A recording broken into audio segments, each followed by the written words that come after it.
Hello and welcome everyone to the Amazon Coins Tournament, European Tournament number 10. This is me, Suris, and I have Derek next to me. How are you doing, man? Yeah, well, not literally, but kinda next to me. But yeah, I'm great. Thousands of miles away, Yeah, but in spirit, yeah, we are right next to each other. I'm great. I hope you agree too, but I think we have no time for further introductions because our players have already started their match. Brilliant. Let's Yes. jump right in. Yes, so we're gonna be jumping. Let me get both of them first. You get it going. I'll introduce the matches. So we've got Heki up against Thunder, and the classes that they have got left after the bans are Heki has got his Priest, Paladin, and Warrior. Pretty standard, I suppose, since Ungoro has landed. And then Thunder is left with his Warrior and his Paladin similarly, and a Druid left over. Now, right at the start, things are starting to look a little bit better for Heki than they are for Thunder. He's building up a pretty scarily big Northshire cleric. And as soon as that inner fire comes down, that goes from a little baby girl into a mountain giant. So, okay, we missed a couple of turns, so too bad, but we can see that it's really interesting list from Heki's side. I don't think it's probably the Kazakus version. We see Raza and a lot of different cards.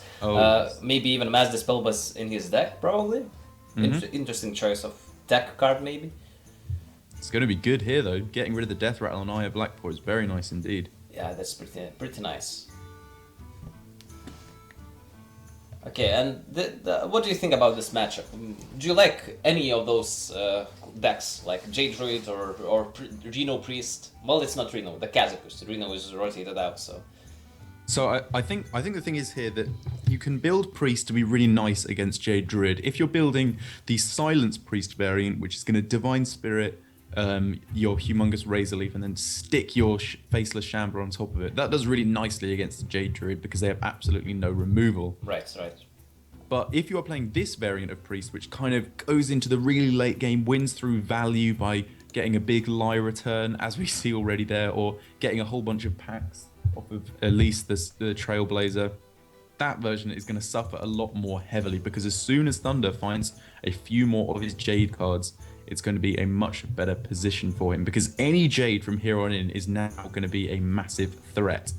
But that Northshire Cleric in its own right is going to just absolutely dominate this game. Yes, and I totally agree that this matchup should be bad for a Priest. Well, we see the Inner Fire shenanigans that can happen as we see the Northshire Cleric getting pretty big.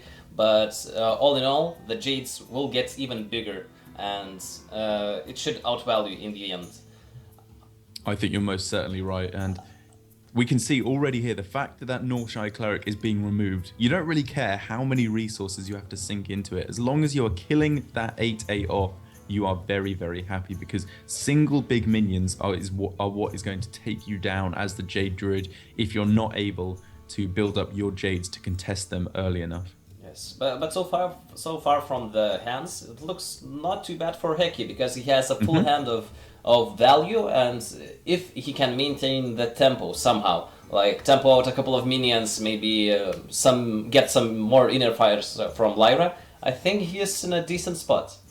Absolutely, and currently... I just said it, I called it. That's very, very nice indeed. We can clear off most of the minions here. It appears that Lyra is going to survive on board, but we can see that with the Primordial Drake, this lines up very, very nicely indeed for Thunder. And Wild Growth is not a dead draw at all. That synergizes perfectly with the Gadgetzan Auctioneer to get the draw going and find his later Jade cards. However, Heki has an awful lot of cards in hand. If he can find the minion pressure he needs to keep up in this mid-game, his opponent's at 6 health. Yeah, that's something to consider, which is crazy against a Priest. You'd expect them to be a way higher health total on turn 8. Yeah, but so a couple of big minions, maybe a Deathwing or something like that off of this could make all the difference in the world. When you think about a Priest, you usually know that he doesn't have any burst, so being at 6, I think it's basically the same as having like 20 HP. When you're really scared, it's around like 4 maybe HP, because there might be some discovers from your deck, like swipe, or you can just get like random what's it called? The 6 mana, deal 5 and heal 5. Oh yeah, the holy wrath. Yeah, No, holy. holy Holy, fire. yeah, There I we think go. holy fire, right? So you can play around with these, but at 6, I think you're pretty okay. There's nothing that kills you if you maintain the board somehow. And having a 4/8 on an empty board against a priest, it's like he can't def it, he can't Spain it, he can't do that. He can't do nothing against this, and that was exactly the turn that Thunder needed to pull his way back in here. He can just absolutely go off with the Auctioneer now. He's now has 2 Earthen Scales as well to proc with the Auctioneer and an Innovate as well. Oh my good lord. That innovate was pretty good. Really The skills, oh nice, the cycle. The cycle is real. The skills, though, I don't know if are you using them this turn? I think not, because you don't want to buff your minions to 5 or more. That's a good point. That's a very good point. I was thinking, obviously, it gets your health total a little bit higher. So if you are afraid of burst, which Thunder should be at this point, the Malagos picked up, although he doesn't know that that was the dragon pulled off of the Historian. That does mean that from any point on, if that sticks on the board, Holy Nova would have closed out the game. But that is not the case anymore. He is now at a tremendously high health total. And I guess he's thinking, if I'm against a Kazakus Highlander Priest, if I can absorb this Shadow Death on my earlier minion, then it means a Jade Golem later on is going to be significantly more threatening. And just clearing up the board while you draw makes a good amount of sense to me. Yeah, and having been at 6 HP and getting 12 armor on top of it, it feels like Control Warrior games. It's absolutely insane. And drawing 2 cards while you're doing it, ridiculous. Right. I think it should be fine now. He just needs the idol now to just get that infinite combo going, and he's out of the reach from Hekis. Exactly. I think the thing is, the main way that the priest was going to win this game has kind of already left the deck. The Inner Fire was one of the most crucial cards here, because if you can stick Divine Spirit Inner Fire on a medium, like a decent health minion, then all of a sudden you're looking in a great spot to win the game, because the Jade Druid runs literally no single hard target removal. So then you'd be in a really nice spot. But have the fact that we've dealt with the Northshire Cleric that was an 8/8 now means that Thunder is in a significantly better position. The Malagos in the hand of Heki gives some hope, I think. It's scary. Yeah, if he has like Holy Novas, maybe Dragonfire Potion, it would be insane if Malagos sticks on board. That's very true. And now there is a way to clear off the Auctioneer with the Primordial Drake, of course, but you could, however, just do that with the Wrath. Right. I suppose this way allows you to clear off the Fandral as well, which is still a pretty scary minion to have on board. And he is back on board. He is indeed. Thunder now left with the option of, do you just go with double swipe to clear off the board completely, or do you just start putting down your own massive minions? I think you have to kill the 5/1 definitely, so you're using one swipe, nonetheless. And from there, I think you would like to accelerate your Jades. 4 HP is not that scary. I think I would like Jades, yeah. Okay. Decides not to go with the Blood Mage Thanos beforehand, interestingly. I guess you save that for the other swipe, because you still have a spell power card in hand. Yes, maybe someone is at 2 HP. Sure, yeah. And you don't really need to cycle the Thalmos yet. And it can get stolen from the priest with Potion of Madness. As we can see, it's already in hand. Right, yeah.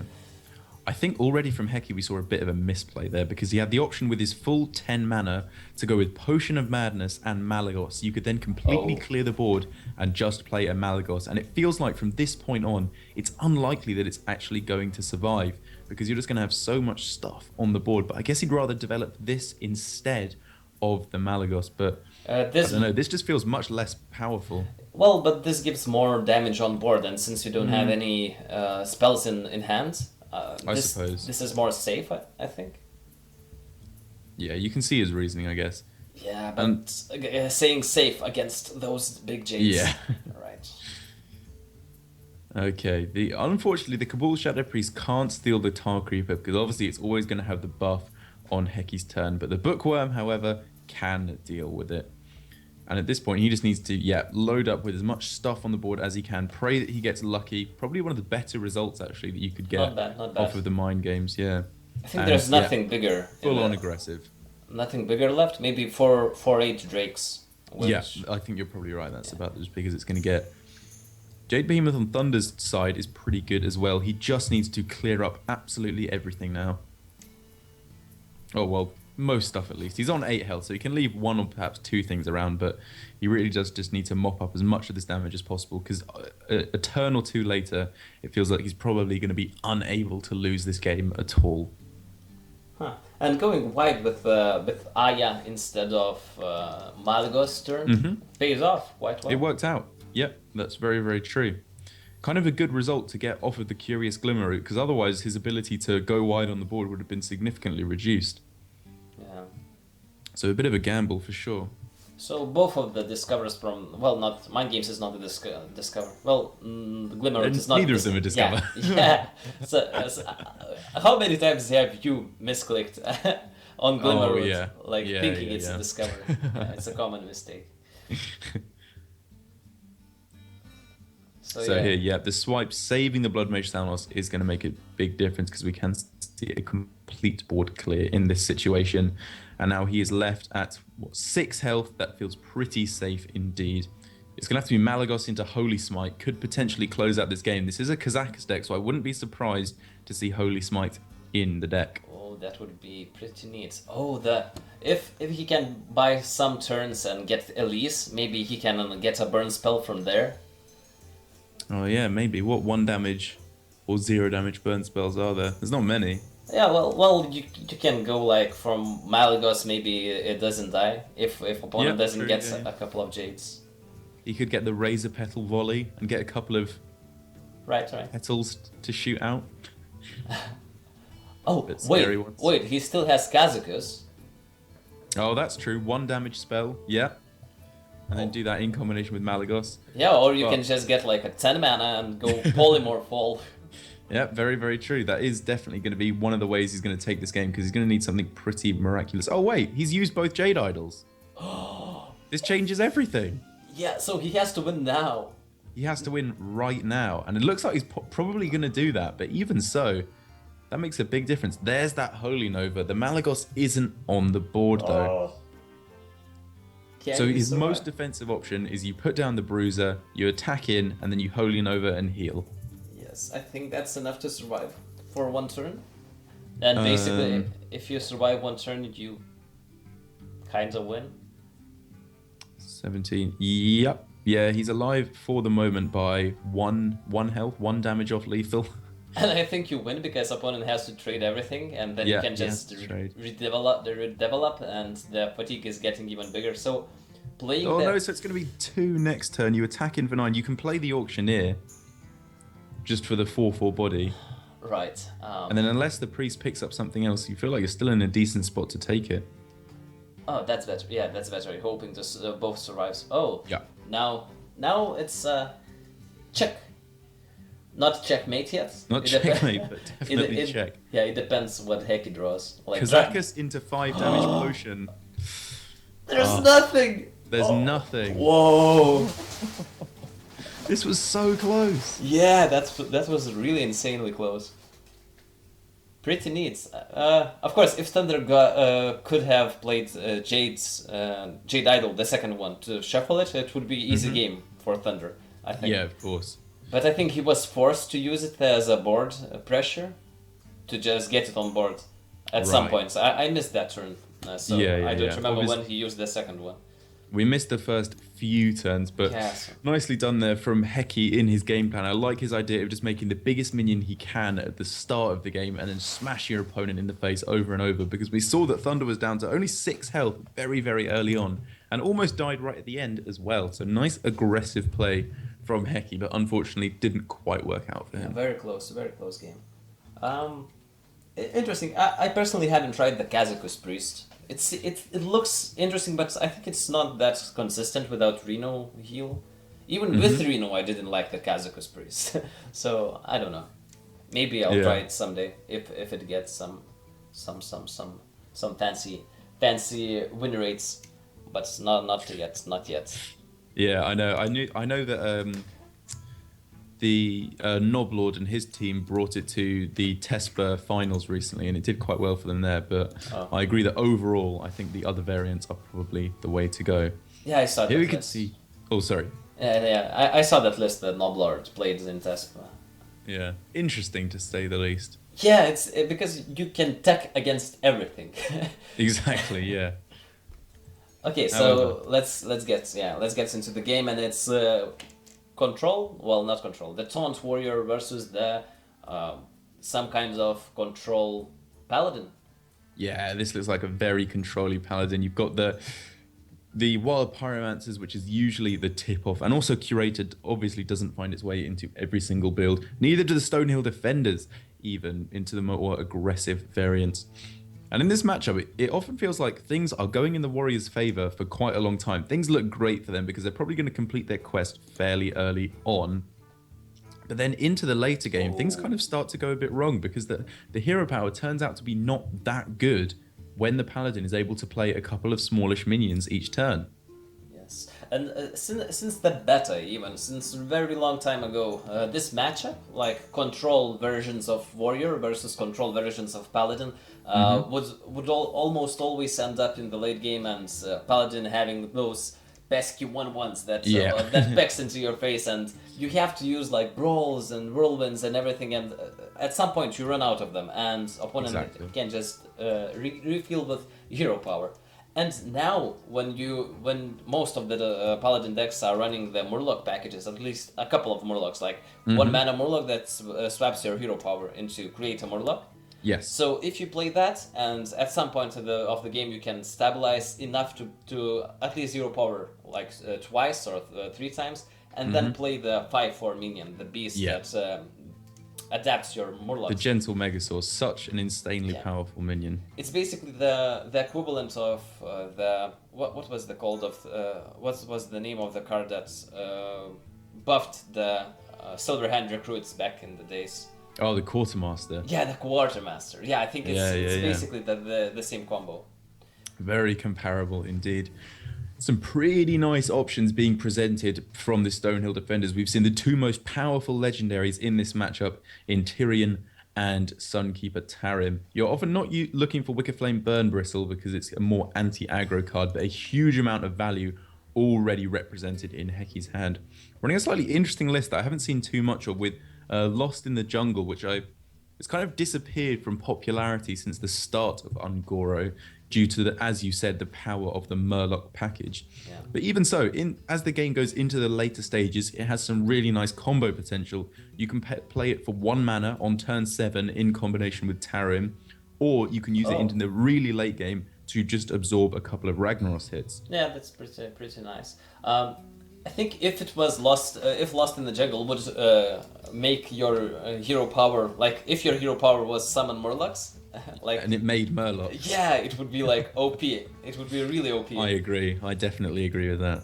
Yeah, but interesting. I think I met a couple of people playing Lost in the Jungle on the ladder, but not too many. Most of the people just rely on the Murloc synergies early on. Exactly. So now we can see only 2 taunts played for Thunder, but he already has 2 more in hand and a way to draw with the slam, and he is under absolutely 0 pressure at the moment. So it feels like that quest is going to be quite happily completed before this game finishes. Now the options for Heki on 6 mana, obviously the only 6 mana card he has is Sunkeeper Tarim, which kind of jumps out as an option he could go for, but that feels pretty rough because you're basically just buffing your opponent's board, and you really want to use that when you have some minions of your own on the board. He needs to start dumping some of his cards at some point because he's now up to 9 cards in hand, I believe. Interesting. So taking it very slow. Yeah, I think he wants pyro quality value, and maybe he doesn't want to play a lot of minions to play around the rats. Maybe even. Ah, yep, good point. I suppose even just putting 1 valuable minion on the board means with Dirty Rat coming down from your opponent can mean you're massively overextending.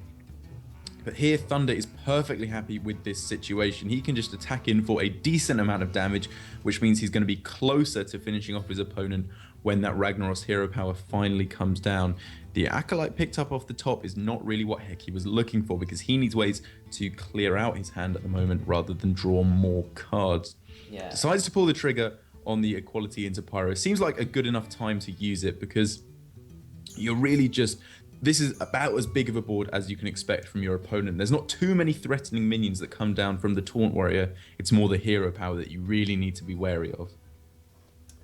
Yes, and we see that Heki didn't have anything to play for a couple of turns. He got all his late game, and he has the Curator, which is like the cheapest, most playable minion in hand on its own, but it gives you even more cards, which you really don't need. You're correct. Vine Cleaver being represented is a very, very nice card indeed. That card is absolutely insane in this matchup. It gives so much value, which is what you need, and it also just gives you so many ways to soak up hits from the Ragnaros hero power in the late game. 6/1/1s, if you don't have a Whirlwind effect, are so incredibly annoying. So Heki going to go for it right now, as it also gives the potential to get huge Sunkeeper Tarim value on the following hand if these little guys stick around. Right, it's nice synergies overall. This, I think, it's Vine Cleaver is kind of equivalent of the Gorehowl in a warrior. It deals with mid-rangey threats and it wins you those matchups, but you use a lot of tempo to just play it. But when you have all those equality combos to clear the boards, you can just take it slower. Exactly. I think this deck should be running quite some heals. When it's this low, this late game oriented, it should have a lot of heals, which we haven't seen yet. Well, not no, we haven't. Yeah. I think you're absolutely right. Given that there doesn't it seems like it doesn't have the best early game potential, with the only 1-drops we're seeing so far being the Lost in the Jungle. As you said, you probably want some way to recover your health after you've taken a bit of a beating in the early game.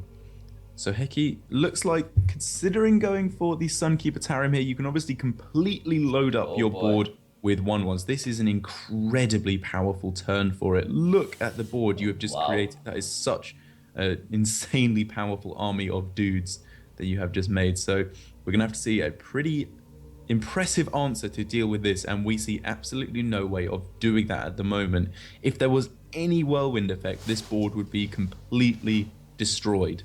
That's just not available. He can easily get a slam into something. Mm-hmm. Slam into Brawl, slam into Whirlwind effect. I think Slam's a good start. Yeah. And even if you miss it, you can just execute the 3/7 and trade a couple of minions. I don't think you sold for this before, or you want to try and get the 3/7. Oh, okay. Yeah. I suppose this just gives you the maximum chances of hitting any minion, no matter what it is. Oh, so some pretty interesting plays here. Doesn't want to utilize the execute at all. And slam even. He doesn't even want to try for the Whirlwind.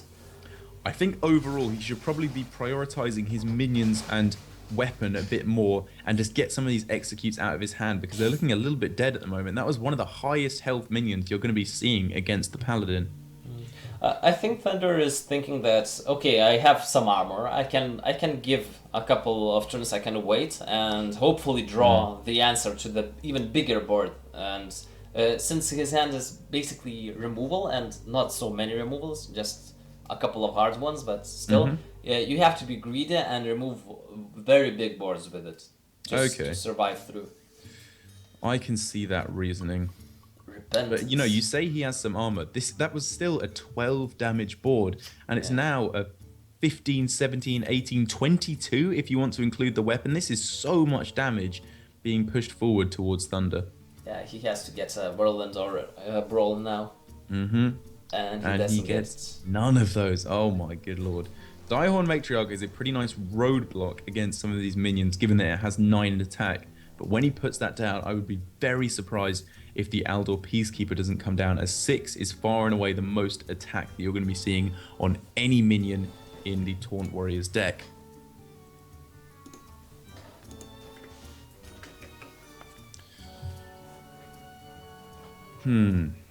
So in this situation, the hero power does a pretty nice job of starting to take out some of these minions, but that repentance being played perfectly to deal 5 damage to this Bloodhoof, even without activating its enrage effect, if you want. So I suppose it's not dealing. Changing is probably the best way to look at it. But now that hand from Heki, even if a clear does come down from Thunder to remove all these little minions, there's so much value left in the hand that will just completely refill, even if you remove it 2-3 times. You've got Tyrion into Redemption, you've got the Curator to draw more of your deck, you can get something really impactful like a dino size off of the Ivory Knight as well. Heki just has so much to do. And he decides not to go for the redemption, but I don't know. Well, I think it makes sense because the Tyrion is not dying this turn. I think, yes. Unless it's a brawl, and then you don't want redemption because Tyrion isn't the one that gets resurrected with it. So. So in this situation, he's considering whether to use the Aldor Peacekeeper, as you can see by him hovering off and on with it. Obviously, that means that the Direhorn Matriarch is going to become a much bigger threat, but he kind of has to assume, I guess, that isn't in the hand. And he can still deal with it through other methods, just with the minions he has on board. Blessed Champion is actually something to consider here. Yeah, and he takes it. So you have to think, what does Thunder guess that card could be? That has to be Blessed Champion, Stand Against Darkness. There's a few things it could be, but not many. Holy Wrath, I suppose, as well. Very good Ragnar's hit, because he doesn't want Tyrion to get resurrected. Very true. Yep, that's a fantastic point. And Warrior is still not out of the game totally, but the 5-3 weapon, I think it should close it off, because Warrior doesn't have any armor gain, so basically he has to top deck a taunt after taunt just to get the Ashbringer out of the way, and he has to worry about the board. You do have quite a lot of taunts in a taunt warrior deck, though. Right. So if any deck's going to do that, it is going to be this one. But even then, this is just showing no signs of slowing down from Heki. Light Fuse Stegodon is picked up. Obviously, he would rather have had that a few turns ago. If he could have got the Wind Fury or plus attack on each of those 3/3 minions, it would have been absolutely insane. Does get the best hit with the Ragnar's hero power, so it is not over yet. Brawl's nice. Yes, indeed. And Brawl's very, very nice. And even a 1/1. No, okay. Yeah, okay. Blessed Champion is going to easily close out this game. There we go. So the right pick, it turns out, even if it's just for 3 damage, you're still very happy to put it on down here and just close out the game. And this is kind of the way that I thought it was going to go. Unless the Paladin just doesn't pick up any of its value cards later on in the game, you're going to be feeling very rough as the Warrior, because you just don't, even though you have your Ragnar's hero power, it's not enough to remove everything that the Paladin is playing, especially after such a devastatingly powerful Sunkeeper Tarim turn. Yes, the Tarim just flipped the game totally. Absolutely. When the Paladin got into later turns when he could use his cards, he just played all those Tarim cards, synergies, and he blasted through. I think this matchup is usually how it goes like this. You don't even need the early pressure as the Murloc Paladin usually does. Sometimes you can even win against Warrior just by early pressure with Murlocs. By them not having answers. But this Paladin deck we just saw was different. He just goes for a late game, and the hero power of Ragnar's is not scary, as you mentioned. The 1/1s are the perfect targets for it. Right. So in this matchup, this is another control deck being represented from Heki, but this is going to be a slightly different, well, a very different matchup, I should say, because this is not a deck which can just slam down massive minion after massive minion, as we saw in the last game. This is a deck which is going to be winning through late game value. But an 8 damage hero power doesn't give you that much time to find those late game value cards, so we're going to have to see some pretty impressive boards being represented from Heki quite early on. Has some pretty nice ways to deal with what Thunder has in the early game. The Shadow Word Pain can kill any of the minions in hand for Thunder, and in this particular matchup, the Cabal Shadow Priest is insanely good, because that can also get any of the minions represented in Thunder's hand, obviously before the Primordial Drake was picked up.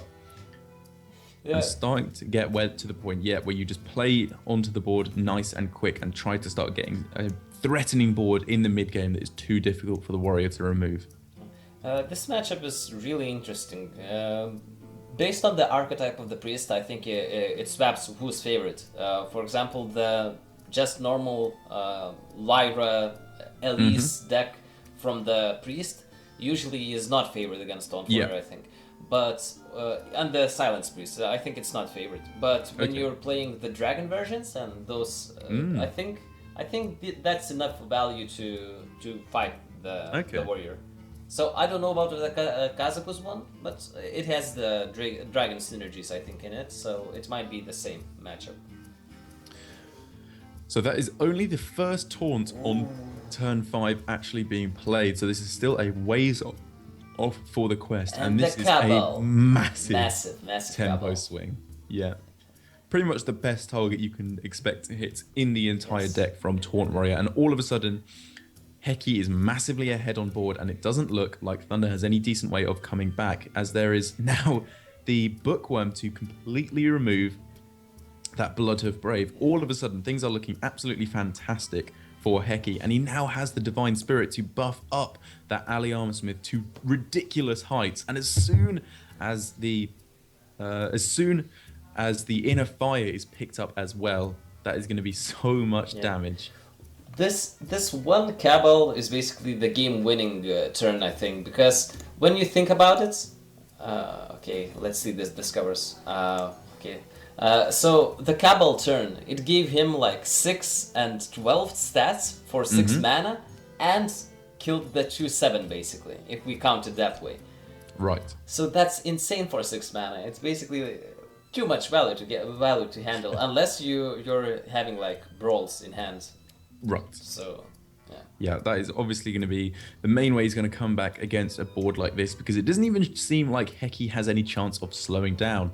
Obviously, in a deck like this where you're running a whole bunch of situational removal or tech cards, you can find yourself in the position where you just don't have the cards you need to fit that particular situation.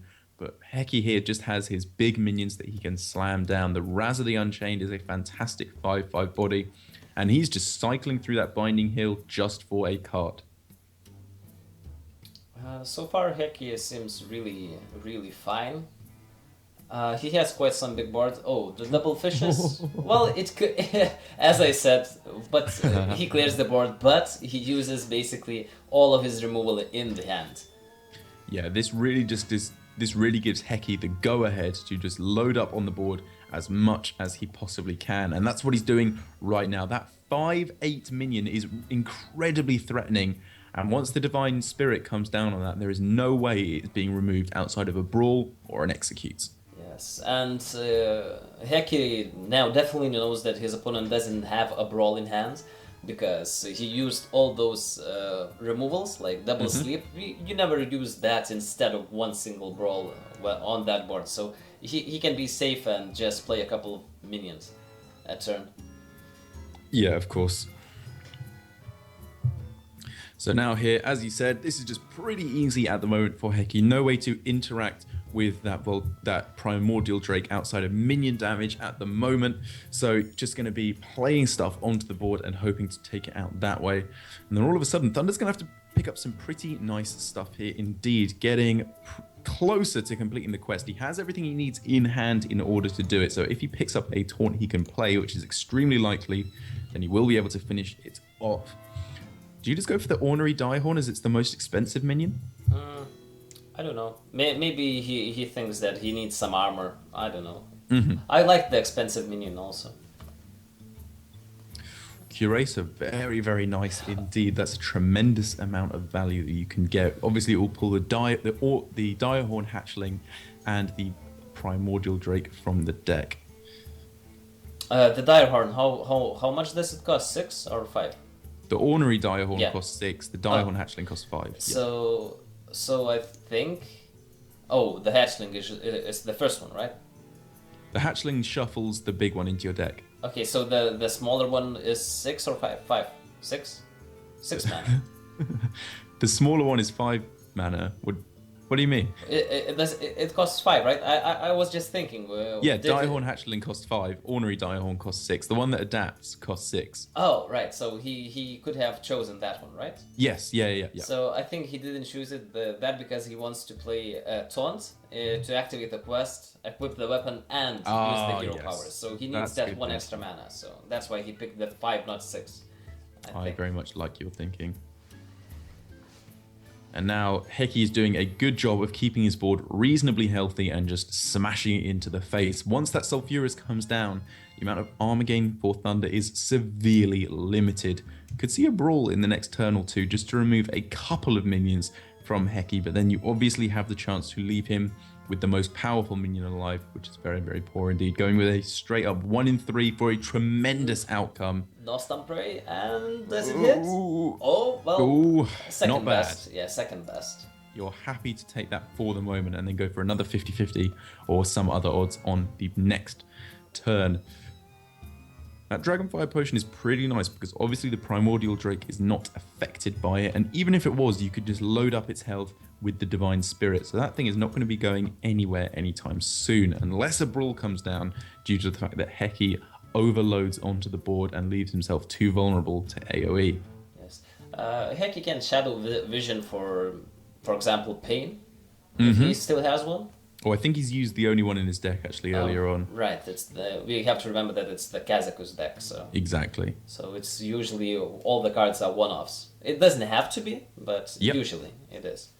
I think probably Inner Fire is the pick here. In combination with Divine Spirit, that's a combination as old as Hearthstone itself, and it's still just devastatingly powerful as it was then. Mass Dispel is okay. It gets through the taunt. Okay. And it denies the armor gain fully. So I guess his main reasoning is if he can't kill his opponent in one turn with a Divine Spirit in a fire combo, then it's probably going to die due to either execute or brawl. He has no idea whether what removal cards are available in his opponent's hand, and we can see that the execute is now picked up. It just goes with the Die Insect straight away. Both of those outcomes were pretty much the same, and it works out pretty nicely indeed. And now the interesting part of this, that Heki has to get a board to push at least some damage, because he doesn't have a way to deal 10. There's no way a priest can deal 10, unless there's Velen combos. Yeah. But I don't think he's running that even in Kazaku's deck. Yeah, you're correct. He's going to have to find some way of sticking a minion on board, then going for the Divine Spirit and pray that he draws the Inner Fire if he wants to go for some kind of a burst combo. Or obviously he could get something crazy off of Elise Trailblazer. Yeah, he can fight for long enough. I think he can fight for long enough to just get the Elise back. He has a Brawl, he has some Execute, Death, and he has only 9 cards in deck. So I think most likely it will end. The game will be decided basically on the Elise pack. Okay. I can see your reasoning. Gets the best roll once again off of the Fireball. Things starting to look a little bit better for Thunder. But as you said, there's a whole bunch of removal options for Heki, so he's not too afraid of his minion, of his enemy getting too far ahead on the board. I think what he's basically afraid of is not having enough minions just to throw onto the board so that they can absorb the Ragnaros hero power. And he gets the back right away. Wow, right off the top. So I definitely think we're going to be seeing him unload his hand at least a little bit, perhaps with a Brawl or maybe an Execute. Oh yeah, the Dragonfire Potion works out very nicely indeed. And then you can go or Execute into pack. Okay. Well, this is the most tempo play you can get, and I think you want to go as fast as possible at this point, because that's the only way how you win. Some pretty nice minions picked up there. Swamp King Dread, obviously the highlight. However, Sunkeeper Tarim could be very, very nice. Obviously to buff your own board if you get into that position, but just to make your opponent's minions in the Direhorn Hatchling or the Direhorn Matriarch and the Primordial Drake significantly less scary. But still, it's a bit unlucky that he didn't get any burst, at least a spell, Holy No, you can't get even that. It's Angaro pack. Is there any spells, at least for a couple of damage? I don't know. So any of the Razor Petal things from the Rogue could do it. And I think Elemental, the Flame Gazer, the 2 damage. Oh yeah, I think yeah. But nothing too fancy. No pyroblasts or Not fireballs. too many. Yeah. Yeah, it's definitely much more limited.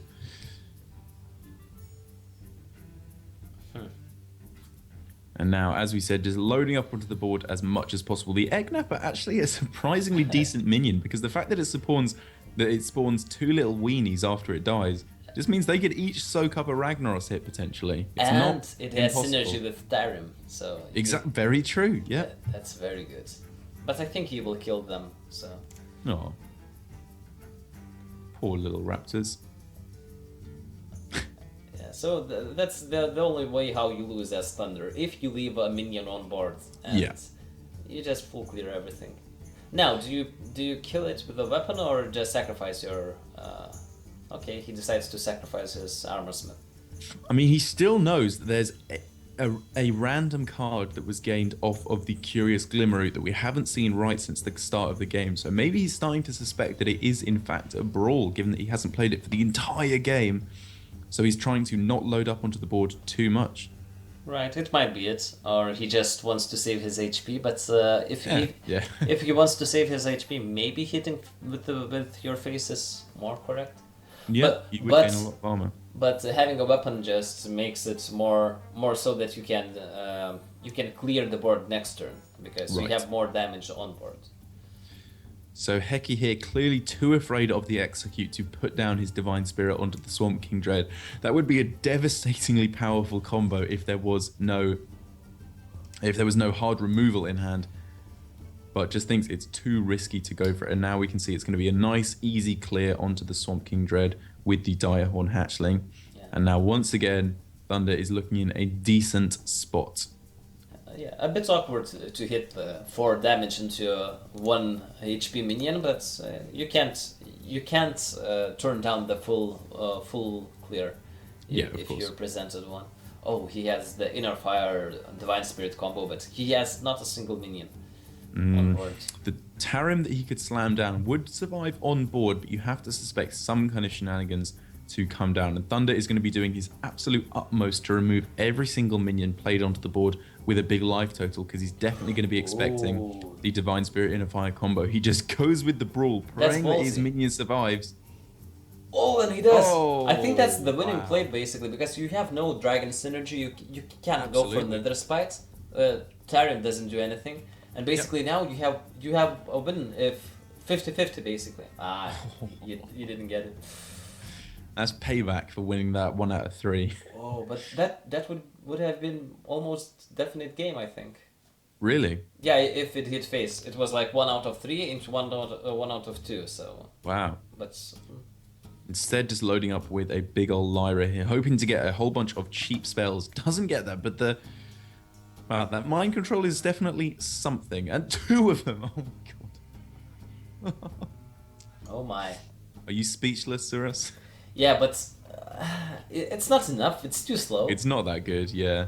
There's nothing too big that can be played from here. Direhorn Matriarch is probably the best result you can get. Yeah, the 6/9 might be good enough.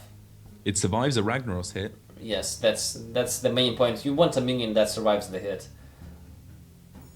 Wow, these hero powers just destroying minion after minion, but thinks it's probably worth it to use the Execute anyway rather than sacrifice off the Bloodhoof. What do you think about that? Is the minion or the Execute more valuable to him at this point? I think minion. You don't have too many minions left, and if you run out of them, then you have to pray to that your every single of rag hits. Okay. And now you have some options. Right, so now we have the Dragon Synergy potential. Oh. Goes for the Nether Spite, gets Sarah. the Draconid. Are you Sarah or Draconid? Which one do you want? So if you're going for the Draconid, what are you looking to find from your opponent's deck? The Direhorn Matriarch is in there. Even the Bookworm was not that bad. You can kill any taunt on board. Very good point. Really not the best options here. You don't want to be drawing too much at this point. In fact, you really don't want to be drawing. So Battle Rage is absolutely an impossible pick, and Slam probably just going to be used as at the end to kill a minion rather than the start, so that you don't end up drawing a card. Yes, I think you're correct. Huh. Yeah, the 5/6 usually is really a strong minion, and the thing that you can chain those a couple of times and play like four of them is pretty strong. But at this point, when your opponent has Die Insect hero power, I think it doesn't mean too much. Exactly, and we don't even know that there are any more Kazakus, dragons right. in hand. Right. I forgot that. It's here. Yeah, I always The reason forget. you play this deck was in the bottom 2 cards. It's pretty good. You want it in the late game, not on turn 4. Yeah, It's just 10. go straight up 10 and then res 3 minions. And That's the plus- only way you're plus taking 6? this game. Yeah. Or delayed. Oh, it's lethal. Oh my god, no way! Yes, delayed. It's lethal. Thunder has to go. No, it's not because the He armor's can't lethal. kill it off. He can't kill off that guard. The armor smith here. So I think he picked it too fast because he sees, okay, my opponent is at 8, but he forgot that Armor Smith is on board, or he thinks that he needs to play this. This means it's not over though, because he's not dead. Right. He's still at a very healthy life total. So he just needs to pray that he gets 3 fantastic minions and that Brawl can't finish him off. There's no way that Thunder is going for Brawl at this point because he's going to be very likely expecting those 3 minions, and he's also going to be expecting that 8 damage, so he's going to be gaining as much armor as possible here. Oh, nice.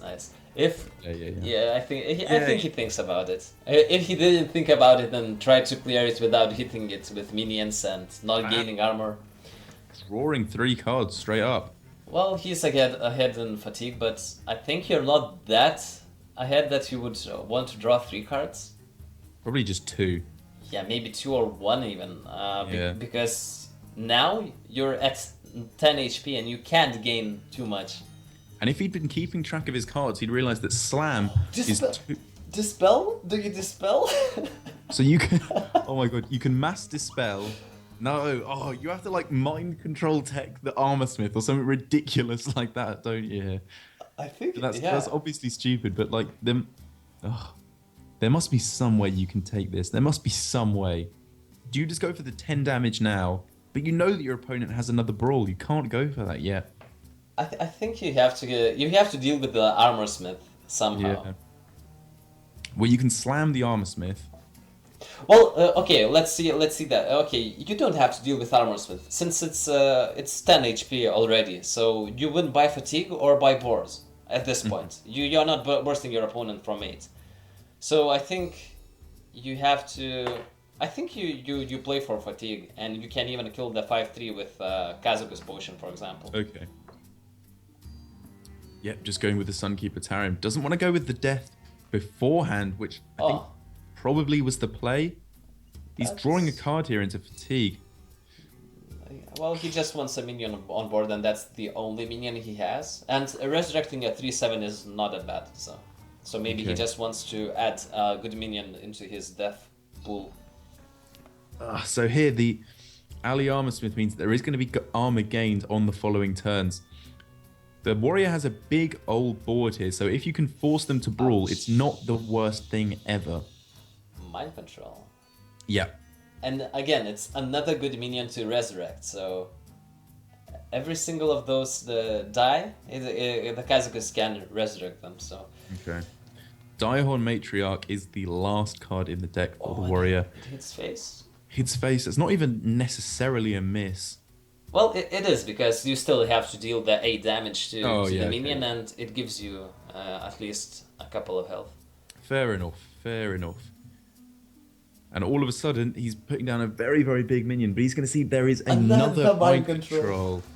And that's the minion he wanted to steal all along. And then it's lethal. There's no more armor gain. He's won. That's it. He's got the 8 damage. Right, and the drawing the cards was... Drawing the card lost in the game. Oh my, that's Thunder. Well, Oh my god. Well done, Hecky. Oh my god. That was amazing. So far, all the Priest games we saw were pretty intense, I think. Really intense. Yeah. So what could Thunder have done better there? Drawing less cards. I think that's the only thing. And that's the only thing. Yeah. Wait. Did he take unnecessary damage just now? Like, did he use the weapon or something? I don't remember. He was pretty conservative with his weapon. He didn't attack minions very much at all, unless he had to. Maybe he attacked into the Ali Armor Smith with his... I think that's what he did. Yeah. He attacked into the Ali Armor Smith with his hero. I think he could have survived for one more turn. I think you're probably right. And that might have closed it out. Because he had 10 HP, like 8 HP and 2 armor. Yeah. So he could have taken one fatigue hit. For sure. So it might have mattered a lot, I think, if Who he knows? didn't take There's a the chance. 2 damage. Yeah. Well, yeah, that's crazy games. The Kazakus. Oh, I miss those potions. Yeah. Actually, I do as well. They were fun to make, weren't they? Yeah. Pretty cool idea. But the brand Kazakus, I think it was a bit too toxic. Too much. Too much. Yeah. Because the one who gets that combo in a mirror matchup or in any matchup, basically, it's almost a definite win. Because it's very universal. You can get armor gain, you can gain clears or chest value. It's anything you want. Right. And at this point, there's no brand. It has rotated out, so it's just single potion. So it's not that bad. Yeah, it definitely feels a little bit more in control. They haven't started the next match, have they, Mike? Right. No. Okay, they haven't. Okay, cool. Just wondering if my spectator was bugging out at all. Yeah, I think they haven't. Well, at least it doesn't. Yeah. Okay, they are starting now. Okay. Cool. So oh yeah, I see. It's 2-1 for Heki. It is indeed. So And the last deck for Heki is a warrior, and we'll see what kind of it. It's the Taunt Warrior, the It's the Resident Sleeper Mirror. okay, so this isn't the best mirror in the game. I've got to be honest, but so it's different from the old one. The old Control Warrior matchup, because it's over a lot quicker. The old Control Warrior matchup just went on forever and ever and ever because neither of them had the ability to kill each other. But in this situation, they have the great power to kill each other, but it's just a taunt race is basically the way that it goes. Yeah, whoever gets the quest first, I think, has a definite advantage in this matchup. Agree. And the Thunder list is running the Battle Rage. It's I think it's the new inclusion. It happened not so long ago. At least for my information, I haven't used it and haven't seen Battle Rage in Taunt Warrior for a long time. And I think who was it? That Colento, I think, hit double Legend That's rank 1 right. a couple of days ago, or yesterday even. That's what I was going to say. I think that Thunder is probably running that Colento list because we've seen no Dirty Rats in his deck, which is going to probably hinder him a fair amount in this matchup if Heki is running the Dirty Rats, because obviously if you pull the taunt minions from the hand rather than actually playing them, it doesn't count towards the quest. Yes, but on the other hand, it doesn't run Dirty Rats and it runs only one Brawl, I think. But it has all those cycle capabilities with Battle Rage, for example, and you can get the taunts out faster. That's a fantastic point. He even has Star Creepers, which is quite cheap defensive but cheap taunt that can just accelerate your quest. Yeah, you really don't care what kind of taunt you're playing. You just want to be playing taunt after taunt, and all of a sudden, on the next turn, Thunder has the ability to go for Ravaging Ghoul into Battle Rage to draw 3 cards if that's the line he wants to go down, which would get him so much closer to completing the quest, because obviously, as you were saying, taunts is what you want as number 1 and draw is what you want as number 2, because that gets you towards more taunts. Right. I wonder what's the earliest you can get a taunt quest out. Is there like some early world record? Yeah, is there like some early board pressure taunt warrior variants out there? Goldshire Footman. Yeah. The Patriarch. Wait, is there is 0 mana taunts also, right? The 0-4? Only in Wild, the little mech guy, the target dummy. Oh, 0-4 is the That's shield 1 bearer. mana. Shield bearer is one mana. Yeah. I like your thinking though. Maybe that's the way you should go with the deck. Just build it like Quest Rogue with a whole bunch of 1-drops in there, and then bounce them back and play them again. It's genius. Oh right, why is no one doing that? The bounce warrior.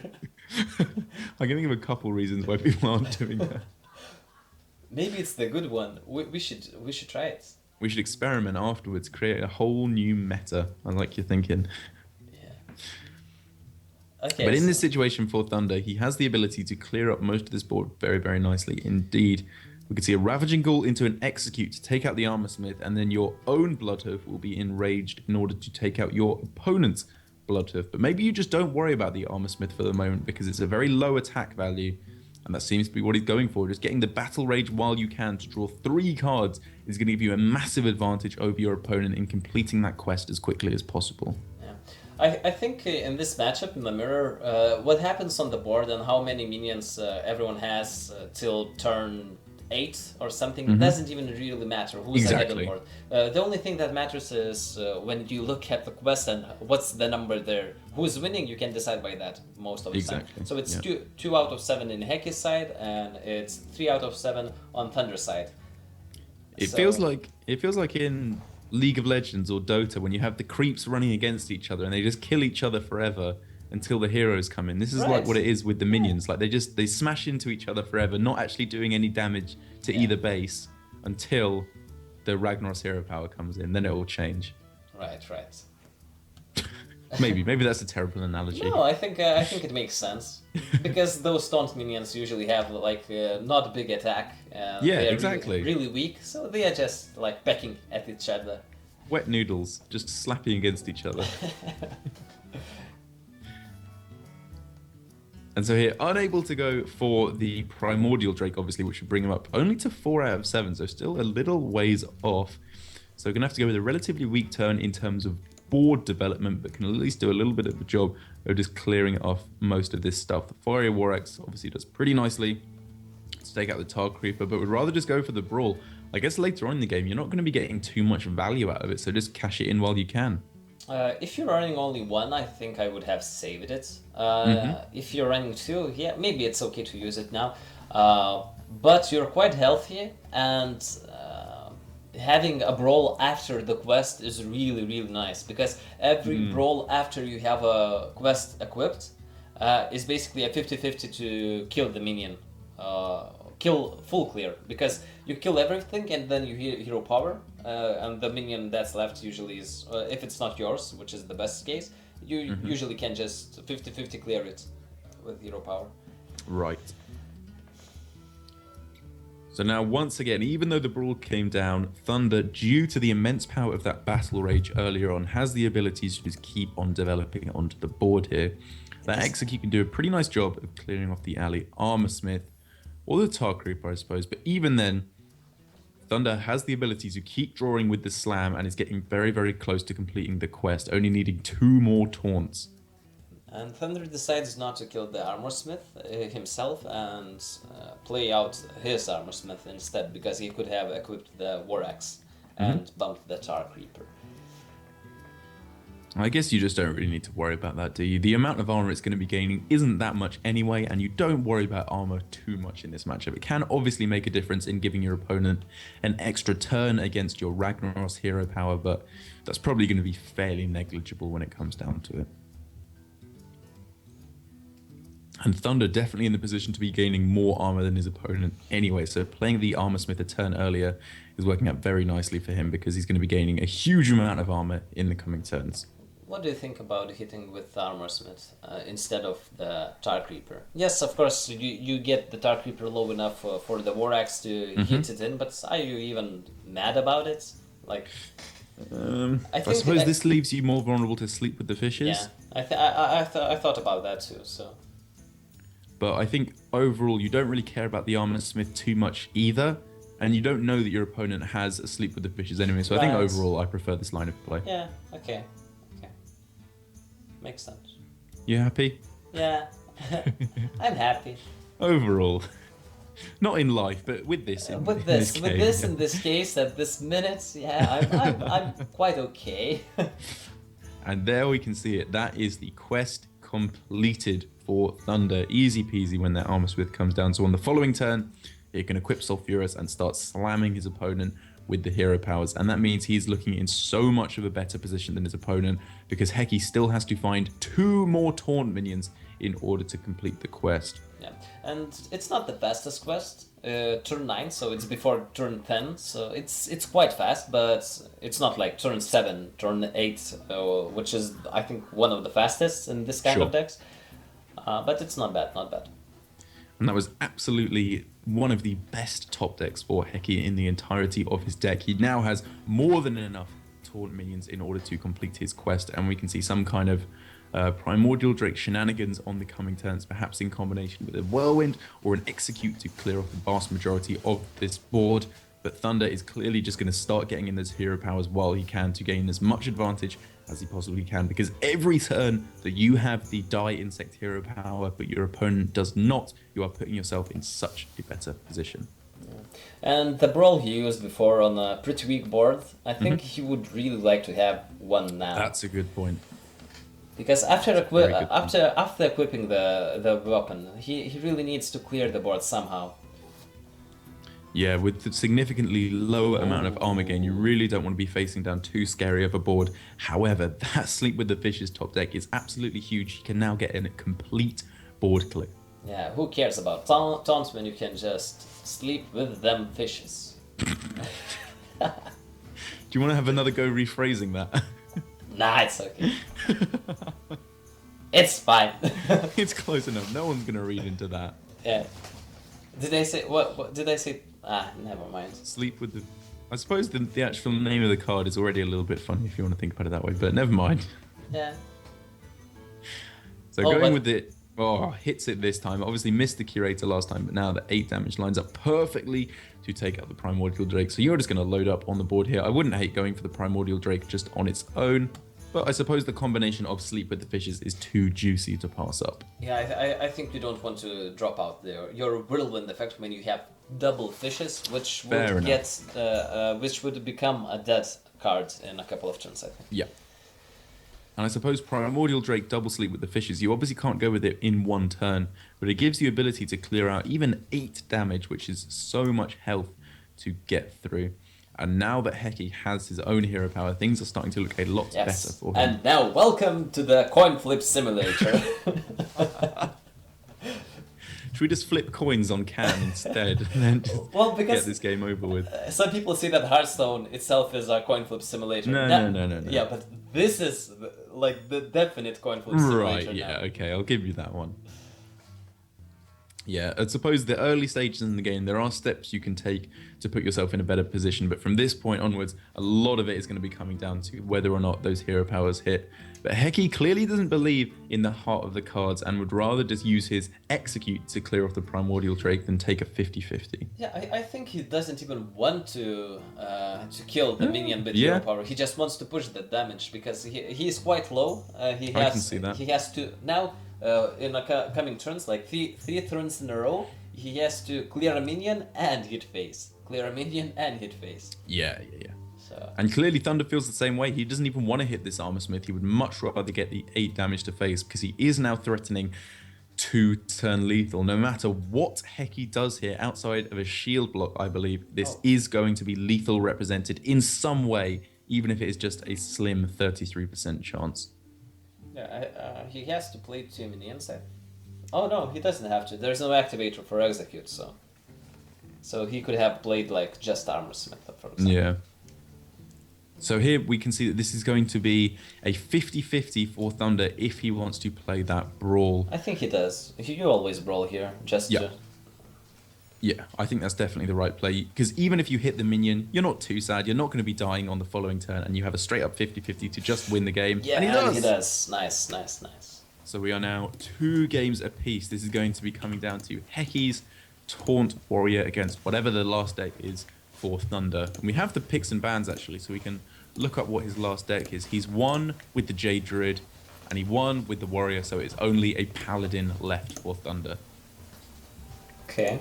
Still haven't seen it, so we don't know if it's a control variant, a mid-range variant, or an aggro variant. All different types of Paladin being represented in the meta at the moment. Oh right, we haven't seen his deck yet. Exactly. We're going to see very, very quickly, though, I'm sure, that there's a decent amount of overlap between a lot of the cards he puts in.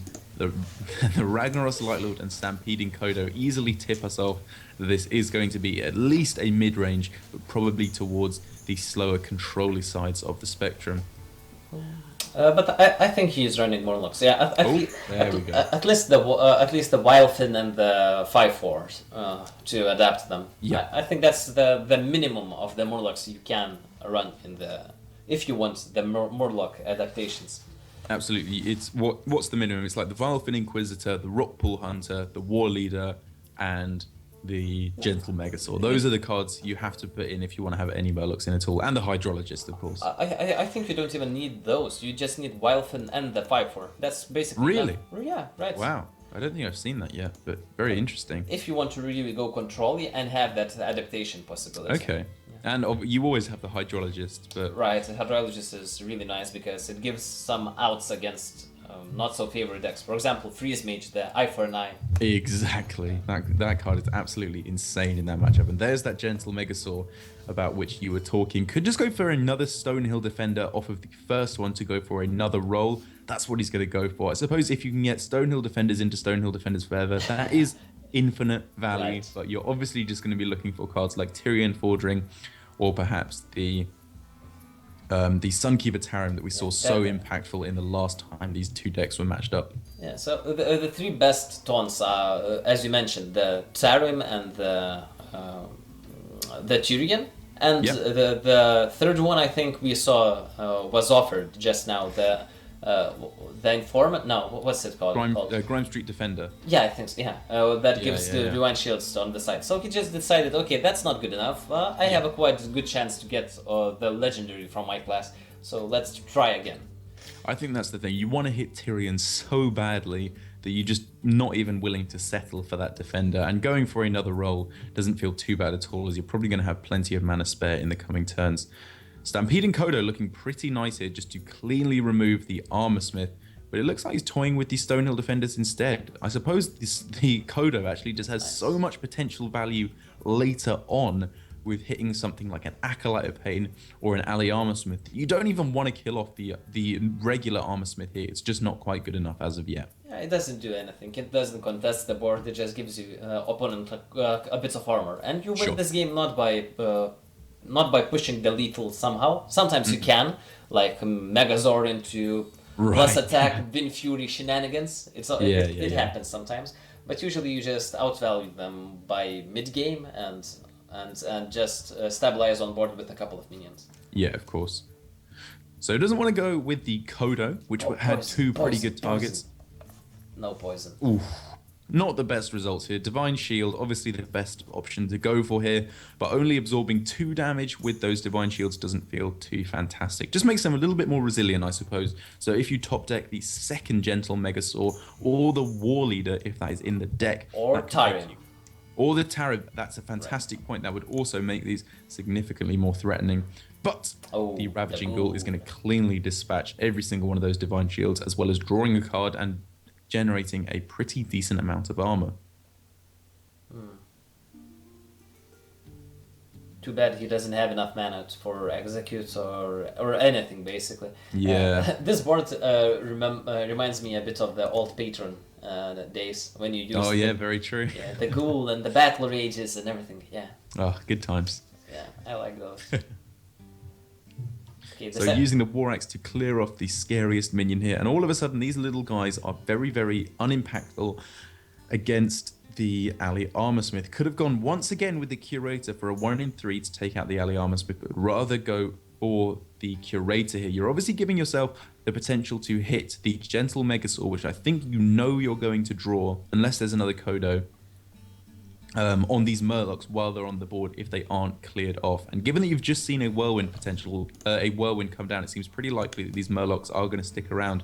But he wants to sacrifice them instead. Interesting. Afraid of Brawl? I don't think so. You don't care about the Brawl, but I wonder what is he playing around? Maybe he doesn't want his Acolyte to get more value, but still he can attack into 1/3. You have a taunt in the way, yeah. And it's going to be getting value anyway because you still have the 1 attack Valfen Inquisitor on the board. I'd be very interested to hear what his reasoning was there. If it was turn 8, for example, I would think he is playing around Primordial. But then I would see that. Maybe a second Whirlwind effect, like a Ghoul or just a Whirlwind. Of course. Yeah, definitely. And there is that Drake. And so now all Thunder needs to be thinking is I can't let my opponent get too far ahead on the board because I have so much value represented in hand So I just need to start getting this stuff out onto the board. So going with the Primordial Drake kills off 2 minions, and then the remaining body lines up fantastically against that remaining Direhorn hatchling. Maybe, just maybe, let me hear me out. Maybe. Maybe the casters should get sapped this time, and maybe he planned the Primordial Drake, so that's why he traded beforehand. So, so he baited his opponent You into. can still trade it in on the following turn. There's still no reason Yes, to but trade the. if there's any kind of removal, like single world, yeah, it ends up at the same discussion about whirlwind, so it doesn't matter. I mean, I'm sure we should be sapped for some other reason that we're missing anyway, but even so, No. I think that one. Don't sap. But we are 2, so we can't get sapped. They have to have a vanish. Why has no one thought of this before? Vanish casters. I'm sure they'd be happy to say that as well. But here the Tyrion lines up very nicely against the Direhorn hatchling. However, that quest is now complete, and he has mana spare to go for the Ragnaros firing off on this turn. Oh, Mastodon. Oh, Really? no, He no way did he go for the Mastodon Wait, there. what was the offers? He picked It was his Ali. fast. It was Ali Armour Smith and something else. Yes. Oh, well, it's a big one, and the opponent has to use a quality or anything to kill it. It is a big one, but you don't want to pick anything that you can't use the hero power on the same turning, because you want to be hero power every turn till the rest of the game now. Right. Yeah, it's a bit of a strange one. Interesting one, to say the least. Yeah. Well, you have to give some love to the Mastodon. It's the year of the mammoth. That's why he picked it. You have to, or Ben Yes. Bro just kicks down your door and breaks your computer. It brings good RNG if you pick it. Okay, I like your thinking. Heki believes in the heart of cards. Not Believes like... in the heart of the mammoth. Yeah. There's no RNG with that card. It's literally just a massive taunt, which isn't even good. Like, it's just so much worse than the Bog Creeper. Paying 2 more mana for 2 more health. That's Terrible. It's basically it's a Agent of War with But 1 it extra sucks. HP. Yeah, 1 extra attack for Agent of War, and you pay 2 more mana. Seems good. Yeah, but it has some nice tusks, so it pays off. That's what you're really paying for, is the big old tusks. And so the card that was picked up at the end there is the Curator. So a lot of potential for Heki just to do stuff on the board here, but he really can't let himself fall too far behind on board. So going for the Curator, although it obviously doesn't give you the potential to draw the Brawl from your deck, it does give you the ability to thin out your deck of any remaining beasts or dragons, so that you then have the potential to find the Brawl more easily. And that's really what Heki needs to be looking for here, because Thunder has the ability to go massively wide on the board. A player, viewers. We are having quite some delay. So apparently someone tried our idea of the warrior. Remember the quest warrior, the bounce warrior or something. How did it turn out? I'm He guessing says- not so good. He says it's working in wild with target dummy. So Of course, the target dummy. I like the thinking. So you go Stonehill Defender, find target dummy, play it, bring it back with a panda, play it again, bring it back with another panda. yeah. It's genius. Okay, so how is this game going so far? Is it in whose favorite it is at this point? Can you decide just on seeing the board now and the hands? Whose favorite to win this? At It's this definitely, it's leaning towards Thunder here, I have to say. There's a whole bunch of minions in hand for Heki, but this board is just looking so scary, and it means that Rag Hero Power is going to be so rubbish for the next few turns. point? Unless there's a brawl, of course. Unless there's a Brawl, or a Whirlwind effect, which could activate the Sleep with the Fishes. Well- That Ravaging Ghoul is very nice, because you could have gone with the Primordial Drake, but that would mean that you can't Hero Power at the same time. And this is going to give a complete board clear, apart from the 50-50 to hit with the remaining minion. Or I suppose you could take the 33% and then finish off with the Execute. Yeah. So he's probably keeping Primordial. Whoa. Okay, so he just wants to He's try. at a good health total. Yeah, he wants to take a chance for a full clear, or pressuring even his opponent is not that bad. He is getting pretty low. It's basically one hero power and the 3/3 hits away from dying. And Thunder does need to be very careful about his life total. Attacking in with the Ashbringer here and not healing would mean that he is susceptible to just dying right away. Goes with the Rag Light Lord, which lines up absolutely dismally against that Rag hero power. Yes, and hitting with the face instead of the 3/5 guarantees that your face is healed. So Yes, that's better than saving your face, which Exactly. is basically not saving it because it might get less heal. Yeah, I think you very well summarized the correct sequencing there. Yeah, I can point out the obvious. So there's the Primordial Drake being played here, which means there is a very, very nice execute. Obviously, you're sad on any turn that you can't put in a Rag hero power, but you just don't want to take the risk of not killing off the Rag Light Lord there, and that's probably going to be the biggest minion that you're seeing from here on in. Both equalities now available to Thunder, so he can clear off any board that comes down from Heki if it becomes a little bit too scary.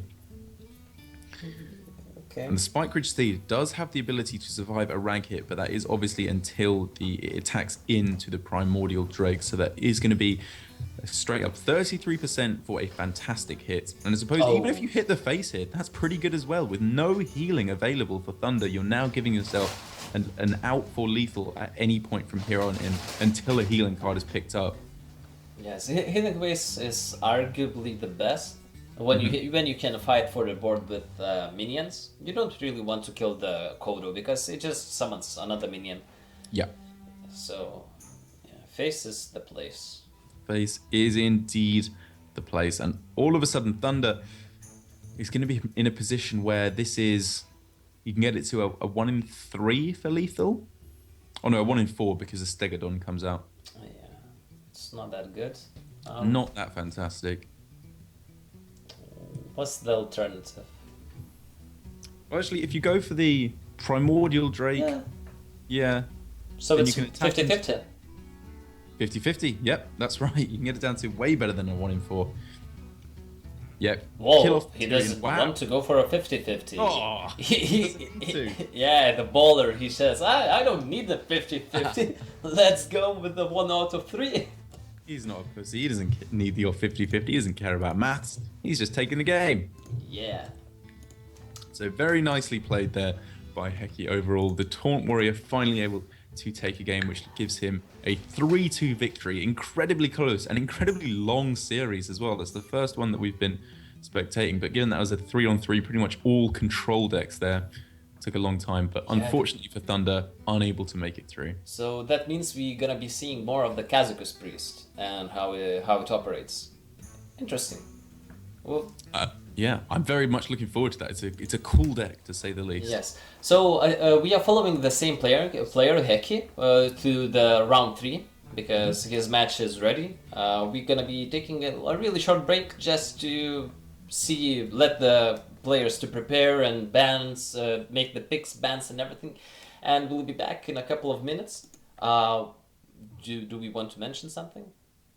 I suppose we should just say at this point that this is obviously the Amazon Coins tournament, and given that this is still in the infancy of Ungora, you're definitely going to be wanting more packs. And the way that you should buy packs if you want to save money is to use Amazon Coins. So simply type, I believe, !coins.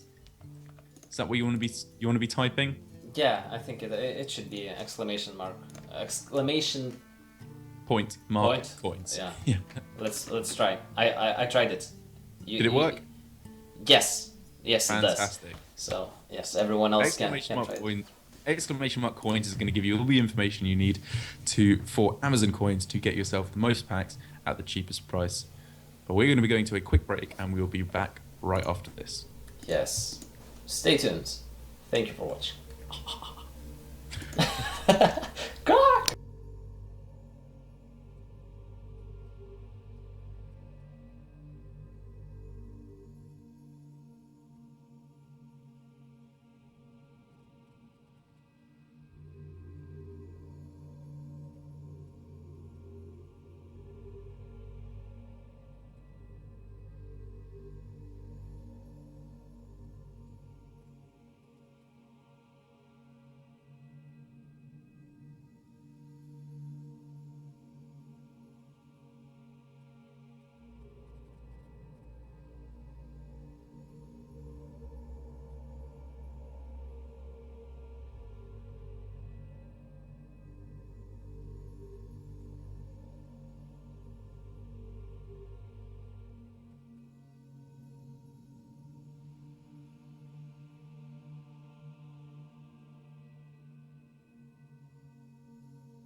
Okay, welcome back everyone. Again, the introductions. This is me, Suris, and next to me, on the other side of the world, well, not whole world, maybe Europe. Like a well, quarter. well, Yeah. not even Europe, right? Oh yeah, of course. Right. So it's In Derek. our own continent of England. Yeah. So Derek. I spent time to learn his name at first, and now I think Just I'm better and better every time. Yes, It's like music. Derek. Can you say that every time I come in? It's like my intro music. Yeah, with a big D. Well, the capital D starting. Yeah. With a very big D. Yeah. Derek. And double R. I don't know. That's right. You got it. Okay, so we are waiting for players to get ready. They are preparing to battle, so it's gonna be the same guy we spectated before. It's Heki, which is a Japanese word for the fellow dweebs out there, if someone knows it. You're not allowed to watch if you're a weeb, by the way. You can just leave now. It's fine. We don't. No, you can stay. I'll accommodate you. All right. Okay, so they are starting. So let's jump into it. It's gonna be Fantastic. Heki versus Yokolowski. Jakalowski. Yokolowski. Yeah. Very cool name. I'm very interested to see a little bit more of what. I'm getting the name of the player already that we just spectated. Yes. Trying to find him on my friends list. Yeah, I have it. So it's gonna be now we are seeing the game from the Kazakus priest point of view, and we see the infamous Kazakus already in the hand. Well, it's before or after Mulligan, I don't know. Oh, Hecky. There we go. Okay, yeah, it's I after remember. I got the Heki. Oh, you forgot the name of the Heki. I forgot the name of the player. I'm not a weeb. I can't remember these things. It's second nature. It's not second nature to me. It's like 57th nature. Oh you. Oh you should watch But some. as I was saying, I'm excited to see more of what Hecky's got. I like his decks. The Heki's decks. Yeah. Okay. Wait. Well. Okay. It was Kazakus priest. Wait. I forgot already. Taunt warrior, which Yes. I can take it or leave it. Yeah. Everyone has it. And what was the other one? It wasn't there- druid. What was it? Druid? Paladin, control paladin. Control paladin. Okay. Yeah. Was there a J druid or something? We don't know what was banned. Yeah, I I think close. I close think it the was a matches. druid that was banned actually. Yeah. So it's basically more or less targeting the freeze mages with all the Right, armor yeah. gain and You And- ban rogue. yes, you ban rogue and maybe have a good matchup against other taunt warriors most of the time. Very, very possibly. All of a sudden, though, things are starting to look pretty nice for Jakalowski from his point of view, at least. He's getting a decent Murloc start, and he can kill off this this Glimmerroot with either buffing up the Rockpool Hunter or going with the coin into the True Silver. I suppose you probably want to save the coin because you have the option on turn 4 to then go for the True Silver, and on turn 5 you can go coin 6-drop into 6-drop if the Kodo doesn't quite line up against any of your opponent's minions. The True Silver being discovered off the Glimmerroot, though, I suppose not discovered, gained off the Glimmerroot is absolutely fantastic for Heki. Because killing off that war leader is absolutely your first priority whenever it is on the board. Yes. So basically, the Glimmerroot is kind of like a big Swashbuckler, which well, it discovers from the deck. So it's not discovered from the class or anything. It's not totally random. So it's usually quite good value card because it's in the deck actually. Unless it's like synergy or tech card, sometimes it can be not that great. You're less likely to get the rubbish cards. Yes, you get the class cards and not the commons more often, I think. Right. So just equipping the True Silver in preparation to remove something later on down the line. And it means that Heki is in a little bit of an awkward spot now, because if he wants to play out the Elise Trailblazer, obviously the most powerful minion to play on this full 5 mana, it means that he has to attack in with his True Silver into the Rockpool Hunter if he wants to keep it surviving. Which isn't the best, because that's obviously massive overkill on just a 2-1 minion. Well, he has a Potion of Madness for the future turns, so he can wait for a while. Of course, opponent has coin steed if he wants to go for that. Yes.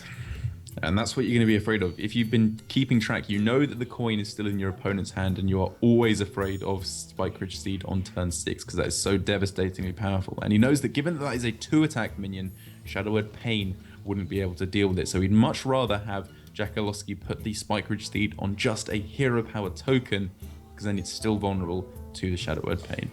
I like the hit with True Silver. It basically, even without any punishment, it's bad. It's a good trade for Jackaloski just to trade it with True Silver into a 5/5. Absolutely. So he basically removes that and prevents all the Spike Ridge Steeds, Kings. What's the full name of Kings? Of what, sorry? The +4/+4. Oh, Blessing of Kings. Blessing of Kings. I just say Kings, yeah. Kings. Yeah, everyone knows. So okay, so it prevents all the buff things, and there's basically no punishment for that. So Right. of course, wasting the stack of True Silver is not that great, but it's not the 1/1 you're killing. It's a Murloc. Yeah, of course. So actually, I think Jackaloski is quite heavily considering going for the Sunkeeper Tarim. It lines up fantastically against this minion. The only downside is you're not buffing anything on your side of the board, which is obviously one of the biggest benefits of putting that card into your deck. Strange choices. Or the Blessed Champion is very interesting. Obviously hoping to get some kind of a crazy blowout victory later on down the line. If you can buff up the attack of a decent attack minion with the Spike Ridge Steed, then doubling that basically means it kind of means you're giving it +4 attack. Yeah. So it could be very valuable later on. What's the biggest attack minion on Jackaloski's deck? I think the Tyrion? maybe the Ragnaros Light Lord. Oh, Light Lord. Yeah, you're correct. He'll definitely be running that in his deck. So yeah, I think that's probably the biggest one. So 16 damage, if it sticks around for a turn, is an insanely high amount. Very, very, very strong. Or, for example, if you get the Murloc with the Wind Fury, for example, and if it's buffed with Steed or something, and then you bless Champion, Wind Fury Champion is pretty strong. Very strong. So now on this turn, Heki has the option to go for Lyra Sunshard. You could, I suppose the Potion of Madness, even though you're only using it for 1 damage, the fact that it then goes back to your opponent's side, it would then give you the ability to remove Lyra with the attacking with the True Silver and the 1/1. So it doesn't feel quite good. Instead, going to go for the Kazakas, opting for the 5 mana. I didn't see what he picked up on the first one. But as these second options, deal 4 to everything really isn't that bad in this matchup. Interesting. I wonder, is it... Well, they say tempo-wise, the 5 mana potions are the best. So maybe he just sees it that he has to gain the tempo somehow. We know that he's going to have value if he wants to win this game, though. Yeah, but do you outvalue the Paladin? If you do, then I think Heki has quite the experience with this deck. I don't think you just bring it in a tournament, even in Open Cup, just out of blue, like, I'm gonna play Kazakus Priest. I think I would misplay a lot with it. Yeah, I think you're definitely right. I think the main way he's going to be outvaluing the Paladin is by copying that pack that's now in his deck with the Shadow Visions. There's obviously only 1 Shadow Visions in his deck, but could generate more off of the Lyra Sunshard. Yeah. So, but if he wanted to just outvalue, maybe Kazakus for 10 was better. Because it's definitely more value than a 5 mana potion, but... Right. Mana-wise, it's better to go Kazakus for 5. And it's deal 4 and summon 2, so is there any big minions died this game? Not yet, I think. Elise Trailblazer's probably the biggest one, I think, that's died, which is not bad to summon back on the 5 mana. Not bad at all. Okay, Lyra into Pain is not that bad, and you can inner fire your own Lyra after it, but it dies on board, so... Exactly, still just dies to the Stegodon, so you probably don't want to go for that quite yet, but Heki thinking... I just got to cash in that value while I can. Yeah. Maybe he gets some way of making it survive with like a Power Word Shield. Something like that. Do you just go with the Potion of Madness just because he'd rather save the Inner Fire? I don't see why would you save Inner Fire. Yeah. To what? Well, maybe on Primordial Drake, for example, it's not that bad. And you have a Cabal Talon Priest. Maybe saving it wasn't too bad. Definitely. Oh, sorry, something to consider. Could have gone with the silence there just to cycle it for another priest card, but I guess he's thinking there's some pretty bad options that I could get, so I'd rather save this silence as putting it down on, I suppose, Tyrion is the main thing he's considering, is very powerful indeed. Or another minion with Spike Ridge Steed, that could be very powerful indeed. Yes, indeed. The silence on Spike Ridge Steeds are usually insane, and as you said, the Tyrion is the main target. Yeah. So this is a pretty scary board being developed from Heki. You can put the buff onto the taunt minion if he wants to, but I suppose he'd rather dissipate his value because he's afraid of something like an Aldor Peacekeeper making that giant health taunt pretty irrelevant, especially as we've already seen the Inner Fire coming out of his deck. And with no equality in hand for Jackaloski, he's going to have to be getting through this with good old minion damage. That Blessed Champion, still a pretty dead card in his hand, as is the Stampeding Kodo. Still nothing good to hit with it, and nothing good even in hand from Heki to hit with that Stampeding Kodo. So that's going to be quite a while before that gets some value. Yes, Jackaloski doesn't have much choices to do. He just he has to play something, and that something happens to be a Stonehill Defender. Gets the Tyrion off of it though. The absolute nuts. He can double hero power if he wants. I suppose that's nice because it just it's the least amount of stuff you're putting from your hand, but it's still a decent amount of value. But he decides to go for Aldor Peacekeeper, I think. Oh, okay. Okay. Interesting. I don't like it. There's got to be poisonous here. Yeah, but I don't like it. You have the hero power of the 1/1s. And yeah, it's going to be so much better later on, isn't it? The priest is only going to have so many board sweeps. So a whole bunch of silence effects now in the Master Spell and the actual card Silence itself available for the priest. So it can be a little bit more liberal with his use of either the Silence or the Master Spell here. But the Potion of Madness here is insane. It's insane. Deals with the annoying poison effect and with a 5/4, which would require sacrificing a couple of minions even on board or a death having in hand. Indeed. Yeah, So this is a really tough turn actually for Jackaloski because he really wants to go for the Hydrologist before the Tyrion, because then either Redemption or the Getaway Kodo are really, really high value cards to use in combination with that. But not going for the Tyrion here feels really slow and pretty rough as well, because you're giving your opponent another turn to smack you in the face and develop whatever else they want to behind that. Because if you're not using a quality here, it seems pretty clear that you just don't have it. I think I liked going for Tyrion here because it's not your original Tyrion in deck. It was a discovered one, so you can get That's a good point. The Gateway and Redemption's value later on. Of course, this is not bad because you're not that far behind on board that you have to play Tyrion to survive.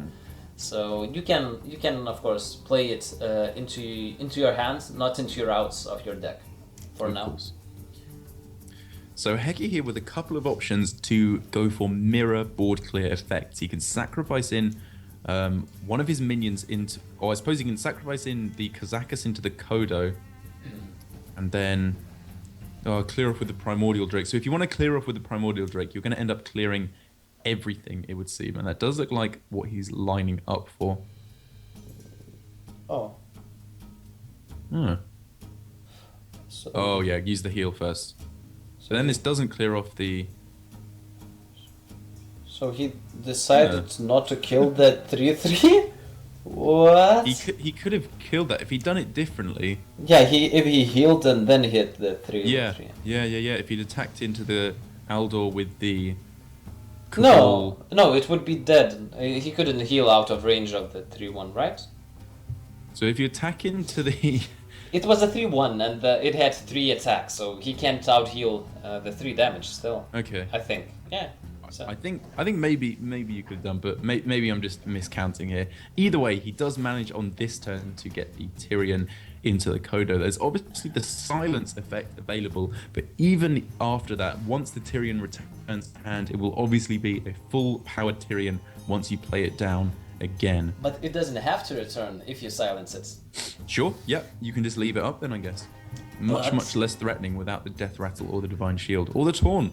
But then you can force your opponent to kill it with, for example, the Blessed Champion on it. Ah.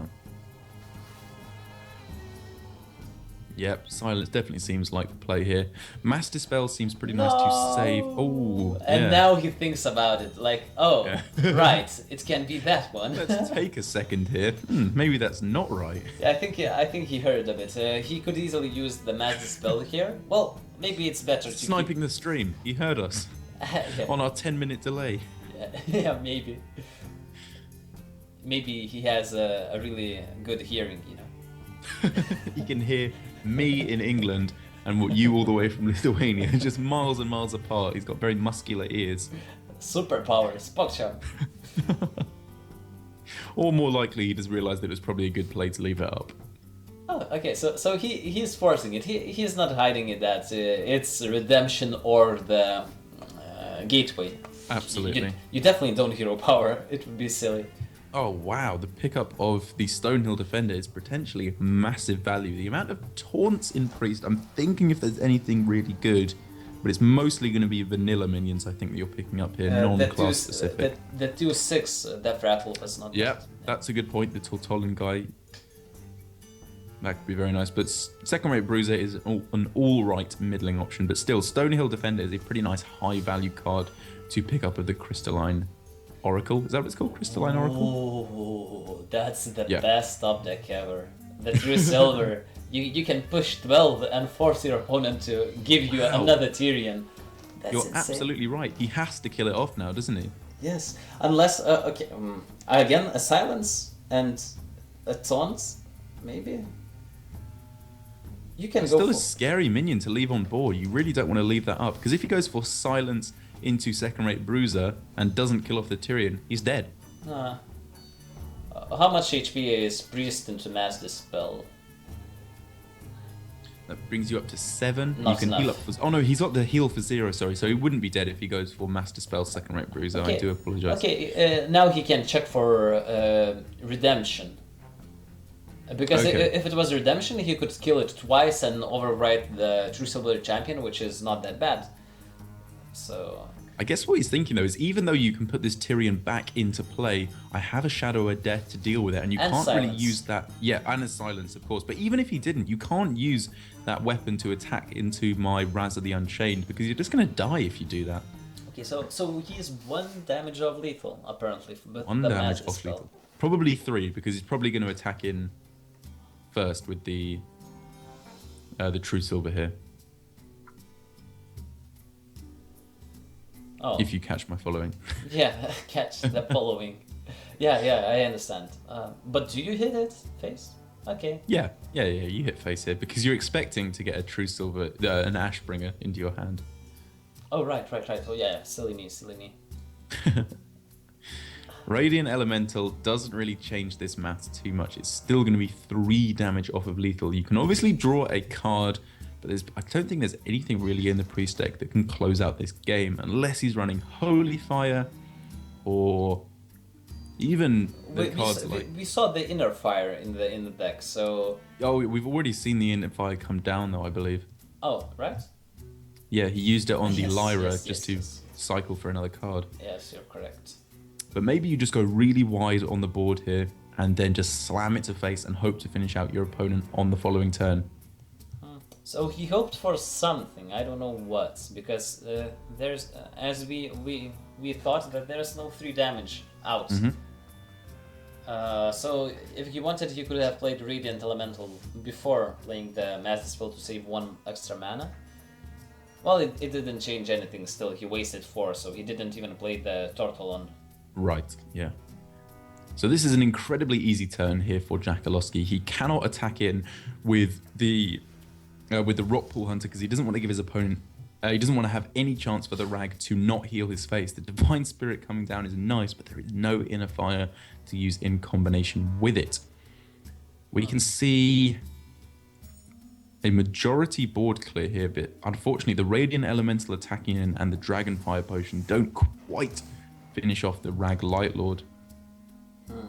So there's no no nice way to deal with the 8/8. Of course, you can use Dragonfire. Since your opponent has only one card in hand, he probably can't fill the full board of minions. So, is it good enough value for a Dragonfire potion? If you go with Divine Spirit first hand, you could have gone with it on the Razor, brings you up to 10, and then with 8 and 5, you still obviously die. But he is opting instead to keep the Radiant Elemental alive instead. Well, he couldn't kill the 8/8 otherwise if he used Dragonfire. Mm-hmm. So, Ozruk. Well, there's Ozruk, obviously completely nothing. You're not even considering going for that. the 5/5. Okay. Yeah, the protector is Okay. really nice. Yeah, sorry. The protector is very nice. Yeah, it lines up perfectly. It gives you 2 taunts on the board, one of which has Divine Shield as well, and there is now no more Mass Dispel in order to deal with that. And even if there was, you still wouldn't be representing lethal. So things starting to look a little bit better for Heki, but he is going to have to find some decent top decks from this point onwards, because Heki's hand is not a whole bunch of situational rubbish. It is just big beefy boys. It's slowly becoming the arena matchups, It's true. like top decking at the Yeah. end of the game. But then all of a sudden, if you think about it, Heki has, 10 cards left in his deck. He has a 1 in 10 chance, then a 1 in 9 chance, then a 1 in 8 chance to get the pack from his deck. And he Yes. also hasn't got Shadow Visions, so he has a pretty good chance to get either Shadow Visions or the pack for a tremendous amount of value.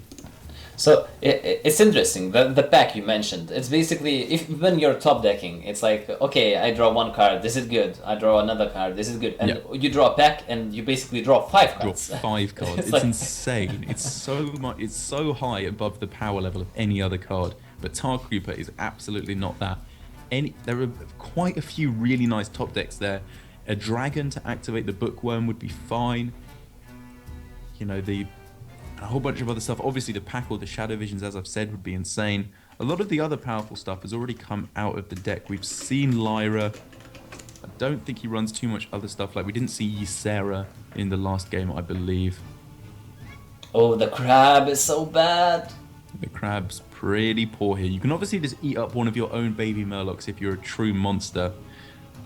But even then, you probably want to use those in combination with the equality to take out your opponent's minions here. And then I suppose you can go Hero Power into Crab and make a 3/4. And you can't equality after proccing the Tortolon, so leaving a 4/2 on board is not that good. But the crab at least contests it, so... Yeah, it does indeed. And then we are once again back to top deck. And Shadow Visions is picked up. That has such a high chance, potentially at 100%. I haven't been keeping track of cards to get the pack. Nice. There it is. Yeah, Snap pick, the fastest one I've ever seen. And you are playing that instantly. Let's see what the pack delivers. No, oh, 3 legendaries. Whoa, that's a nice Clutch pack. Mother Zavas, pretty terrible. But King Mosh, just as a giant minion, is insane. You definitely do not want to be playing the Hemet Jungle Hunter here, as that would destroy your second pack and probably most of your deck along with it. Yeah, it would be silly. But I think You don't care. I think you would you have to play it for the style points. It looks nice. It does look very cool, and we can now see this is easily going to be going to Heki with Jackaloski having no way to fight back on board. And I believe after an incredibly long game, that's still only 1-0 for Heki. Yes, it's only 1-0. It was the first game. Of course, it's long games when you're playing Kazakus Priest versus like Control Paladin. Well, it wasn't totally control. It was like mid-rangey control with some Yeah, Murloc sure. synergies. But I think that's the archetype that is I would say the most popular at this point. I think you're definitely right. I've been playing a lot more of the super aggro Murloc variant of the Paladin because it's just fun. You've corrupted me. You've made me a horrible aggro player. But that deck's just good. It's just straight up good. Yeah, it's consistent, and the games are not too long. It doesn't Exactly. get boring Nice so and easy. You fast. can just stick Netflix on, play your cards that are equal to the mana cost you have on that turn, and usually end up winning. Wait, did I add the score on the right side?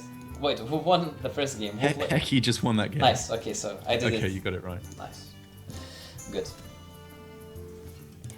So now it's the Paladin versus the Druid. in this matchup, who would be your favorites?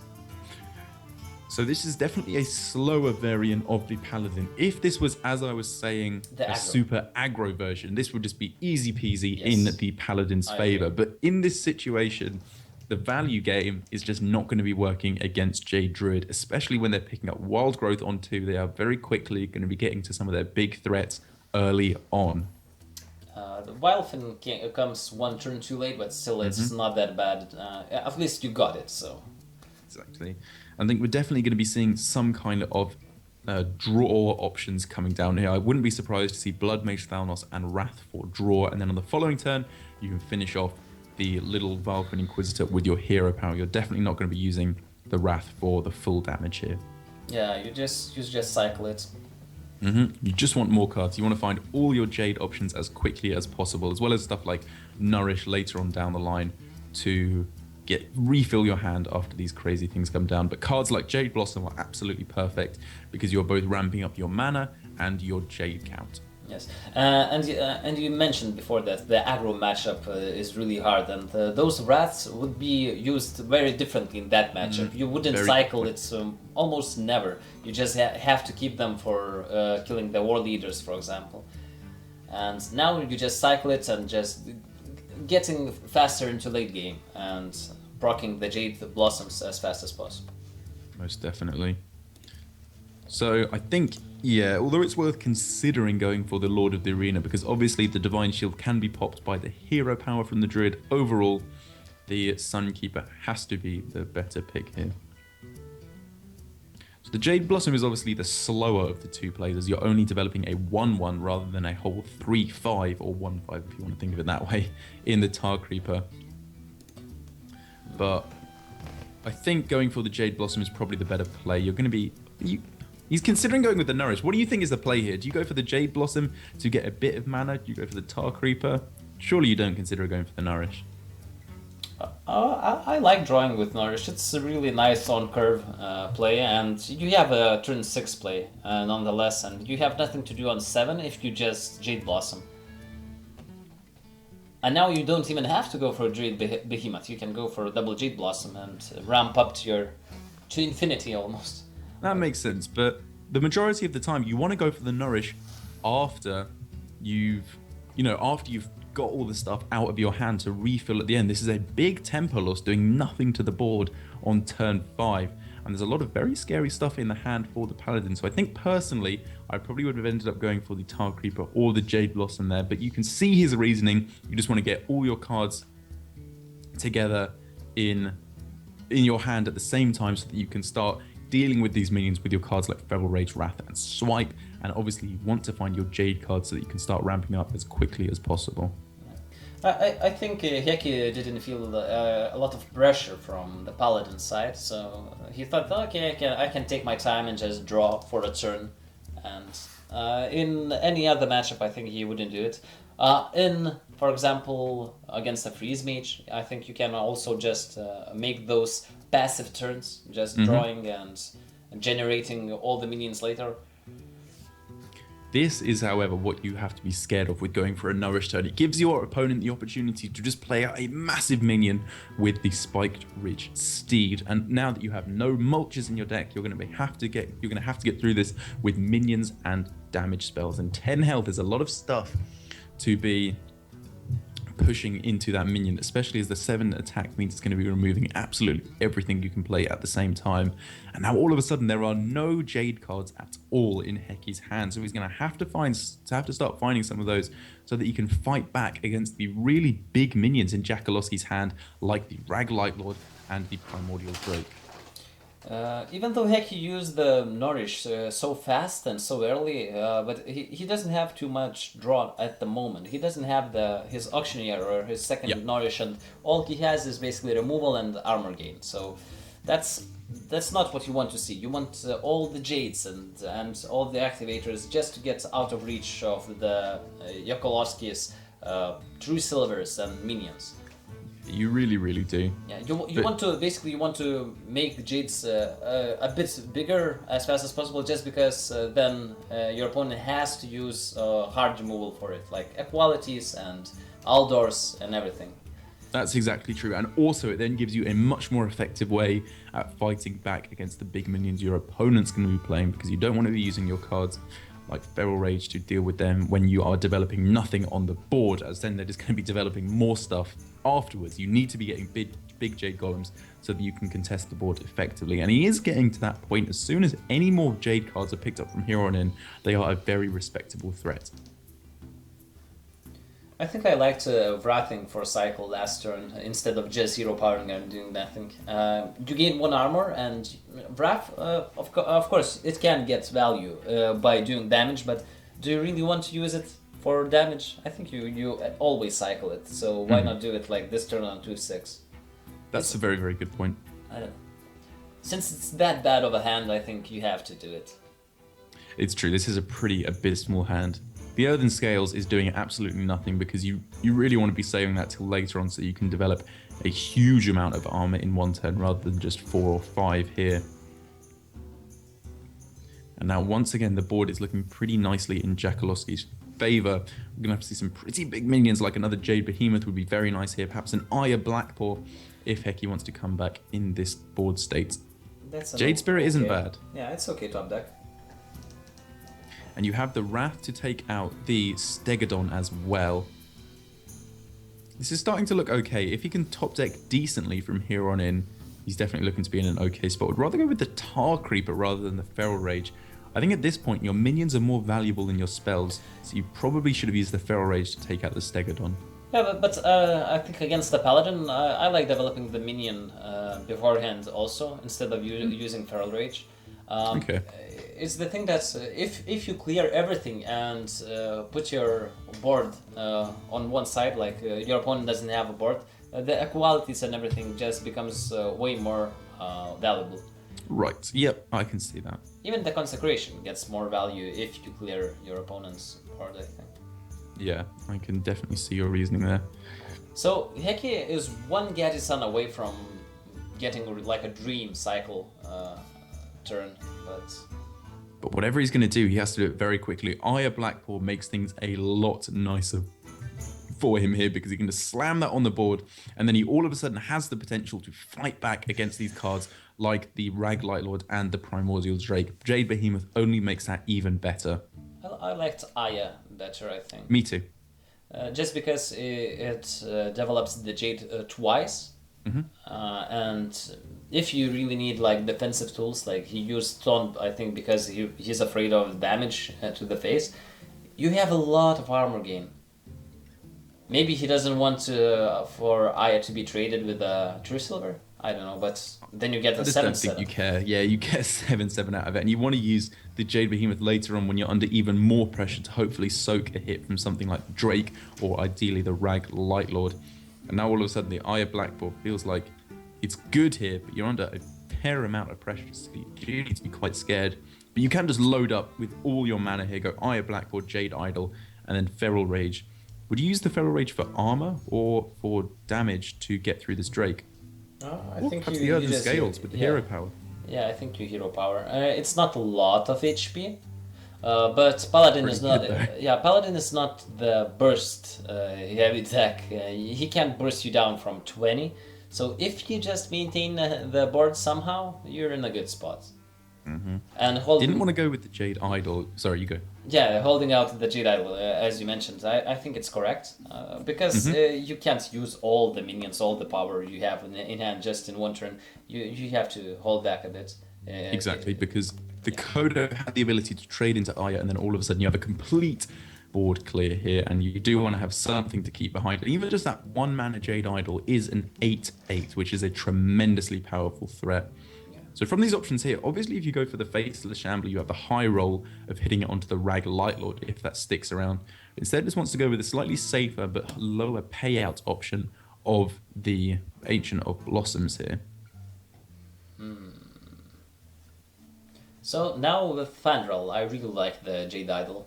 Yes. Is it the first one or a second idol? It's the first one. Okay. So there's a lot of idols now in the deck. Whole bunch of idols, yep. So after he plays this, there will be 4 in the deck, if he even wants to go for it. But I think you probably do while the Fandral is on board. You're obviously not sacrificing any potential to go infinite here.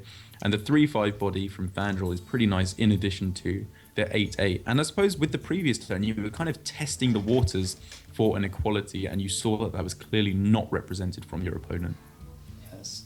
So I think Yokolowski can still easily win this game. He's not so far behind. Of course, he's in a bad spot. But if Heki draws like only idol after idol and doesn't draw like auctioneer to cycle the idols and get more of them into the hand, Right. and the Gadgetzan is there already. Yeah, that makes a big difference, and you're under very little pressure, so you can probably feel safe in going for the Feral Rage for damage to take out the Aldor Peacekeeper rather than having to use it to gain up a whole bunch of armor. And then if you can pick up an Innovate, which perhaps I don't think we've seen either Innovate yet. Am I right in saying that? Yeah, I think there was none. Yeah, Yeah, was none no being Innovates. played so far. So there's 2 Innovates left in the deck with only 10 cards. We know that 4 of those cards are Jade Idols. So a whole bunch of stuff that works absolutely fantastically with the Auctioneer here. And because Jackaloski went with the Consecration on the previous turn, that equality is just so bad now.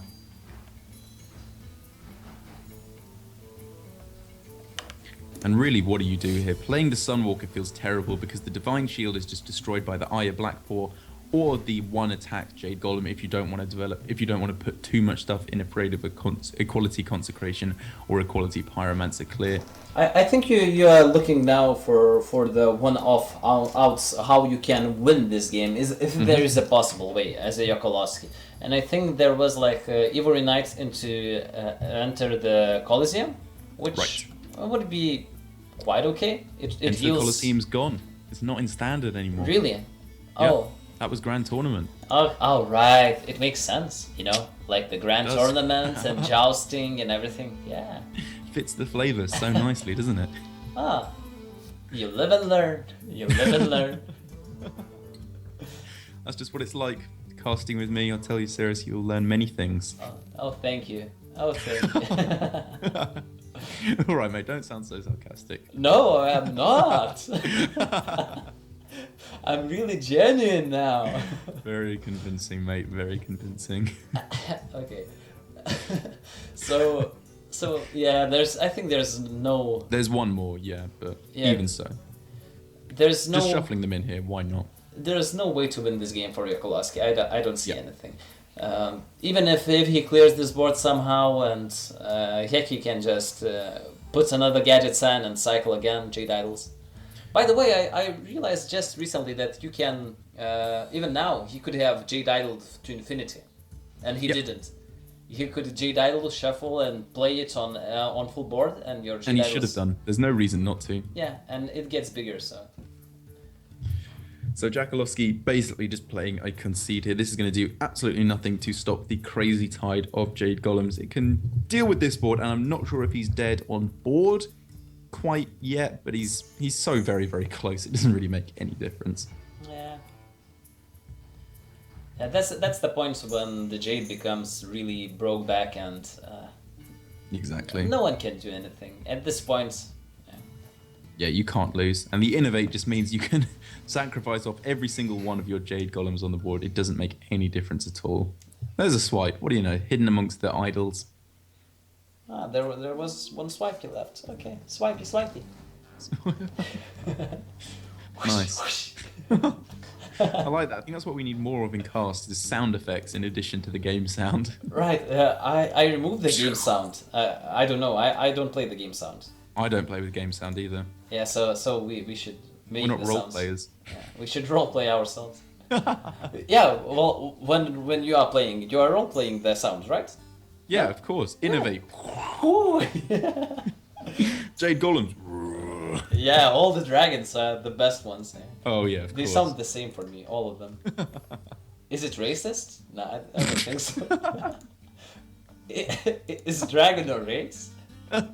Dragons are a race, I think, but I don't think anyone would mind if you did an impression of a dragon. They'd probably just think you're a bit insane rather than a A racist. dragon would mind. Come on. How dare you? Okay, so it's 2-0 for Heki Yes. It is 2-0 indeed. Things are looking pretty good for him indeed. And we do have the bans up so we can see that the only deck he has left to win with is his Paladin. Paladin, okay. Slower mid-range Paladin, but we did see last game. Oh no, this is the one that doesn't run Murlocs, isn't it?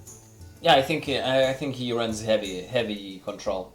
Yeah, this acolytes is like, and everything. Yeah. Yeah, it's not a N'Zoth variant, but it's the kind that runs Vine Cleaver, Lost in the Jungle, and Light Infused Stegodon. So it's clearly going all in on the hero power dudes. Yeah. N'Zoth is pretty strong these days because, for example, you play those Discover and Taunt and you get more Tyrians, so you can resurrect even more Tyrians. Of course. So it's pretty strong. You don't even have to run a lot of Death Rattle minions as really don't. As if before when we had to run like mediocre 2-3 Death Rattle Taunts, for example, just to make N'Zoth viable. Yeah, of course. Earlier on, as you said, you'd run those little taunt-infested Taurens, and you'd run Sylvanas as well, which is very nice. But now that Sylvanas is gone, you can just discover more Death Rattles, as you said, with the Stonehill Defender into Tyrion. But looking at this game, things are looking all right for Hecky. You got both of his 1-drops here. I imagine he's probably not running any more than this. And you can space things out very, very slowly. You can go turn 1 Lost in the Jungle, turn 2 Hero Power or Hydrologist, and then turn 3 Hero Power or Hydrologist into Lost in the Jungle. And that means he's going to be keeping up decently well in the early game at least. I wonder, why is it Lost in the Jungle? It's like... Because they're lost in the jungle. Yeah, well, it's Angoro theme, of course. Yeah. There's flowers and everything, but it could give like from the image of the card, it looks like it would be like poisonous. Imagine like 2/1/1s poisonous. Well, yeah. Well, you can just make it as broken as you want. It looks to me like it's 2 20/20s for 1 mana. That's what I think. Yeah, we want more broken cards in Hearthstone. Paladin was a little bit underpowered, so we gave them 1 mana to spawn 2 20/20s with poisonous, and we really thought it fit the theme of Journey to Ungoro. It's like, or like effect of Dino Size, you know? Like, Dino Size is a card. It could give, imagine like... Dino Size is a card. Yeah, so play 2/1/1s. If it's uncontested, next turn become dinosaurs. I could be a nice... Surus is available for hire, by the way, Ben Brode, if you're watching. Yeah. Tusks. I can design really nice cards. Like, very balanced. Very. Yeah, clearly. Again, so Mastodon. What's the pick here, Surus? What's the pick? Of course the Mastodon. You don't even need to fit in the hero power in this class. See? You go for the Tusks. With his muscular ears, he heard you. So wait, Hecky was the one who picked Mastodon before in last series. He clearly loves that mammoth. So it's like a thing Hecky likes. He has to pick Mastodon. Every single series we are gonna cast this today, he has to pick Mastodon. At least once. His parents were killed by mammoths, and he vowed that whenever he saw a mammoth off of Discover, he would pick that mammoth as revenge to see it die. Yeah, or maybe not. Maybe he's just like a guy in the gym class, the one no one picks to play basketball, picks the last, you know. What are you talking about? So he feels like he feels compassionate for the Mastodon because no one picks him, so he wants to pick him. Okay, sorry, maybe a bit too much roleplay. Yeah, sorry, we'll stop roleplaying, I promise. But here for Jackaloski, on the 4 mana slot, things are looking not the best. The Consecration, it's alright. It does a decent job of clearing out the board, and you can get a complete board clear. But you are giving a double draw on the Acolyte. But I guess it was very likely to get a double draw anyway. So you're happy just to go with the Consecration, especially as you have no equality in hand in order to combo with it. So you don't need to feel too bad about that. So Dirty Rat coming down, or in the hand for Hecky here, a really interesting addition. I only now realize that this Paladin list from Hecky is running Elise. Did we see it before and I just spaced out? I think I did. I think we did, yeah. Yeah. I think we saw it right at the end against the Taunt Warrior, but it just didn't really make too much difference. So in this matchup, it can make a difference.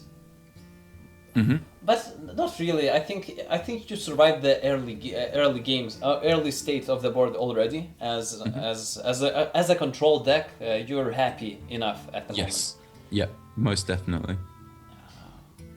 You do need to be afraid of that Spike Ridge Steed though here, because on any single one of these minions that would be incredibly threatening. Yeah, and there's this one thing that is really scary for even a Heki as a control deck.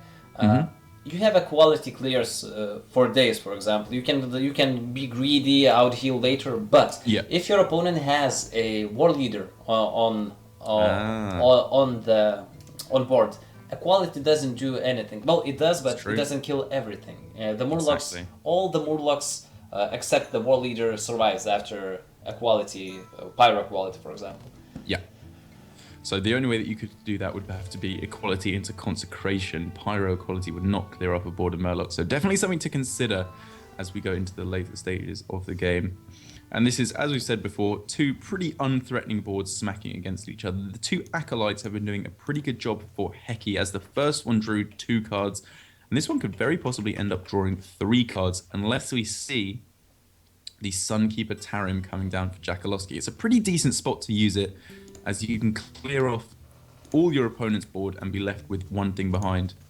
Or I suppose you could take out the Elise Starseeker here with 3 of your minions, and then go for the Tarim and sacrifice off one of your minions. It leaves your opponent with a 3/3, but then you have 3 more minions on board. It's probably the way to do it.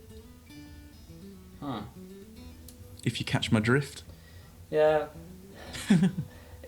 It's awkward. I think Jackaloski is in a really bad spot. Yeah, he has nice options. He has Tyrion and Tarim, which are the strongest cards in his deck, but he's not pressuring enough. Yeah, that's true. His top decks are going to be a bit worse, I suppose. Okay, so he decides to deny the draw and go face with everything else. I think that's correct. He's playing aggressive. Yeah, I like it. And he has the potential to massively buff up the attack power of his board with a Sunkeeper Tarim on the following turns. Yeah, that's very good. Well, maybe that's the option you have to take to win the game. Yeah, sure. Smork it up and finish it off with Tarim. So these are some pretty dire options to get off of the Ivory Knight. You'd obviously much rather get some slightly bigger value spells so that you can gain more and do more with your spells as well. Consecration would have been absolutely fantastic there to use in combination with the equality, as would even something like the Avenging Wrath would have been, but I suppose you just have to take the kind of combat trick here, heal up for 1 and make your minions slightly more resilient, but it absolutely doesn't feel great here at all. Yes, getting that 1/1 from the Ivory Knight is really bad, but it happens quite often. Well, not really often, but quite some time, because there's the secrets, and even without the secrets, there are quite a couple of cards like Divine Strength and what else? Is there one mana cost spells? Blessing of Wisdom. Oh, right, and there's Adapt. even adapt, and there's even the 0 cost spell like the heal, ancestral healing. Yeah, of course. There's quite a few cheap spells. Yeah, so it's always a possibility.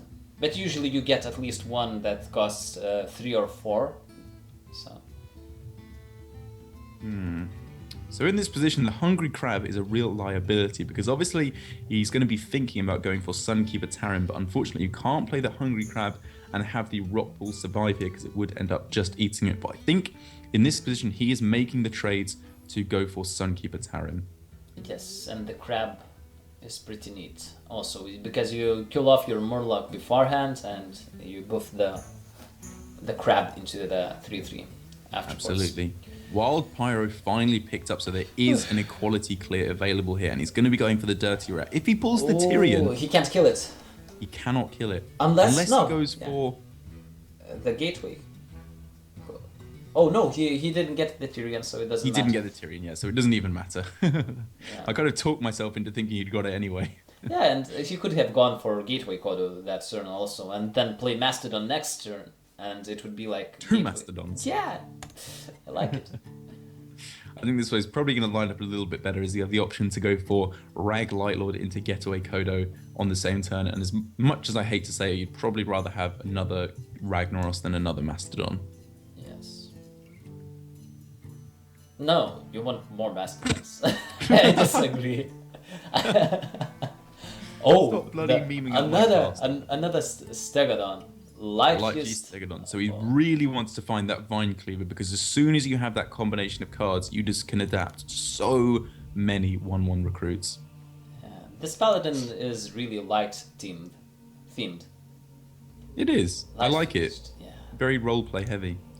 Lights and mammoths. Yeah. I wonder if Hickey would include Giant Mastodon in his deck.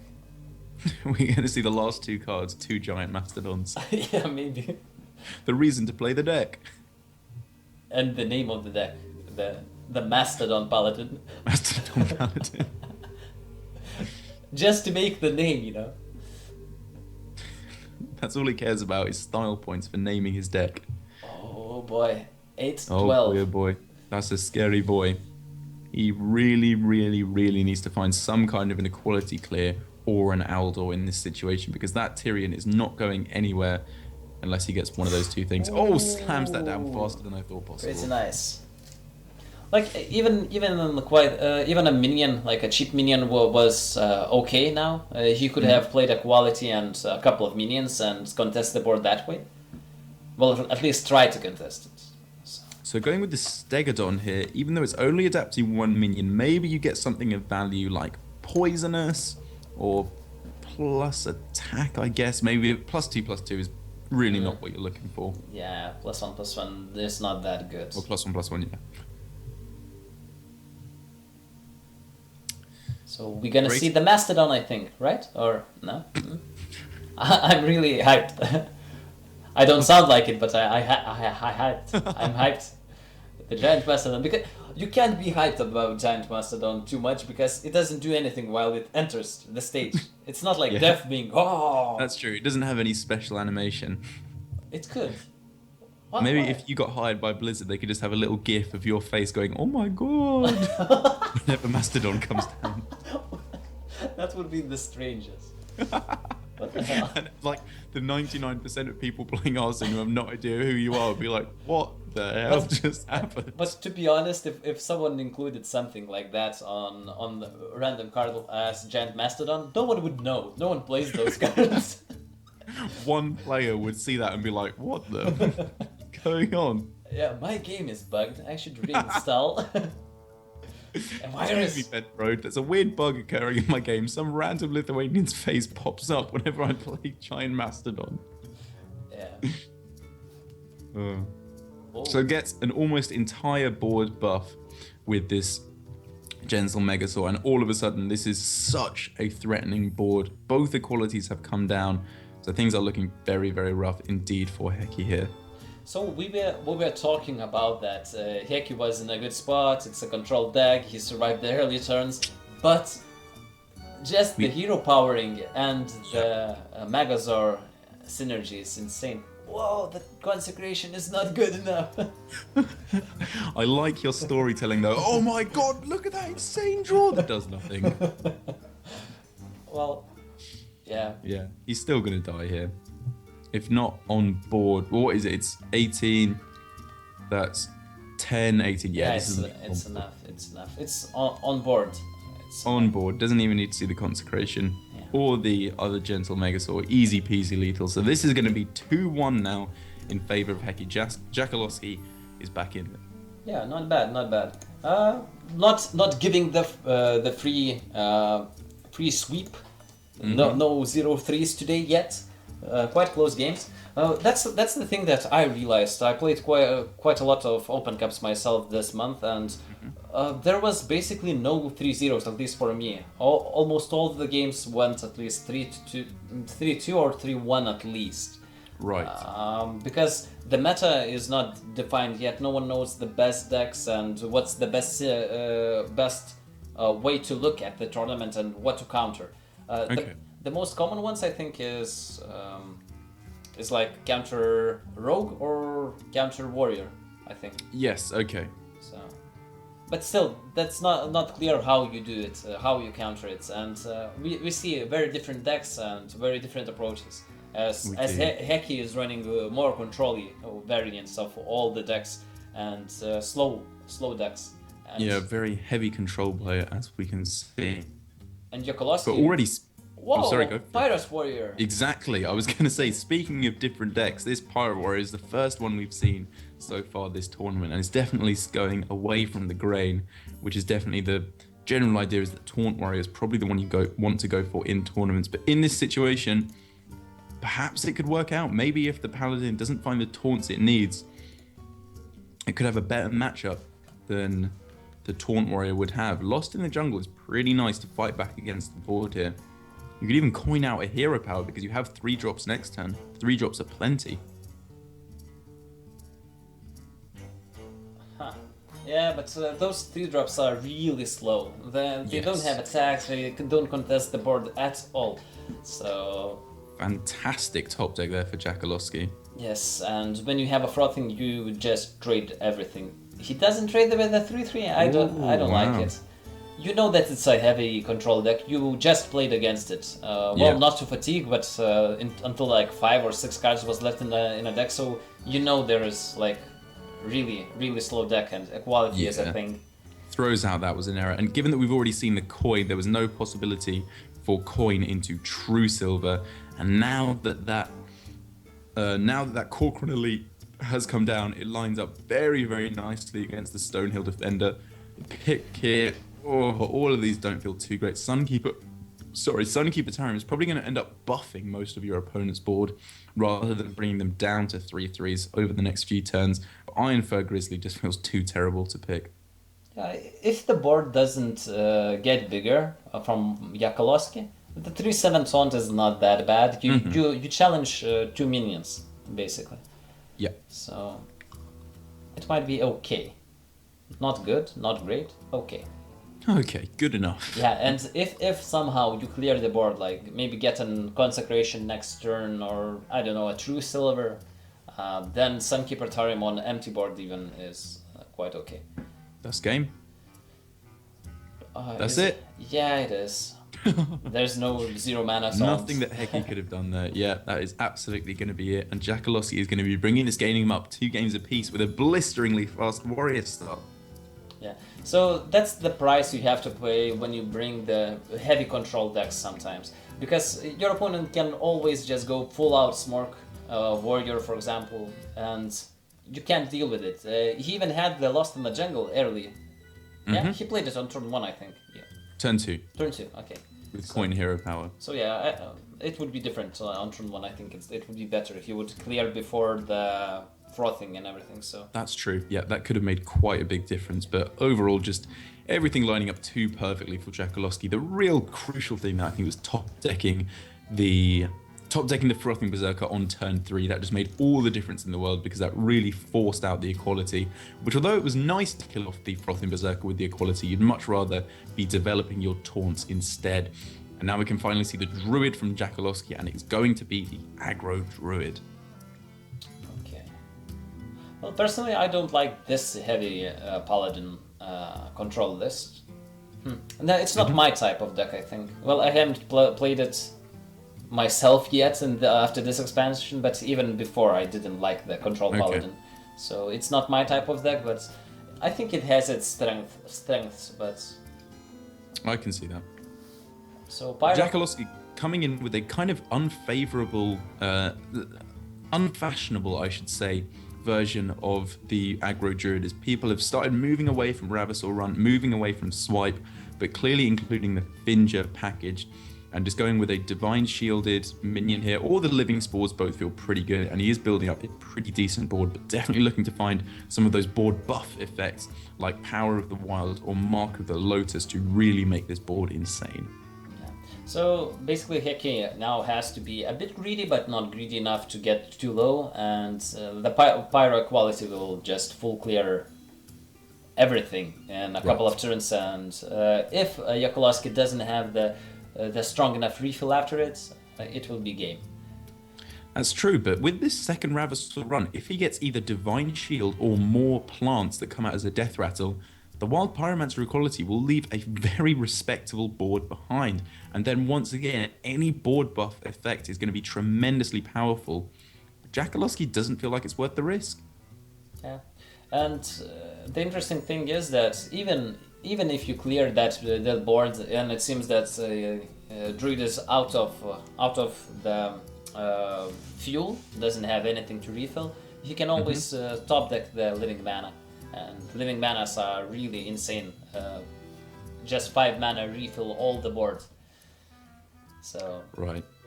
So Jackaloski, unsure about whether it's worth it to go with patches. He's obviously afraid of consecration as a primary concern, and then also, as we can see, is actually represented in Heki's hand, the Wild Pyro into equality. But in the end, thinks it's probably worth it to go for it. I suppose if he can bait out either of those 2 board clear options, that's still pretty fine, because you're going to be left with 2 minions on board, so you can still get the Ravasaur runt play. But it wasn't quite enough to bait out the removal from a Heki. And now that the Finger is in hand, he really wants to bait out that removal on this turn and then follow up with the Finger. yeah, I think it's gonna be quite hard. Oh, okay. Do you even proc the 2/1 on purpose? Nice. Ooh, yeah, okay. So, but I don't think it's still worth the pyro quality, nonetheless. So any spell you pick up, you can use in combination with the Pyro, but those are very few options. It would have been something like a Hydrologist, would have been the few ways he could get a spell cheap enough to activate the Wild Pyromancer there. Yeah, I think the secret is the only option. Unless, okay, you can get something from Ivory Knight next turn, if it's not too slow. Sure. Well, seeing the hand, as we can do from Jackaloski, he doesn't have any buffs or Savage Roars, so... You're so afraid of Savage Roar though Yeah, here. a lot. Yeah, that's the devastating part. Or any board buff. I feel like it is worth the Wild Pyro equality. Yeah, if we don't see the hand, yes, it definitely is. I think I would pyro quality here. Maybe not. No, I think I wouldn't, because Really? I'm at 22. Yeah, but you're down to 17 even without any buffs, and then Savage Roar deals 12, which brings you down to 5. It's too scary. I think you have to pull the trigger here. 5 minions on the board, no matter what they are, is just terrifying. Okay, I understand. I agree, because you have the nice curve for the turns. You have 6 into 7 into 8 into you want a full clear before starting the curve. That's very true. And they're all very nice defensive plays with heal, taunt, heal. Spike Ridge Steed has to be the... Oh, Avenging Wrath actually is worth considering. Is it good enough? The Avenging Wrath? If you see another decent-sized board, then Avenging Wrath does a really nice job of clearing it off. Yeah, I think I like this pick. Okay, but imagine if your opponent plays Living Mana. It's gonna be 14 HP worth of board, and it's only 8. It can just play Wild Pyro in combination with it. Yes, but it works strangely. Wait. Yeah, it would go after. Yeah. After you cast the spell. So, well, at least all the ones that survived wouldn't survive. So. Very true. So now Jackaloski is thinking, I've seen the equality. I am perfectly able to just load up on the board as much as possible here, considering whether Poisonous is the pick, and it would work out pretty nicely, because then that's a really easy way of clearing off that Curator, which is clearly one of the things he's going to be most afraid of, in combination with something like Lost in the Jungle into Spike Ridge Steed. So I think now the Curator is not an option, unless he's running the 4/8 Drakes, so maybe? He will definitely be running the Drakes if he's running Curator. Not definitely. Really? Yeah, because you have, but he's not running the Murloc package, so he doesn't have the 5/4s, because they are beasts. Yeah. Beasts too. And he's running Kodo. Stegodons and Kodos for beasts. Oh, so maybe. Light Fuse Stegodons, sorry. And the dragons, of course. The dragons. So I think he'll probably be running the dragons, but it feels like he just has to go with the Avenging Wrath here, it seems. Yeah, maybe. I think you're correct. I think it has to be the 4/8s in a deck. Yeah. So, trying to get lucky, and he gets reasonably lucky. Not enough. That is absolutely not enough. If he's dead. Is he? Yeah, he is. So unfortunate for Heki there. He was just put in such a tough spot. He felt like he had to use the Pyro quality, which probably was the right play, given that he didn't know what was in his opponent's hand. But then, as we've seen time and time again, Finger, just such a devastatingly powerful card. Yes. And the series gets to 2-2. That's it. Hecky is out of the tournament. Oh. He's already offline. Oh, it was 3-2? 3-2. Oh, is it? Yeah, I that's was. it. Why did I think it was a 2-2? Now it's 3-2. Yep. There was such a quick game with the Pirate Warrior, you probably forgot Oh to write right, it down. yeah, I didn't update the score after the Pirate Warrior. Right. So But it's yeah, that is the game one for Jakonowski there. yeah, Jakolowski. yeah, So I believe we'll be seeing him again in the next series. Yes, it's a new face, so interesting to see and venture into the corners of his decks. Cool. So we'll see how it goes, and we're gonna be jumping into his match. It's gonna be a round 4 match already. So yes, wait. Okay, Yakolowski says that he needs a short break. So we're gonna be away for 5 minutes, I think. Sounds good. Yeah, so see you guys in 5 minutes, and we'll be shortly back with some more Hearthstone tournament action.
Okay, welcome back everyone. This is me, Suris. And this is Derek. Who has remembered to unmute his mic? Oh, nice. Nice. 100%. You're learning. It was a close one there. It was a close one. Yeah, you're learning. I was looking at your camera and I'm like, okay, he's gonna forget. Never. Nah, okay. Nice try. Right, okay. I'm just adding the player now. Yes, so we are waiting for players to get ready. One of the players had some trouble, so he took a short break, as we said before. He still hasn't returned, but I think he is ready to play. He should be, at least on Battlefy he's ready. So we are just waiting. So a bit of Talker Stoner. Everyone's favorite. Everyone, get in here. So, It's like they never left, you know? Yeah. So, have you played any Open Cups this month? Like after at least after Ungoro came out? No. No? I haven't played any Open Cup since Angora. I played a few beforehand, but I just haven't got around to it. Ah, so you haven't tried? I've been casting a few, but I haven't played in any. Yeah. So, How's it been working out for you? What's the scene like? it's a bit versatile. A lot of everything. Mm-hmm. Even yesterday when I played quite some. During the whole tournament, I met only like legend players, and I was surprised because usually you get a couple of like rank 15s, rank 10, or something in the middle. Yeah, of course. And yesterday was only legend players, so that was interesting. Spooky. And apparently, at the end of the season, most of the Open Cups are stacked with high legend players because they are usually the ones that are camping the top 100, for example. Oh, and sure. They just want some extra points and they have some time. Okay, I'm gonna still camp. I don't have anything to do. Why not play a couple of Open Cups? Yeah. So That I makes think, sense. Yeah. So I met a lot of those, and it's interesting that usually it goes like control, and at the final sometimes it gets like some aggro matchups. You get some. Oh, really? Yeah. For example, I met like Ant. Do you know Ant HS? Yeah, I know. Ant. Yeah. So I met him in the quarters yesterday, and until him, Full aggro? Yeah, he went, I think, full aggro if I remember correctly. And even at the finals, there was a guy that I lost to. He was bringing a hunter, which I think is a bit uncommon. Yes, definitely. Yeah, it's basically if you want to counter the quest stroke, which is approach you can take because Sure. it's quite popular. The quest stroke. Speaking of that exact approach, iBalance, our next player who's going to be lining up against Jackaloski, seems to be going for that exact strategy. They've left the rogue unbanned and they are bringing Hunter. And given the fact that they are not banning the rogue, I have to imagine that is going to be an aggro druid and probably quite an aggressive paladin as well. Yes. So players are already preparing for the battle, so choosing the decks. So it's gonna be starting in just a second. Yeah, we've got the bands. We can see that it's iBalance, as I said, on the Paladin, Hunter, and Druid with his Warrior band. And Jackaloski is this time having his Warrior band, which we saw in the last series was a Pirate Warrior, and now has its Paladin, Druid, and Rogue available. So I think this is going to be a significantly more aggressive matchup than we saw in the previous games. So it should get a bit faster than we used than the first matches we casted. Like the faster games, faster meta. We'll see how they fend off against each other instead of having the value-based matchups with control paladin mirrors or like Kazakus Priest. We saw a couple of matches even with the Mastodons. Mastodons. I'm gonna miss those. A tear for Mastodon. Yeah. There's no way anyone can even play a Mastodon in an aggro deck. There's no way you can play it in any deck. It's a terrible card. Yeah, well, you can discover it in some circumstances. Or twice already today. Yeah. It was the wrong pick both times, but he did it anyway. We should have a counter somewhere, like Mastodon count today. Okay. Ding! Ding! That's One more! Mastodon. Throw another Mastodon on. Okay. The Right. game's starting. So. They're jumping into their first game. I'm going to put... What player are you having on the bottom? Yakolowski. Jaskaloski. I'll Yeah. join you in that. Jaskaloski. And And iBalance on the top. the balanced guy on the top. Hopefully he won't be playing balanced cards for his sake. Yeah, most likely. iBalance, it's like iPhone. Or Good he's just point there, saying, Cyrus. or he's just saying that I can balance. I have the balance. Look, Mum, I'm balancing. Okay, so So this is, oh, very clearly a Jade Druid. I was incorrect in my assessment. I thought, given that he's leaving the Rogue up, he would be bringing a much more aggressive variant, but this is clearly the slower mid-range version. And what do you think of this starting hand? from Wu, From eye balance from the Druid. uh, it's a bit too many innervates, but when you have the card draw to accommodate the innervates, it's pretty nice. Because usually you want to make a tempo play with innervates, but you can always just innervate the draw, and you're basically just refilling your hand while doing nothing. So there was the option there for eye balance to go innovate, coin, nourish for ramp, and then you still can use the hero power and then go for the nourish for draw on the following turn. And that's definitely the line I would have gone down. No, I think when you have double innervate and coin in the hand, you have to go for double nourish draw. You definitely have to draw with both. Sure, okay. Since you have a lot of mana to play around. Whoa, okay. He is scared of that war leader, I will tell you that. Yeah, so I think he just plays around this gentle Megazord. Because if it gets like Divine Shield or basically anything, that swipe wouldn't be that Way valuable. too scary. There's a whole bunch, as you said, of scary options. Divine Shield plus health, stealth, can't be targeted. Even like Death Rattle Plants, or just plus attack to get in more damage. All of those would have been very, very nice indeed. So it works out nicely for eye balance overall. And we don't know the decks beforehand. It's an open cap, and anything goes. So some of the Murloc Paladin lists run the plus HP Murloc, the Q3. So that is definitely scary also. That's a good point, yep. So now just going with the Stonehill Defender gets the Sunkeeper Tarim, definitely one of the better options you can get. This is Jakalowski, so this isn't the one that his opponent was running in the previous round, where it had the Vine Cleaver and Lost in the Jungle, where Sunkeeper Tarim becomes really ridiculous, but still a very, very nice pickup here, as you can buff up your small minions and bring down your opponent's Jade Golems or perhaps Ancient of Wars to a much more dealable standard. But Eye Balance clearly agrees with you in going for the double draw off the Nourish. I very much doubt he'll be going for Ramp from here on in. And he's going to have a tremendous amount of draw available to him, especially as he now has that Gadgetzan Auctioneer in hand. So he just needs to find all of his Jade cards as quickly as possible, because he's actually under a pretty decent amount of damage coming through here. Yeah, so he didn't misplay. He hit the face with the pipe damage beforehand. He did it right. He sequenced it perfectly. Yeah. So, wait, he's running Ancient of Wars in his deck. That's not common. It's definitely against the grain. People are kind of considering that the Primordial Drake is probably just a better version of that in this meta.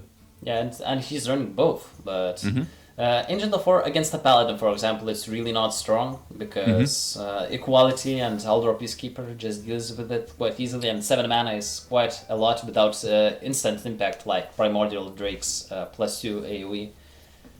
Yeah, sure.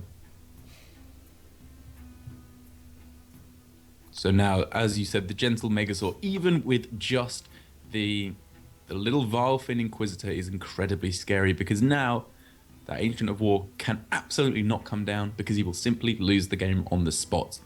And all other options seem pretty poor. Is there anything he can do here to save him in this situation? There's not much.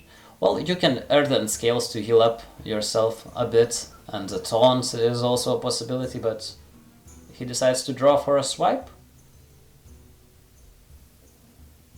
Doesn't get it. That's it. Yeah, Wrathing, even if you get a swipe, it's too late, so yeah.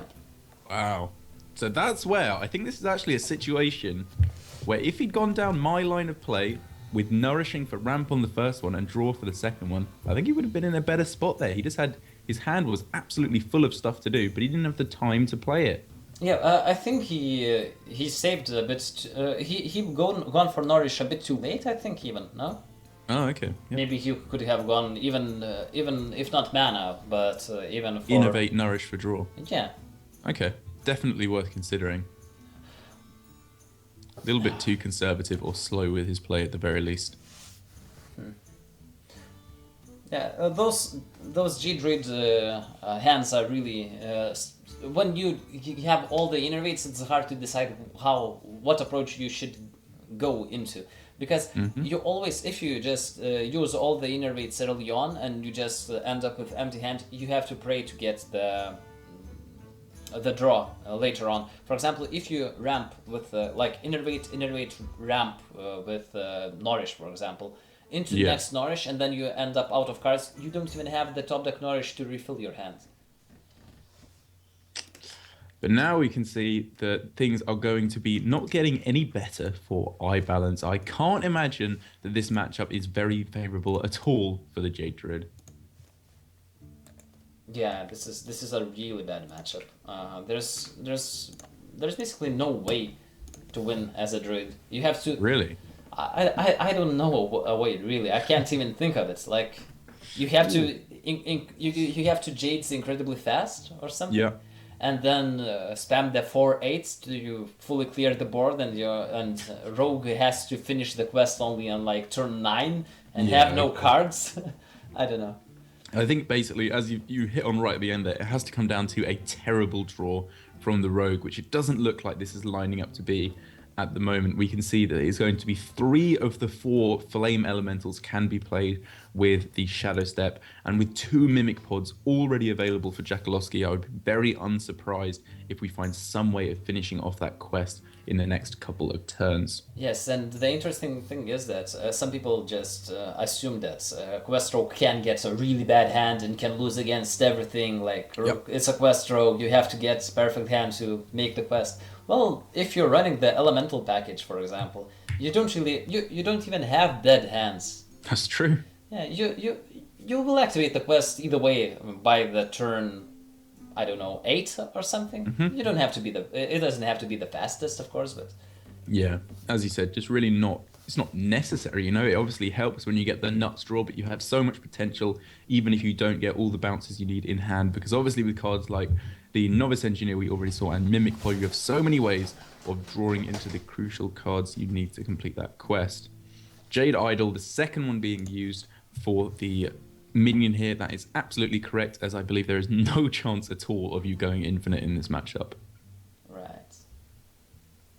Unless you somehow manage to make your opponent mill the quest. It's possible. To make a Miller quest, maybe you hope that he fails. If you're running Naturalize, maybe it could happen. Oh, that's a strategy. It's juicy. But still, you can't make your opponent summon a minion when yeah. and the minion he summons has to be a draw card. Okay. But it's a possibility. Maybe you can trick something to consider, you know. I wonder if there is a situation that you would make your opponent draw a card with a quest. Maybe it's possible, who knows. But in this matchup, I very much doubt that's going to happen, as we can already see all the pieces are available for a complete quest from Jackaloski. Considering whether or not to play the Flame Elemental here, what's your thoughts? Obviously, if you play it this turn, you have the ability to attack on the following turn when it's a 5/5. But if you save it, then you're not leaving it more vulnerable to removal from cards like Swipe. Yeah. If you didn't have card draw or 1/1 generating minions like Igneous Elemental or at least two mana drops, then maybe you could save it just to guarantee the 5/5. If your board is getting full cleared, just sure. It happened right now. Then you could save it just for guaranteed 5/5. But now you have the Mimic Pod in hand, so you basically guarantee a refill after the quest. So I think you don't even have to consider saving any value. Every turn you draw, it's a 5/5. Yeah, you are absolutely in no danger at all of running out of stuff to do. And Jackaloski really considering here which one drop you go for. Obviously, there's positives and negatives to each. Southsea Deckhand, you're not getting the charge with the actual deckhand. You're getting charged with patches. Stone Tusk Spore and the Hungry Crab, you run the risk of drawing patches on the following turn. But I guess it's a small enough chance, only 1 in 19, that it's worth just playing the South Sea Deckhand on the following turn when it can gain charge in addition to the patches. No, play the Deckhand first, you dum-dum. Well, it's not really. Not really? Yeah, why not? You get 2 chargers if you get the patches. It's not that bad. Yeah, I guess. Well, You'd rather pull something else, though, wouldn't you? And just get patches on the board. It's a slight misplay. Well, sometimes it's not a misplay when you need the extra reach at the exact turn. Maybe you need the charger, definitely. So it's more chargers in a deck to get it with the Mimic. All right. But did he just miss lethal? Oh no, he didn't. Sorry. Yeah. So at this point, it didn't matter if he drew it. But as you said, seemingly an unwinnable matchup, and this is 100% going to be going in Jackaloski's favour. Deathwing off the top, maybe, but even then, you just lose. Primordial Drake into sleep with the fishes. Oh, wait. Let me take that from your class, Carol. Yeah, well played. GG in favour of Jackaloski, going up to a pretty quick 2-1 victory. And if I look at the classes now, I can see that the only deck left for Jackaloski is the... He's played with the Druid. No, he's won with the Paladin. Yes, I can't open it right now, so I can't see the matchups.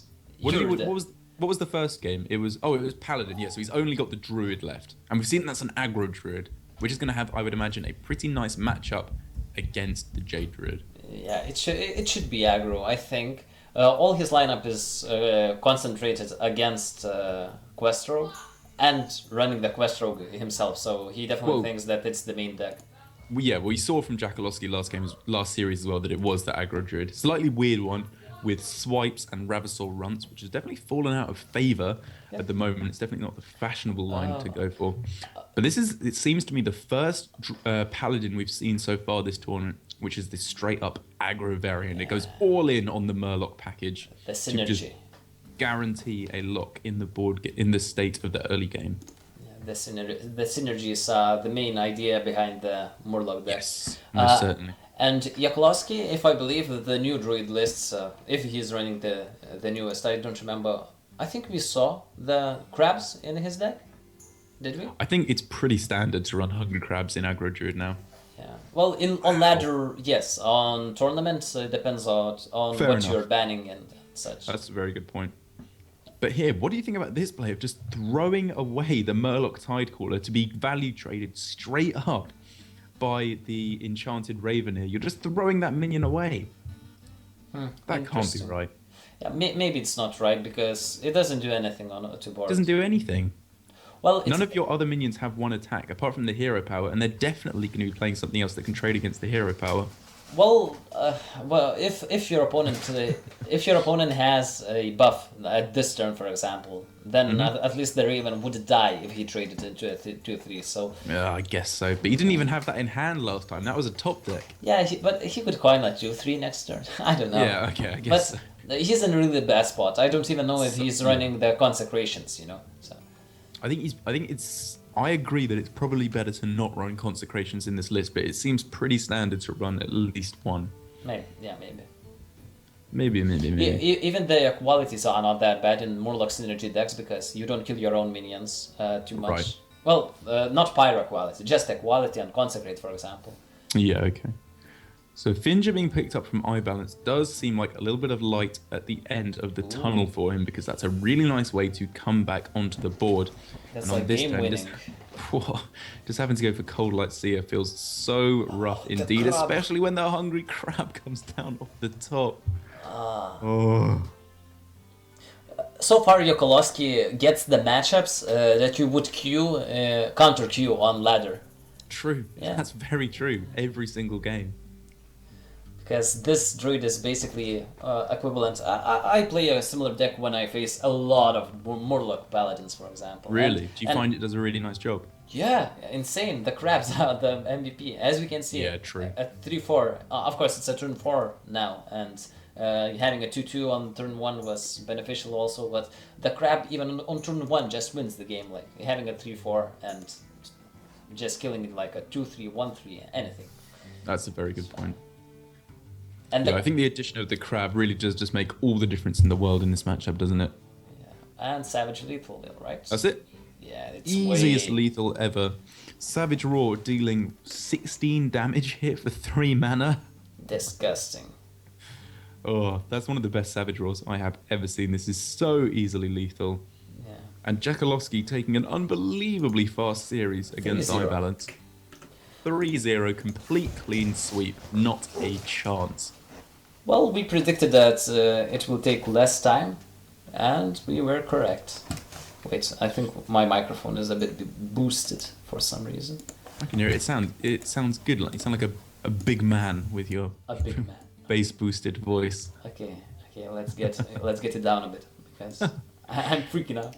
Probably a good idea. Yeah, we don't want you scared while you're casting. Okay. I'm not sure what production here is going to do. That was the first 3-0 sweep we've had, and that was about a 25-minute series altogether. Yeah, nice. But to be honest, this matchup, like this round, they are behind on the schedule from others. So Yeah, it's that's nice. true. It's nice that the aggro player is winning. He can catch up. Keep it up, Jakalowski. Yeah. So Right, so where is he in our standings? Yeah, Oh, we've I'm got gonna some look. names that we actually remember from previous tournaments. Best Marmot, a player for Hearthstone Global Games for Oh. France.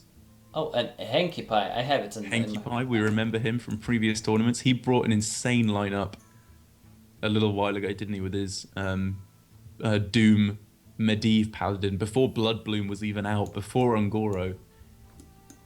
Okay, so we're gonna be following the Jakalowski again. Let's see some Smork action again, and it's gonna be against a player named Siossi. Siossi? Siose?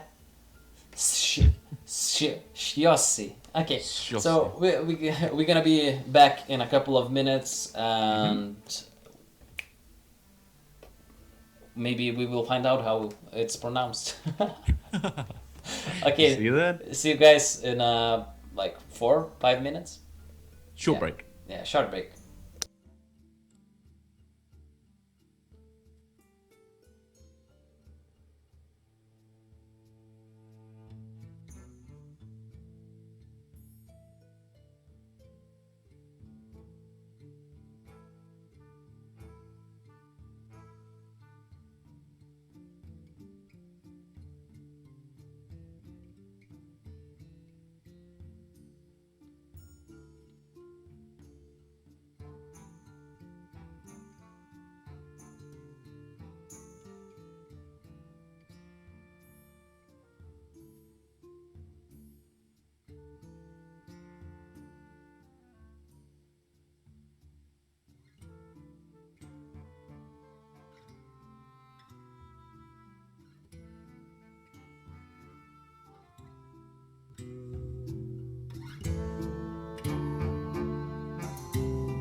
Welcome back again. And we are back at it. Sorry. Nailing the intros as ever. Yeah, sorry. Time after time. Sorry, I'm just starting to speak and then I'm like, okay, what? Because something is happening in game and okay, they are preparing. That's fine. Yeah, there we go. I have both players. It's never your fault. If you had someone on production taking care of this, it would just be the smoothest intro every single time, I have no doubt. No, maybe it's on purpose, not smooth. Like, you know. So you're just setting low expectations. So one time when you introduce it, we're like, hey guys, Surus here, welcome back to the Hearthstone Europe Tournament number 10. It's Amazon coins. That's European. what I want. I can't work with this low energy, mate. You've got to step it up a notch. I've got to be honest here. Oh, shit. Okay, let's get back into the game. I can't be enthusiastic. Like, I can be fake enthusiastic. Yeah, don't worry. It was obvious. Yeah. No, but to be honest, I'm really excited to see some more aggro action because... Oh, definitely. It's nice to switch things up. Yeah, but I personally played the control lineups myself. I play like the Gunter Mage, which I really enjoy. Ugh. That's insanely good deck. Okay, so then I played the Jade Druid and the Taunt Warrior and what else was the throwback? The Priest, the Dragon Priest. No Paladin. No. And I really like it and it does a pretty nice job, but it gets a bit tedious after some time because it's long grueling games most of the time and yeah. Seeing some aggro finishing up at turn 5-6, it's nice, it's refreshing. Yeah, exactly. Nice and quick at the very least, but I think they are just about ready to jump into game one. Who you having on the bottom this time? Again, the Yakoloski, the aggro. Yakoloski. I like it. Right. I'm just going to type, can we have bans? Because it'd be nice to know what their strategies are. And wait, it's round 5. Okay. Round 5. We're getting close. Chugging along.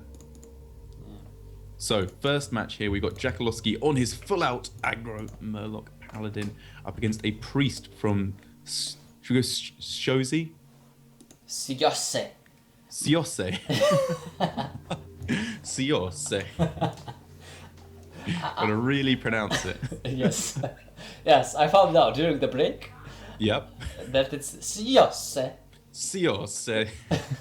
I'm doing the hand movements. You can't realise, chat, but I'm doing the full-on Italian hand movements here. Yeah.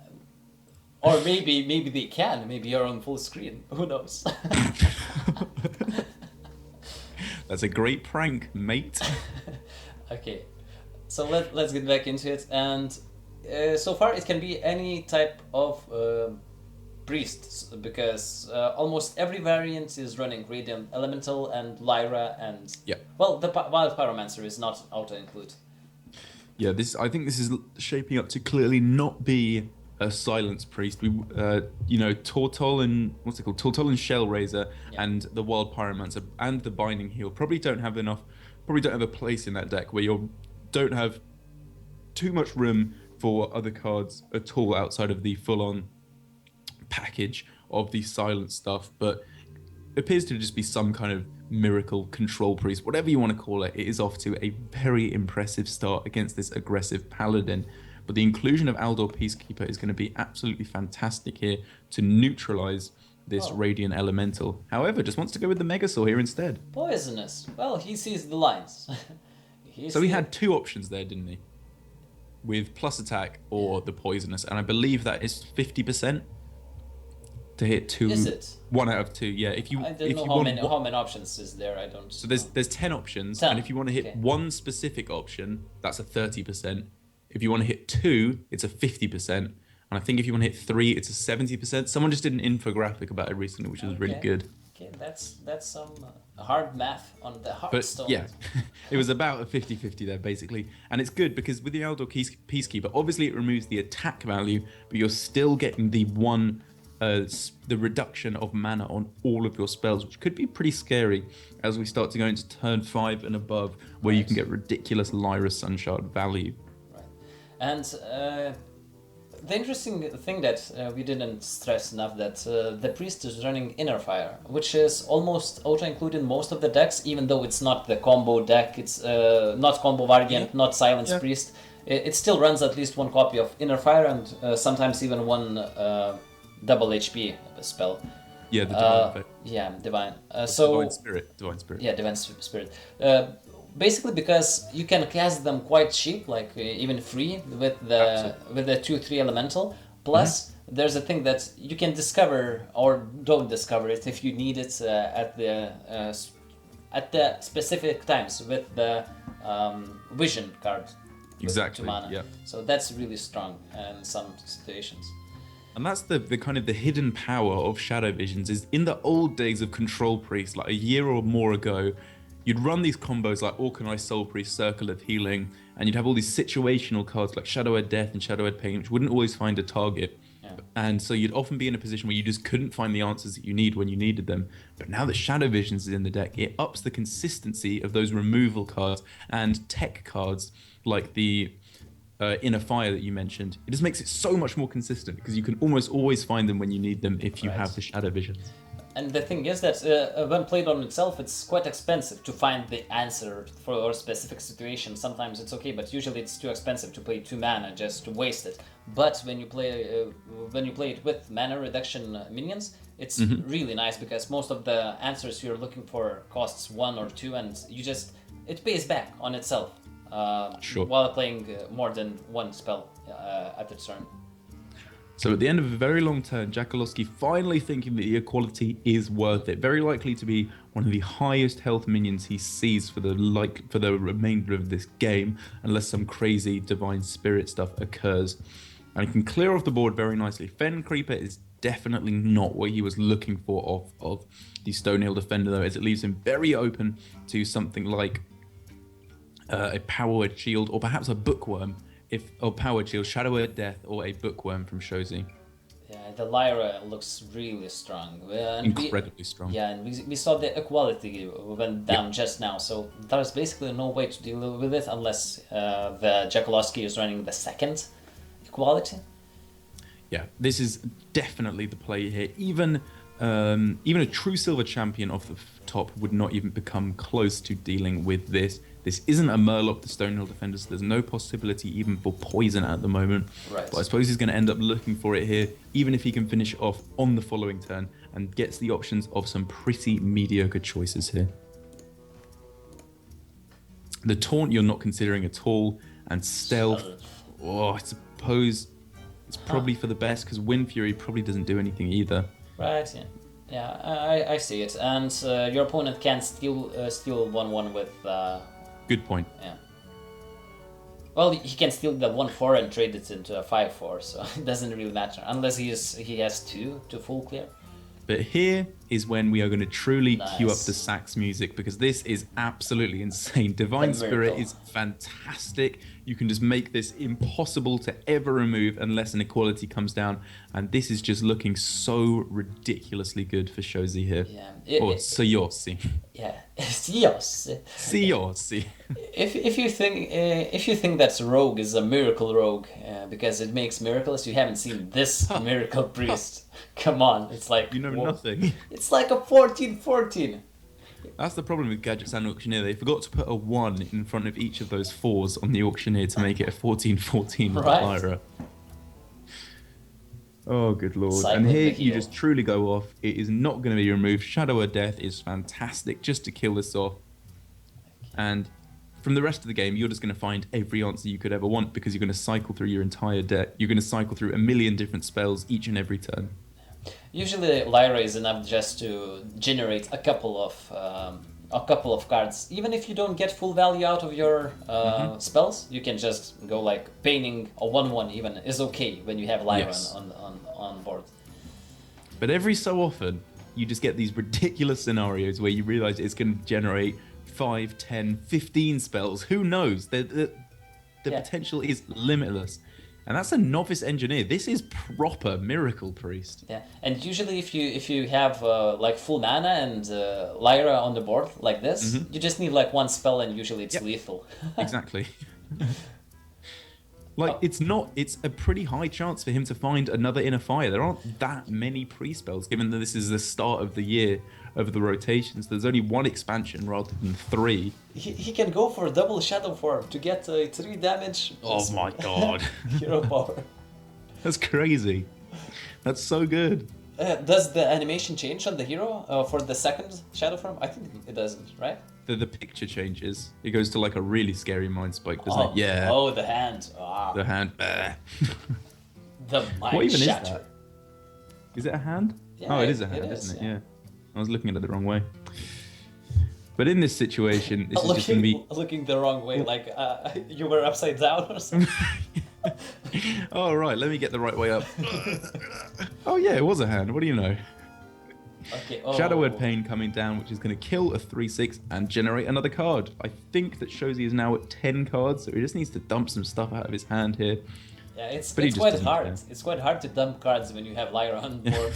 God, first world problems. Like, what a tough situation to have here. Oh, I have too many cards. Yeah, and sometimes people, when they are playing Lyra, they are also playing a Elise in the deck. So that's really hard to get rid of cards, because you need to have like at least 4 or 5 cards when you use a pack. So that's definitely one of the absolute best cards that you could get for Jackaloski. That does mean that there is the potential to finally remove that Lyra now. But even then, the damage has most definitely been done. What can you do? Yeah, you can just mind control this if you want now. Yeah, that's the slow play. I think he could have cleared it any other way, but it's okay. Wisp Valley. Oh my god. I'm kind of sad that the Murloc Tiny Fin isn't in standard anymore. Yeah, feels bad. It was just the superior 1-drop.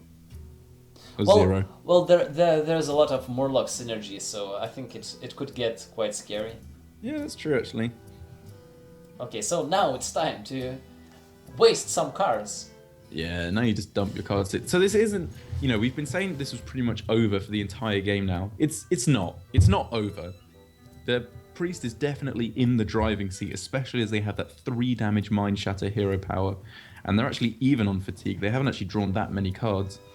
Well, I would be surprised if Priest loses this after Me getting that much value. It doesn't even matter if the cards are not that valuable. It's just too many cards. As long as they do something. Yes. Yeah, that's a good point. Embrace the Shadows, though, are really bad because you change their hero power, you can't even heal. Yep. Yeah, that's a good point. So basically, the thing is, it looks like the Priest doesn't actually have that much to do, but as soon as Elise is top decked, you shuffle that pack into your deck, and then you can discover it straight away with the Shadow Visions if he wants to go down that line. He would have to dump quite a few of his cards first, but man, you're so fine with that as long as you don't let yourself get overwhelmed in the mid game. There it is. There's that Elise Trailblazer. All of a sudden, there is more value than Shozi or CRC could ever imagine. The Primordial Drake is a little bit annoying because it's obviously at that crucial 4 damage total, but do you really care about that? You can develop a good amount of minions on this turn and remove the Kodo at the same time. I think you will start to care about it later on, but for now it's okay. An error, to be sure. What was the error? Did we miss something? Can't see anything. He didn't draw before. Yeah, so I don't know. Overall, it seemed alright to me. he killed the Stampeding Kodo instead of Murloc. Maybe that's the misplay or something. I don't know. Yeah, pretty negligible. I suppose you do need to be afraid of potential Murloc synergies, but it's not really even that bad. Murloc War Leader isn't too terrible. Or maybe he's like, I'm gonna overdraw you, you're a Acolyte. There's no way. Yeah. Yeah, he's only at 7 cards. You'd have to make it draw 3 times, which you can't do. And then, as I said, on the following turn, Shozi has quite cheap cards in hand, so you can dump out quite a few of them. Maybe even get something really valuable like Sunkeeper Tarim off of the Mind Visions to make all of these big scary minions significantly less big and scary. You're right there, mate. I was thinking, but of course you don't want to buff your Murloc because it gets deft. Well, maybe you don't care. Yeah, whatever.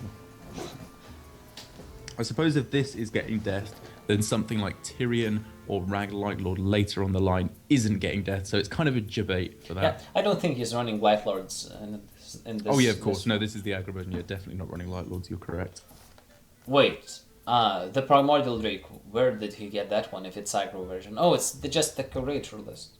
So wait, it's not aggro. It's that mid-range, but it's strange mid-range with quite some aggressive Murlocs early on. Yeah, it's kind of like a weird version I haven't seen. So it's just like a tempo paladin, I think. Just like the warriors. It's not control, it's not aggro, it's like in the middle, you know. It's interesting, to say the least. He can't def now. Was this a misplay? Oh, he just raids? He saves the def? Or maybe he just forgot that he couldn't def now. I don't know. I think you probably would have wanted to death there. There's very little that you want to death in this deck. Yeah, I think so too. And it's another way to dump a card out of your hand so that you can get closer to that pack. Oh, this horror is also nice, so maybe that was the plan? Yeah. Yeah, I suppose. And this Binding Heal's very, very nice as well.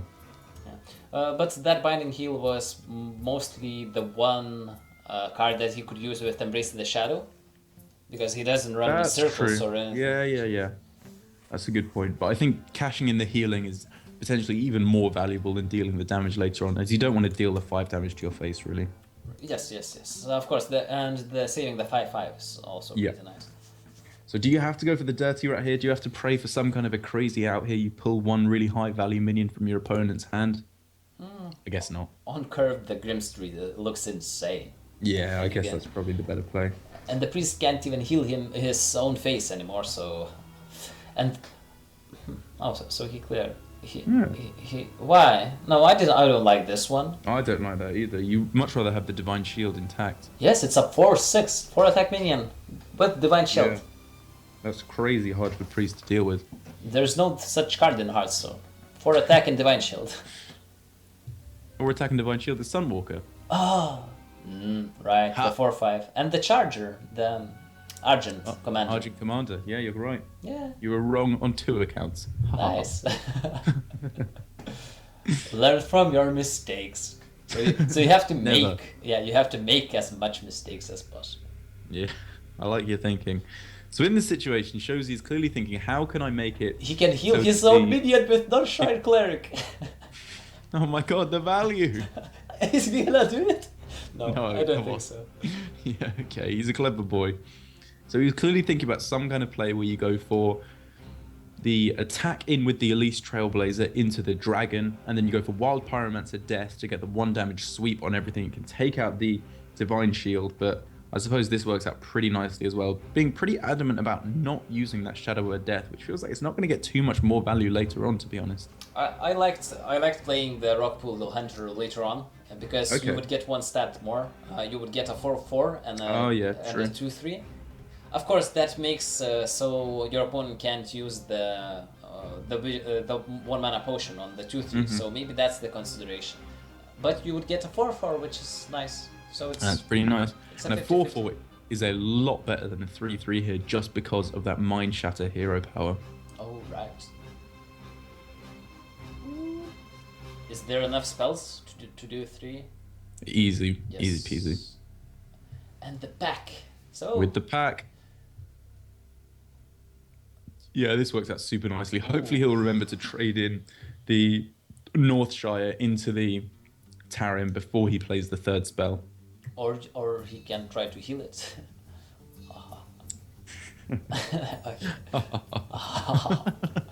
So funny. And he opens the pack, or no, he attacks? Nah, you hero power to finish off the Tarim. Okay. Yeah, okay. And in this situation, he saved the Shadow Word Death, which we thought was potentially a little bit of a misplay, but it just gives him no chance of even dying to a Tyrion attacking in 50 times or something. It's just, there's no chance of that even happening now, because he can finish it off right away. Tyranno. And that Ungoro pack, Tyrantos. And Dynamancy! You Oh can... my god! the You can take your synergy! rubbish hero power from deal 3 damage to give a beast +2/+2, of which you only have 1! But Oh, no, it's you have 3 beasts. untargetable! Whoa! Oh, 2 beasts, right, the Megasaur.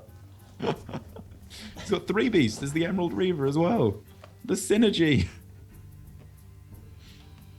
Okay. Yeah, slamming down these 2 things as quickly as possible, but that is not going to save him. Shadow of Death. So it's, It's the first not game. It's the first game of the match, right? Yep, still first game. Yeah. Going on much, much longer than last So, time. It seems Siossi will will be taking the first game, most likely, Most likely. unless there's a DC or some meteors involved or something. I think that's a pretty safe assumption. Seriously does not want to use that Shadow Word Death. He's really afraid of Tyrion, clearly, but you don't even need to be at this point. You're going to have such crazy board control. Heck, you can just slam Tyrantus.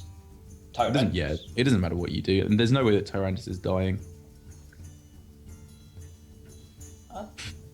Oh, a silence. Oh, the silence, of course, yeah. But you hit Right. first. Don't forget to hit with a 3-1. Don't get to hit. Hit. Come on, you can do this, mate. No, go on. Oh! What are you doing? No! What are you doing, buddy? No! It doesn't. Does it matter? Oh, it doesn't make any difference. Yeah, I think it doesn't, right? Yeah, It doesn't. you still do the same thing. Oh no, so- you've dealt 1 more damage to your Megasaur now. What a misplay. Right. Yeah. God, we're such idiots. Nah, it's on purpose, just It's all to style points. trigger the viewers and casters, and anyone that's watching. Yeah. Is that what you think Siossi sounds like? Yes. Like a little goblin. He missed lethal. He could have gone with Dynamancy to replace his hero power and give his beast +2 attack. That would be classy. Why didn't he do that? This is the worst game of Hearthstone I've ever seen. He missed lethal. Terrible play from Siossi. It's not regular lethal. How many times have you done lethal with Dynamancy? As a priest. Right? It's possible that it will never happen again. I think it's very likely that it will never happen again. Yeah. But that is going to be game 1 going to Siossi. Yeah, pretty nice game. Siossi. It's on the top, right? Yeah, okay, top.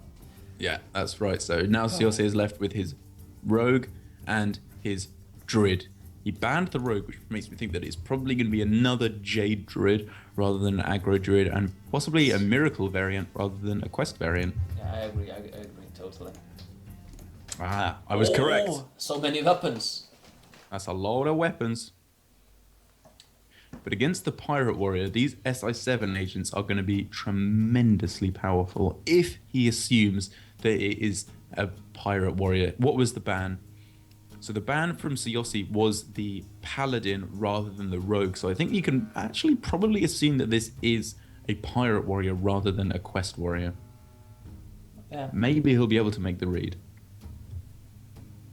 So that mulligan there makes me think he probably hasn't quite made the call, because you really don't want to keep Sherazin versus a Pirate Warrior, because you're very unlikely to be able to resurrect it many times. Yeah, most likely.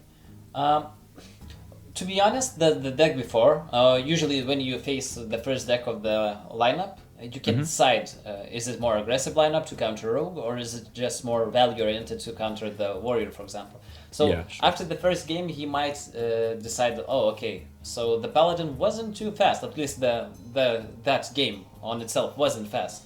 Yeah, sure. It was quite slow. It Okay. didn't have explosive turns. That's It fair. had the Drakes for 8s in the late game.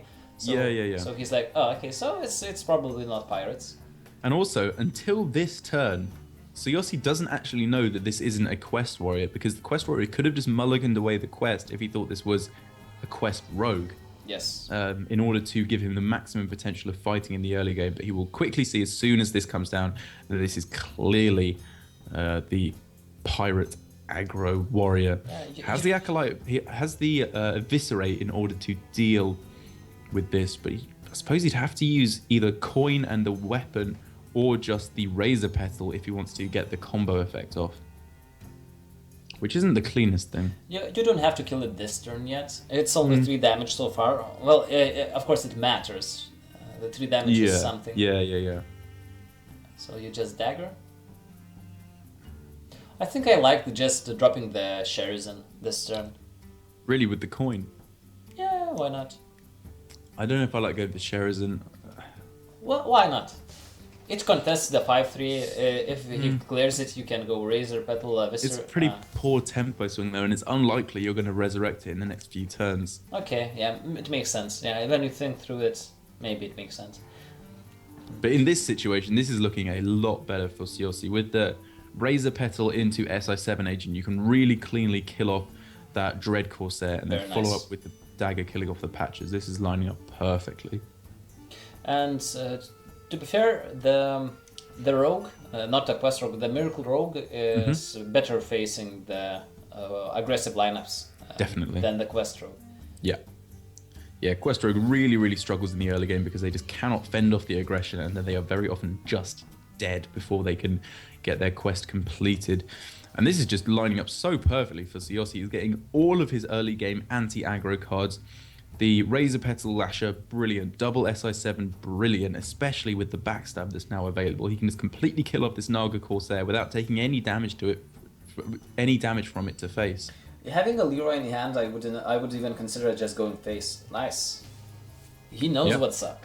He knows exactly what up. Yeah. If he had a couple of pirates in the hand, like maybe he has to maintain some board presence to push some damage from the hand. But now he has Leroy, so it says like, okay, I have burst. I need to get him lower. And Rogue when he gets lower, he stays lower. There's no heals involved. Yeah, fantastic point. Outside of something from a hallucination, which could get some taunt or armor gain, there's quite a lot of it in the warrior deck. But yeah, as you said, it's unlikely to find anything like that. I suppose he doesn't really need to. He's got complete board control here, and he's still at a very respectable life total, and he's going to be pushing back a lot of aggression in the next few turns, especially with that preppery. He can just go Gadgets and prep Mimic Pod, and then he is in such a fantastic position. Yeah, What does Warrior need to push Lethal in a couple of turns? Because he has only time for like 3 turns, I think. Oh my god, Mimic Pod into Mimic Pod. That's not good. It's not good. It's fun, but it's not good. So you have to kill off the N'Zoth's first mate in some capacity here. Yeah, so now it's math. Can you take 1 extra damage on face, or do you need 3 damage to face to finish your opponent maybe even next turn? You probably don't kill him next turn. Most likely not. So I think hitting with the minion is correct here, because you are setting 3-turn lethal, not 2-turn lethal. So that Arcanite Reaper makes things a lot more juicy. You can get in the... So it's exactly 16 damage with the 2 Arcanite swings and the Leroy Jenkins hit, which is 1 damage off lethal. So you're going to have to pray that you find some way of dealing 1 damage on the following turn. You have a lot of outs. You have 3 mana. So that gives you cards like Upgrade, Heroic Strike, the Southsea Deckhand, unless something can be picked up here. Direhorn Hatchling locks out this game. Nice. Well, not yet. I think Upgrade might still be... Really? Yes, Upgrade might help. Yeah.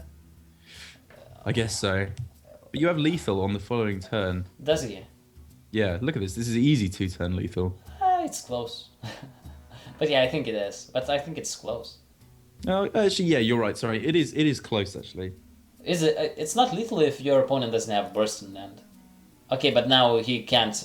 Well, okay, yeah. Okay. There's Leroy. Yeah, to remove the hatchling. No. Yeah, not. Well done, Yakolowski. You realised that at the end there.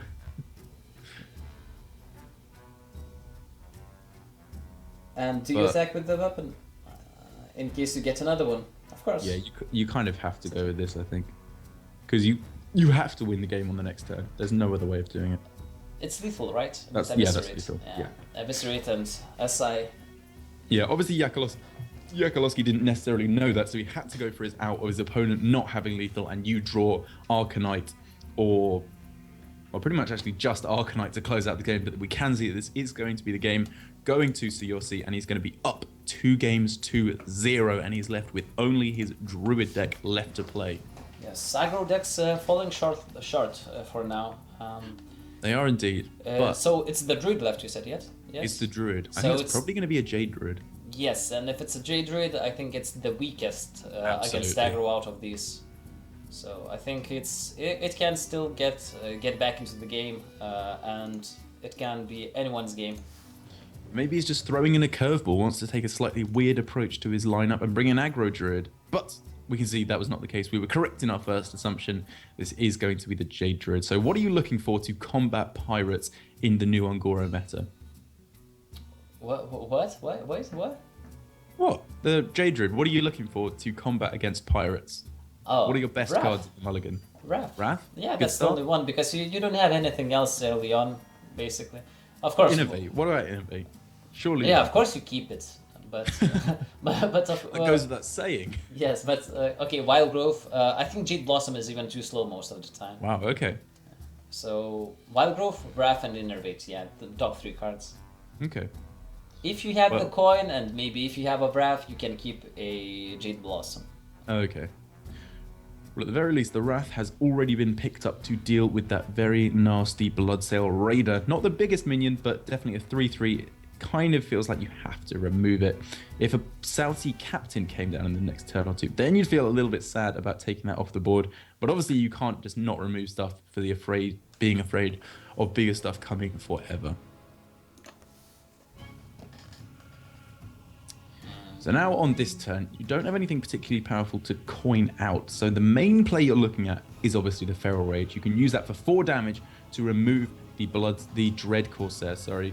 But you really do want to be saving that for health in the later game. You'd rather stabilize with your spells like Wrath and Swipe, and then follow up with with the Feral Rage to heal. But that Ooh. South Sea Captain is an insanely good pickup. Yes, I wanted to say that okay, Warrior has a bit of a dead hand because he has burst, but he Not doesn't anymore. have.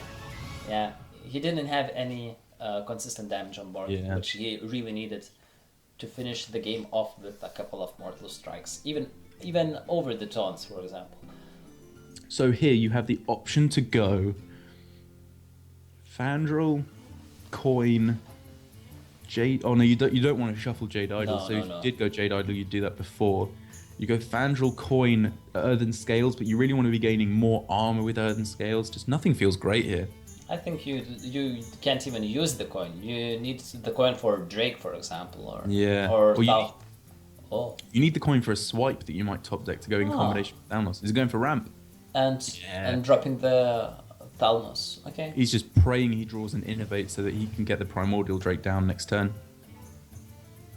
That feels like one of his only outs here. Jade Behemoth is a really nice way to slow this down at the very least. Yeah, when I think about it, the Innervate, looking for Innervate is pretty strong. Mm-hmm. Yeah, I like the Nourish. It's ballsy, but I think that Ballsy. it's playing to the outs. Ah, right. So now you have the option to go Fandral into Feral Rage. What does that do? It gives you 8 armor, bringing you up to 14. And then you take 3 when you kill the captain, which would bring you down to 11. And then you're facing down 4 on board, 5, 9. So you're alive even with the Mortal Strike if you go for Fandral into Feral Rage, and unless something else is picked up. And I think that's the only play you can make because it's the most survival, it's the most HP game, and it's most defensive line. I definitely agree. And then on the following turn, you have the 2 options in either Primordial Drake or the Jade Behemoth into Earthen Scales. That doesn't close out the game, I think. It's exact lethal. Is right? exact lethal? I think. So it's 4, 11. 8, Yeah. 11. Yep, that closes out the game. My mistake. The extra 2 damage is just enough to bring Yakolowski into this series. It is now 2 games to 1. And it was a close, quite close game. Very close. 1 HP basically mattered everything, and Yep. it would change everything because next turn Siasi could gain at least 3 armor from Jade Behemoth and Earthen Scales, and he would have a 4/7 taunt. So just basically 1 tiny HP. One tiny little bit of damage would have made all the difference in the world. And so now for Yakolowski, the only decks left are his Aggro Druid. I imagine you're going to have a pretty nice matchup. And his Aggro Paladin. also going to have a pretty nice matchup.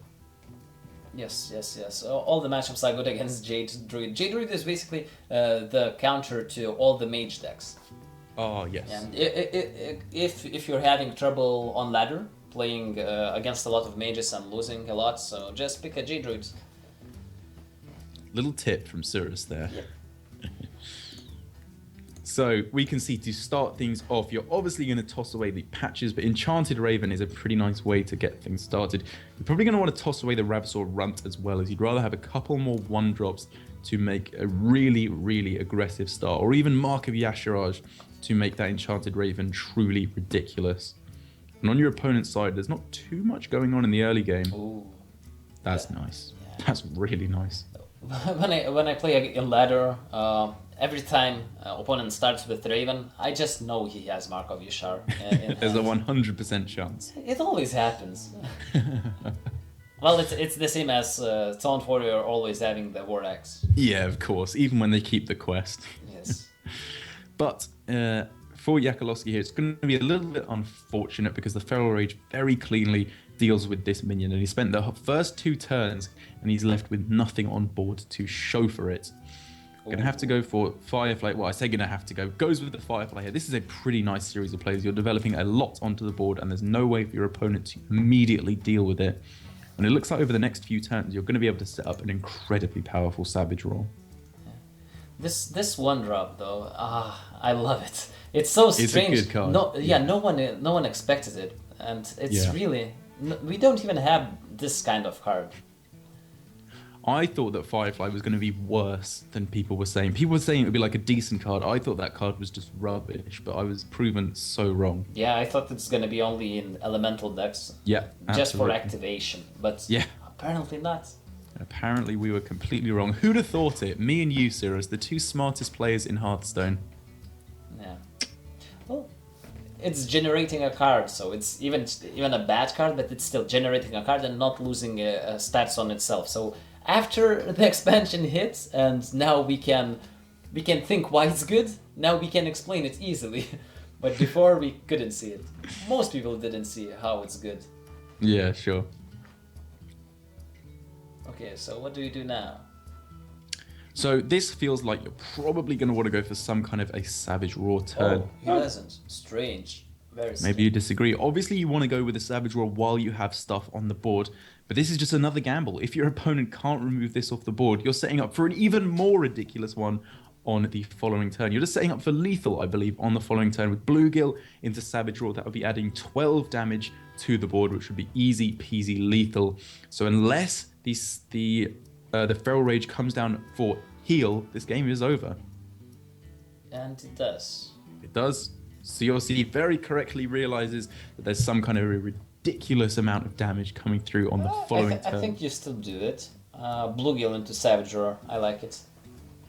And then next turn you can just try to finish it off, because it's coming into turn 8, and you know that druids are running the primordials. Of course we can see it, but I think you have to play around it by using all the charge effects as fast as possible, and getting value out of Savage Roar. Because later on it can just get a taunt, for example, or okay, the Derek dropped. The Derek dropped out of the call. Maybe some internet problems. But yeah, at this point, you have to go for Bluegill and Savage Roar, basically because you can't guarantee that your board lives. Yes, you can be greedy like Jakolowski is, because he wants to go for surprise lethal, but it's way too greedy. It's going into turn 8. I totally disagree with it. And if he gone for Savage Roar here, Savage Roar, how much lower would our opponent would be? It was 4 and 3, 12, 16, 17, 18 damage. So he would be just a couple damage off, and he could finish. Was it not? Was it maybe? Was it even lethal? No, it wasn't, right? With the Bluegill Savage Roar, wasn't it lethal? I didn't even. How many HP? Yeah, okay, we're gonna see.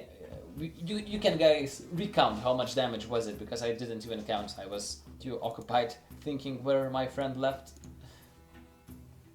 Let's call him again. he reconnected.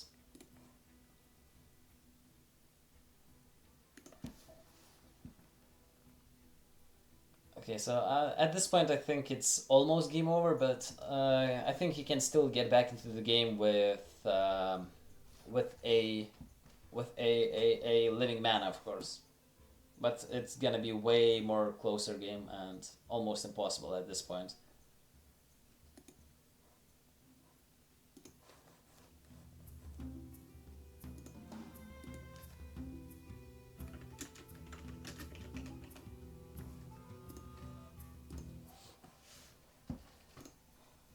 Okay, so Hello. hello. Are you I do alive? apologize.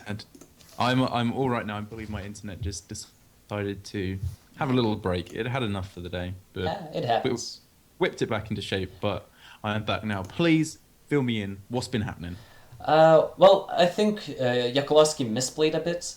Before Ooh. turn 8, on turn 7, he could have used the Savage Roar on 4 or 5 Yeah, minions of even. course. Yeah, and I didn't count the was it even lethal with the blue gill. I think you disconnected it right at that point. So Yes. Yeah. so maybe it was enough even for lethal. I don't know, but probably it wasn't. But it was quite close, and he had swipe to finish it off over the taunt, for example. And if your opponent clears your minions, he definitely can't heal at the same point. So putting your opponent on swipe lethal is way better than depending that your board lives for Savage Roar. Right. Because Okay. it was going into turn 8, Yeah. into Primordial Drake, you know? Yeah. That's exactly it. And that's what we were saying. You have to cash in the Savage Roar while you have the ability to do so. If you wait for too long, your opponent will find a way to remove the minions every single time. But wow, okay, I'm looking at the board and all of a sudden it's full of living treants. Yeah, it's probably not enough, but it's better than nothing. And as I said, this is the only coming back option to get back into the game, and it's probably still not good enough. Well, it's pretty close. It's pretty good. So what? You can kill off 3 of these treants with the minions you have on board. And then with double wrath, you can kill off a remaining 2, leaving them with only 2. Or you could go for some kind of Thalnos swipe thing. It doesn't line up perfectly, Yeah. but it takes a lot of the stuff off the board, and then you can clean up with wraths for 1 or wraths for 2, I suppose. Yeah, I think at this point we have to clear as many as possible. Definitely. When it's done on early game, like if your opponent plays early game Living Roots on turn 5, for example, and he doesn't have any mana, usually it's the best option is just to ignore it and drop a couple of minions for your opponent to trade them himself, because he wants to use this mana, unless he is empty-handed, Sure. of course. And if your opponent doesn't have mana, he can't Savage or he can't buff his minions efficiently.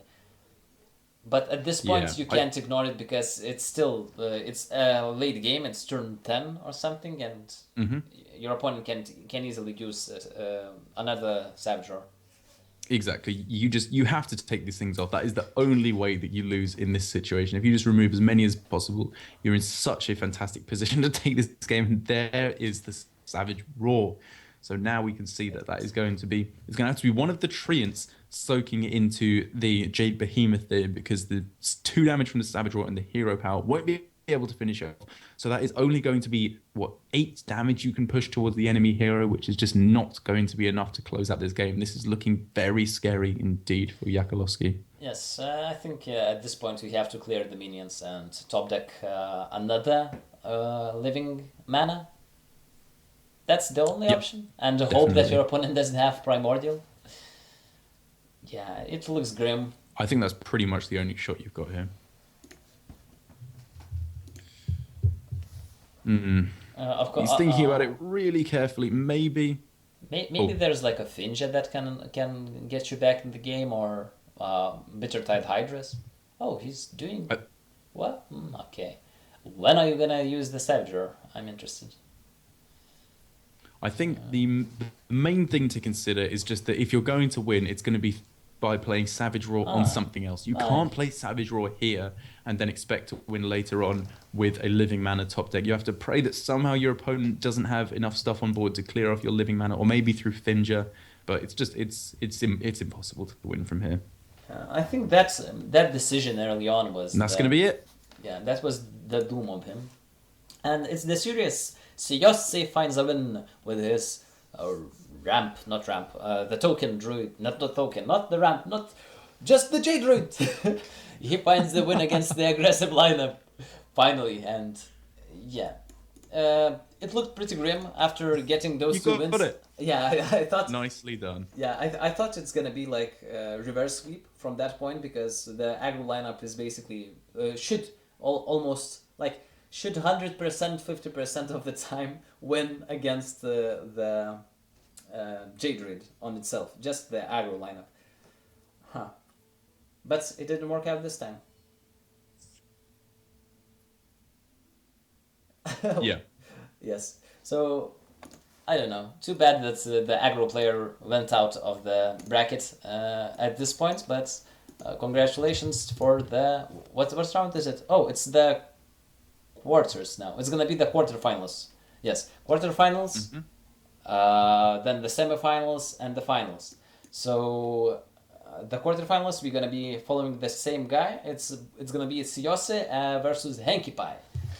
Some people might know Henki Pai from before.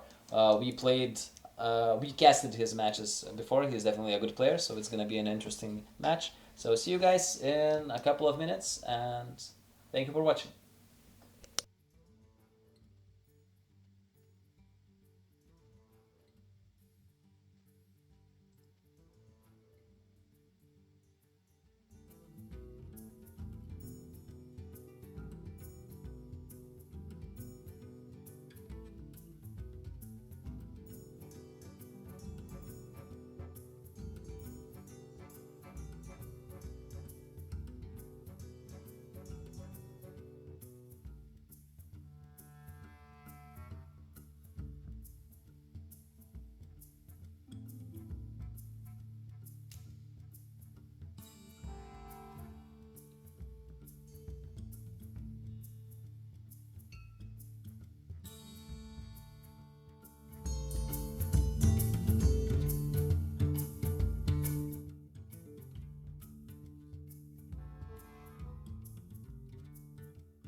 Okay, welcome back everyone to Amazon Coins European Tournament number 10. This is me, Surius, and unfortunately I don't have Derek yet. Or do I?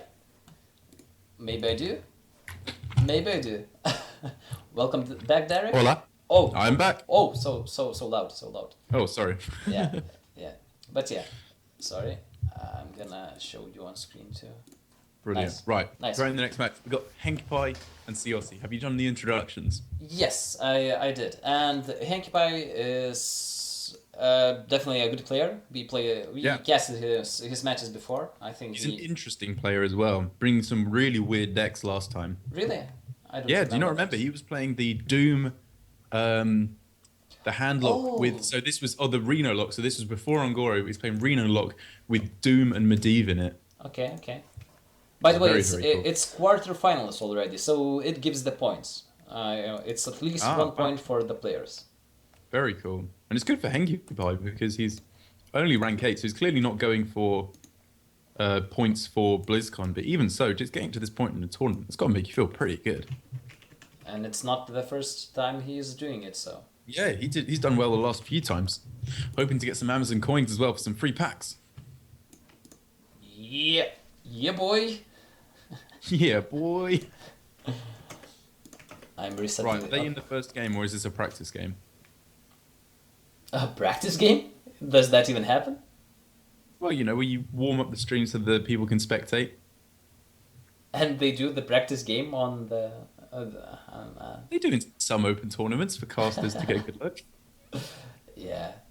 I guess not here then, you know. No, they are playing for real. And Siasa, we see the rocking his miracle list. Yeah, very cool list. Too bad the patch is drawn already, and Henkipai is running the just his mid-range hunter, probably a mid-range. We can't say for sure because he's running double eagle horn bow. It's not really a standard. Some people don't run it at all, or some people running one of it, and usually two of those is tending to your more aggressive playstyle. Yeah, definitely. It's very small changes are the difference between mid-range and aggro variants of Hunter. They're all just the same kind of idea of winning the early game and then progressing on to finishing your opponent off with burn and sheer minion beast damage in the late game. Yeah, and I think there's no total aggro hunter at the moment in the meta. Usually it's totally mid-range, late game oriented with Hydras and high mains, and sometimes it's like ends off before high main, and there's no high mains. So I've seen a few variants of aggro versions, but to be honest, it basically seems like a slightly worse version that cuts out high mains for a couple more 1-drops, which just doesn't really seem like the way to go. There's a couple of interesting lists with Leroy's going Yes, yeah. So but That's definitely something to consider. I don't see them too strong. So. Ooh, goes with liquid membrane. Obviously not an option that's picked very often because the other ones are just so much more enticing. But the fact that this can't be targeted by backstab is huge. And if it grows to be bigger, But it the can't bow. be targeted by sap. But the bow, he finds the answer. Or no, dispatch But the Kodo is insane. If the Kodo can hit next turn, that's ridiculously good. But there's, of course, there is this thing called Houndmaster on turn 4. That's true. And he buffs it? Oh, he has Deadly Shot. I skipped it. I didn't see it. Come on, Cyrus, get it together. Did you see it? Yeah, of course I did. Yeah, right. Promise, honest. Derek being honest. Oh, all right, mate, all right. So on the next turn, we can see Tundra Rhino is going to be very, very nice to come down on 5, especially as Siossi has no idea that there isn't a high main in hand for Henkipai, which is one of the most truly devastating 1-2 punches you can deliver in Hearthstone. It's pretty nice to drop the Kodo this turn, just to have a body to Cold Blood. Like you have. Yes, you can sap. Oh, the code. Yes, sorry. Yeah, next turn you can just sap Cold Blood on the Kodo and Edwin. Yeah, that's pretty good. Yeah, Edwin just really isn't the play here because both of the spells you have in hand aren't targetable on anything until you play down Edwin. The sap can obviously only target enemy minions. So as you said, Kodo really has to be the play on this turn just to get something onto the board. Yeah. Usually people get greedy and think, oh, I need this for removal. I need to kill off like Mm, a 3-2 or 2-2 or something. But not really. If it's empty board and you see the lines in your hand that you can just make tempo plays one after the other, it's usually the better choice. definitely. And so on this turn, CRC had the option at least to go for Cold Blood into Valspine Slayer, which would have done a nice job of completely killing off this Tundra Rhino rather than having the ability to replay it on the following turn. But I guess he's thinking, if Henky Pie plays the Tundra Rhino on the following turn, I'm looking to be in a great spot anyway, because then I'm just plowing through 12 damage to face. Yeah, Thunder Rhino doesn't do anything. Well, now it kinda does. You can sacrifice Mm. everything into a 6-4. Oh, that feels so bad though. Yeah, no one said That's it's gonna so terrible. feel good to kill Thunder Rhino into 6-4, but So do you just go for a lethal out here? You have Eaglehorn Bow that you can punch to face, brings him down to 15. Unleash the Hounds does 2, so does the Hero Power. Yeah, it feels pretty terrible. It looks like he's lining up to kill off that Dispatch Kodo. or you could have gone for everything face with Tundra Rhino and 1/1s, Yep. and then your opponent has to address the board somehow, and maybe you get more time. Maybe that would have been the play. But either way, this is looking pretty much like it is over in CRC's favour. We're going to have to see something pretty impressive coming down from Henky Pie. Perhaps a deadly shot to take out this giant. Animal Companion could be a taunt to at least delay. And in combination with the Unleash the Hounds, if we see a Huffer, you can remove the Edwin Van Cleef. But you're just putting yourself in a losing position then. Yeah, but he has to, because otherwise he's dead on of board. course. Yeah. Don't have any choice here whatsoever in your play. And next turn he needs a taunt somehow. You Or need a deadly. taunt or a deadly shot. Yes. Yeah. Or no, kill command wouldn't do it. Yeah, that's pretty much going to be it. Hyming you can't play on the same turn as Tundra Rhino, so that wouldn't make a difference. And even then, you're dead anyway, because you're just going to die to the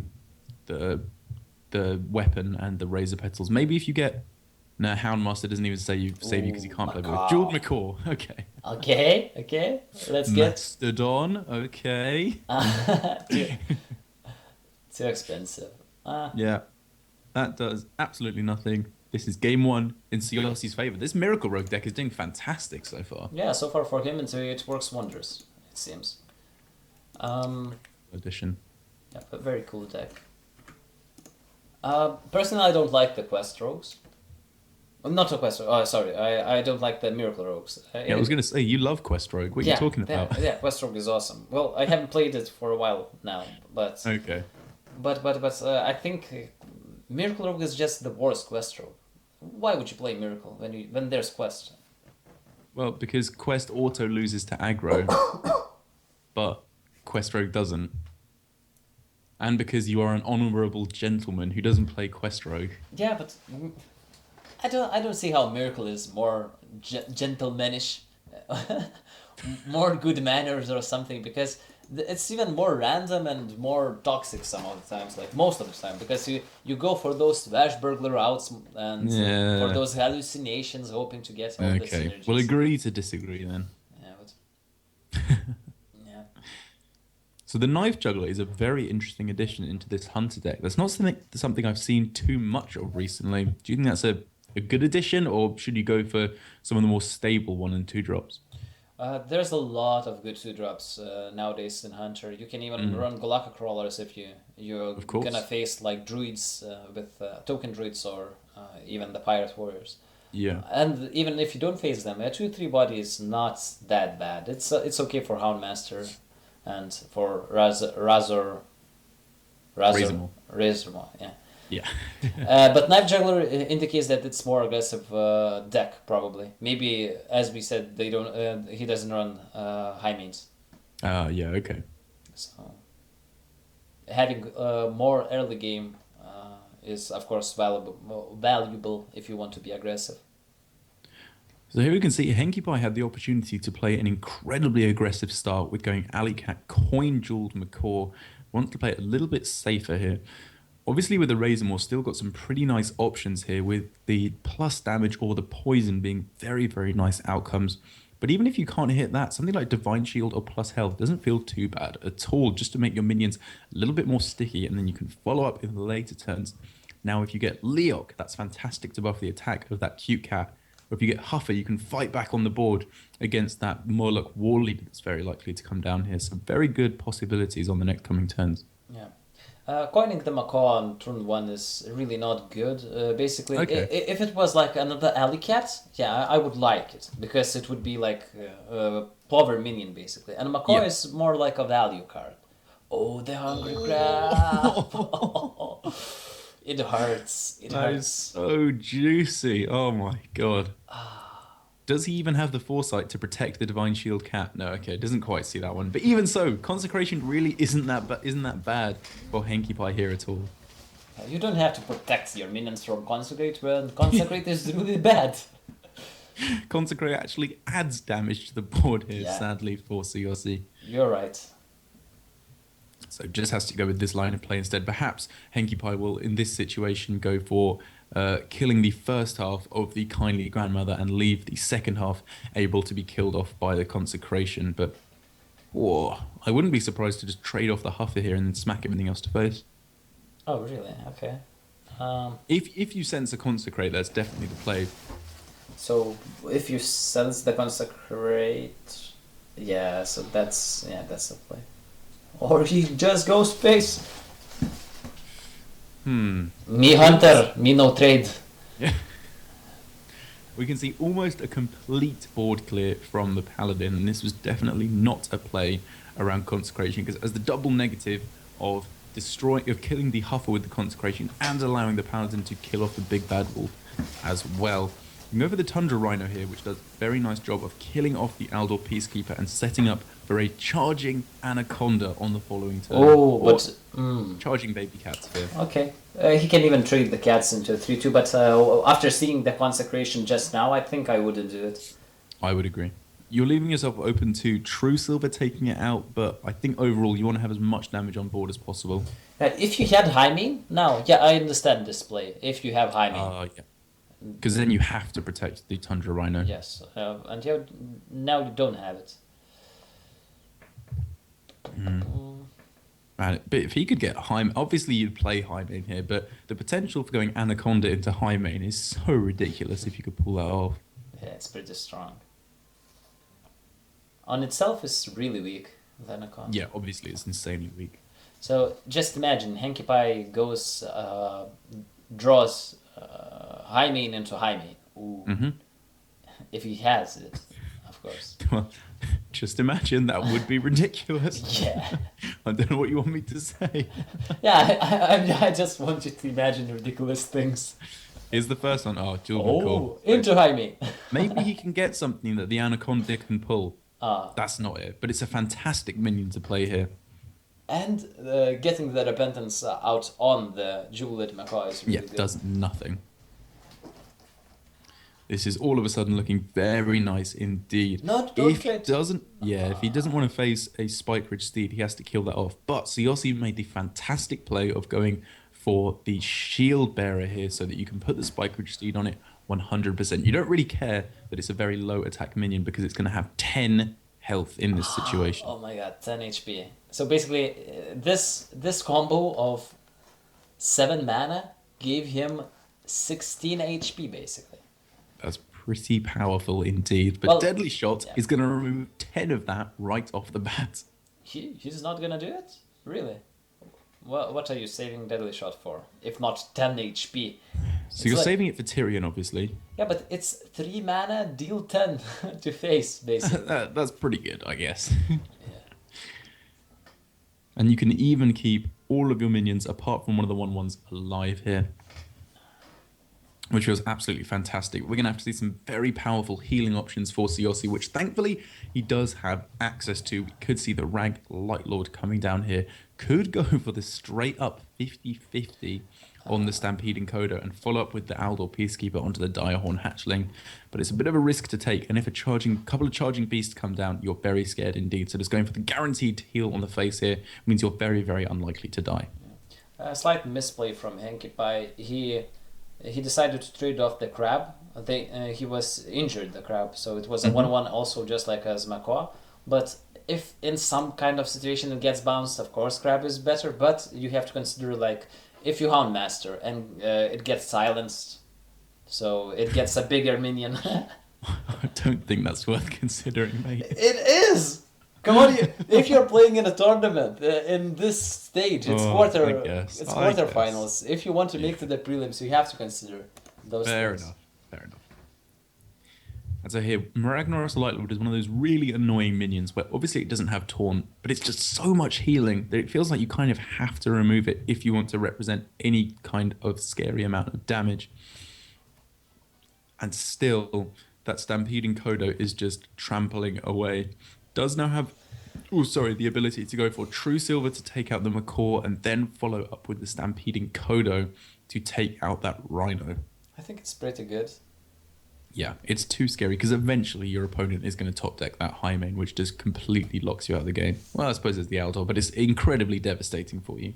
And now you're ahead on board for the first time in this game. For the first time in forever. Nice song. I don't remember Thanks. from where. It's from Frozen. Oh, Everyone's really? favorite. Okay. Yeah. And hanging up the Skype call. Beep, beep, beep. So here, Henki Pie, I think it looks like is going to be saving... Oh, no, it doesn't want to save the Dire Horn into Tundra Rhino combo. Obviously, devastatingly powerful on turn 10 to get that charging 6 attack stomping through. But you're just going to be wasting so much mana if you go for the hero power there instead. Interesting that he decided to go for bow into Matriarch rather than hero power into Matriarch. Do you think that was a misplay or...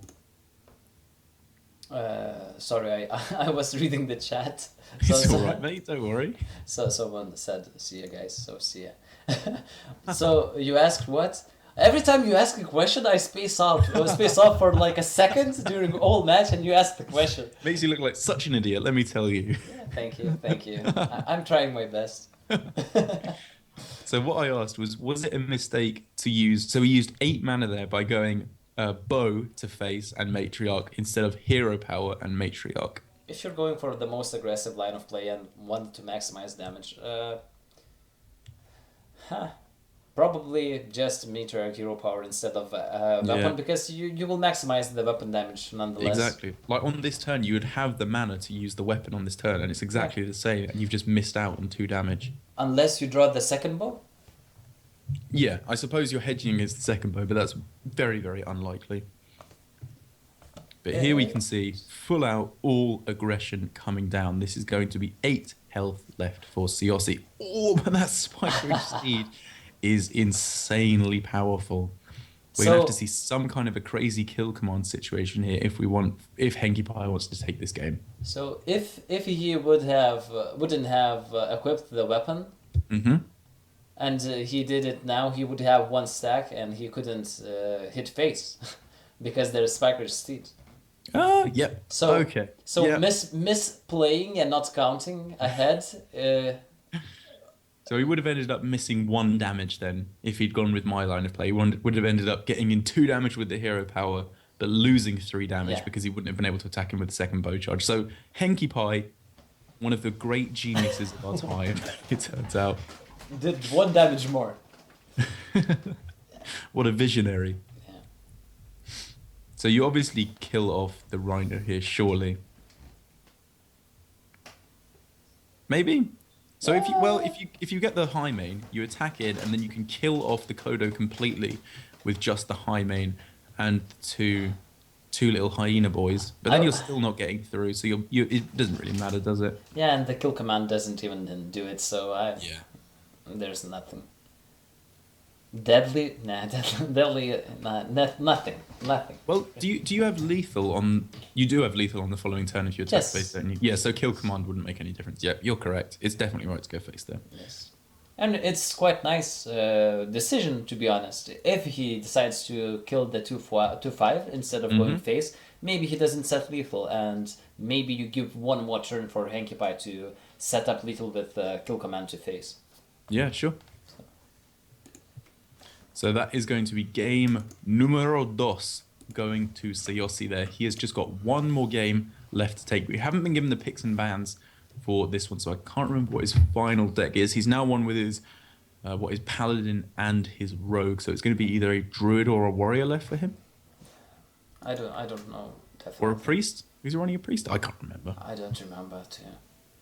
And Who? we can't know what was banned also. Yeah, sure. So, but still, nonetheless, it's 2-0 and we see Druid versus Hunter. What kind of Druid was it? It's the Jade, I believe. I remember. The Jade Druid, yeah. I think the only aggro one was seen from Sigosi's opponent in the previous rounds. Ooh, that's a pretty nice start for Hanky Pie. Usually, if you don't skip the turn 1 as a Hunter, it's very good. Wow, he starts with Macau instead of Alley Cat? Why? You're way ahead of me. For some reason, I'm still on the mulligan. My client's lagging a bit here. Yeah, maybe you lagged out a bit. Okay. I But think I'm catching up though. But on the opponent's side, this Druid hand is insane. okay, so you don't start with Alley Cat because you want Knife Juggler synergy with it? To That's so greedy. very greedy. I don't like it. Yeah. Whoa. I mean, to be honest, I'm moving away from Macaw in Hunter at all. I'm hearing from people that it's best just to leave it out completely and put Firefly in instead. Yes, and I agree. I think I agree. If I built a deck and I wanted to play Hunter nowadays, I think I would cut Macaw also. It's just such a weak play on turn 1. Yeah, even though it's a good card and sometimes gives you all outs in a games and Yeah, of value, course. extra addition value, but now let's see how the Alley Cat, was it worth it to keep it? If you can get the 2 hits here, this is insane. But we can see 1 hits and the other goes face. Yeah, and decides not to risk it. Oh, and the swipe as well. That's so good here for COC. He can completely clear the board and leave himself with a 2-2. Kind of unfortunate that he doesn't have the ability to keep his Eye of Blackport alive, but you can't really be too sad about this situation. Yeah. It's okay. You get you get a Jade. How big is it? It's only a 2-2, but it's something on board. You're ahead, and your opponent doesn't have any beasts to Houndmaster. Yeah, I think this has to be the line of play because, as you said, you're so afraid of leaving any beast on board for both Houndmaster and the Crackling Razormaw, and I suppose the potential threat of a kill command as well. But things have just worked out so fantastically for Siosi here. Often you're going to find yourself in this situation after you've gone with these huge innovate plays that you don't really have anything to do. But that's not the case at all. He's just got so much stuff to play here. Yeah. And the Jade Spirit playing 3/3 as well is so fine. And the Macaw created 4-drop is pretty nice because you want to play as big of minion as possible. Of course, it's like a 5-4 beast would be better than a 3-4, but you can't be complaining that you got a beast that you could play on 4 and then Houndmaster. Man, these top decks for COC are not slowing down at all. Obviously, the Gadgets and Auctioneer isn't really what you'd be looking for there because it would be vulnerable to the Houndmaster. But here, that's just the best top deck. This Houndmaster lines up terribly against that Jade Behemoth. And maybe you just have to end up going for a deadly shot here. Yeah, I think you go, ooh. Ooh. Maybe you don't. No, I think you still do, and you Hydra next turn. Yeah, I think you just have to pray that your opponent doesn't have too powerful of a turn on the following turn. Now that Ancient Wars have left most of the Jade Druid decks, turn 7 is going to be a little bit weaker the majority of the time. If you hit Deadly Shot at 3-6 and trade the 4-4, and then do the Kindly Grandmother, next turn is really good. You spend all 7 mana and maybe even trade out 2 minions. Whoa, he decides to go face. That's Damn right he does. Yeah, well, okay. It's I can understand this. I can understand this because Yeah, me too. there's no reason to save your minions. Well, there is a bit because you have Hyena in hand, but is your opponent gonna trade with a 4-4 into a 1-1 or something? I don't know. Yeah, probably not, hey. Oh, he is. Apparently he is. So he got punished. Well, of course, he had to nourish into Wrath to find the punish, but The punish was there. yeah, nonetheless. And now this Bittertide Hydra is looking pretty scary for Henky Pie. Well, for Siossi from Henky Pie, because there's no way to remove it as of yet. Even with the Primordial Drake, no way to cleanly get rid of it. You can trade in with the Jade Golem, and then it would die to the Primordial Drake once it trades in. But that's one of the biggest taunts in your entire deck, just gone. And taunts is good here. The the thing that Druid doesn't have heavy removal anymore, no mulch, and no one Yeah, is running naturalize. So and it though makes such a big difference. yeah, those 8/8 minion, all the giants and everything, they are Yeah, pretty strong against this deck. they really, really are. Unless it's the later turns when the Jades are pretty big, then you don't really care about them. But so I think I would like to see the Primordial Drake, even though it trades out pretty well. But at least you kill the second beast.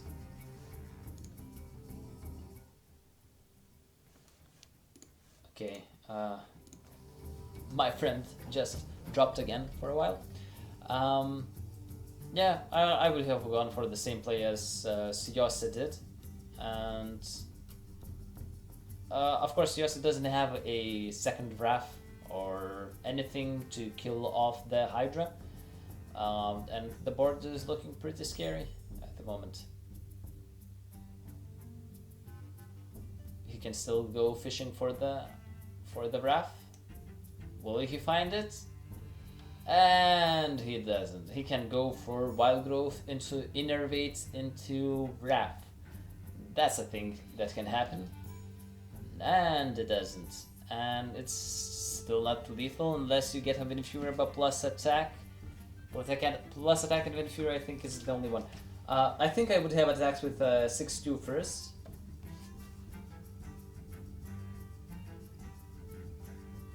Maybe not.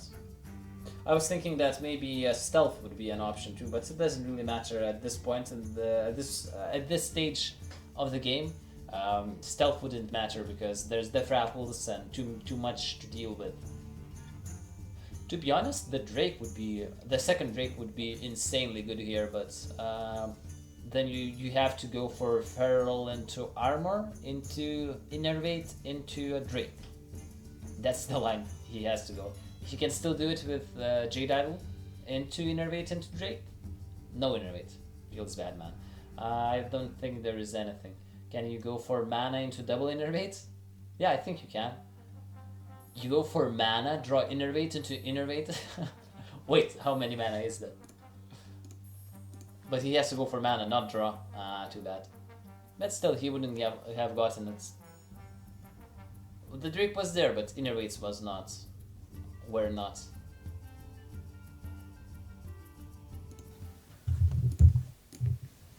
Okay. Hello, hello.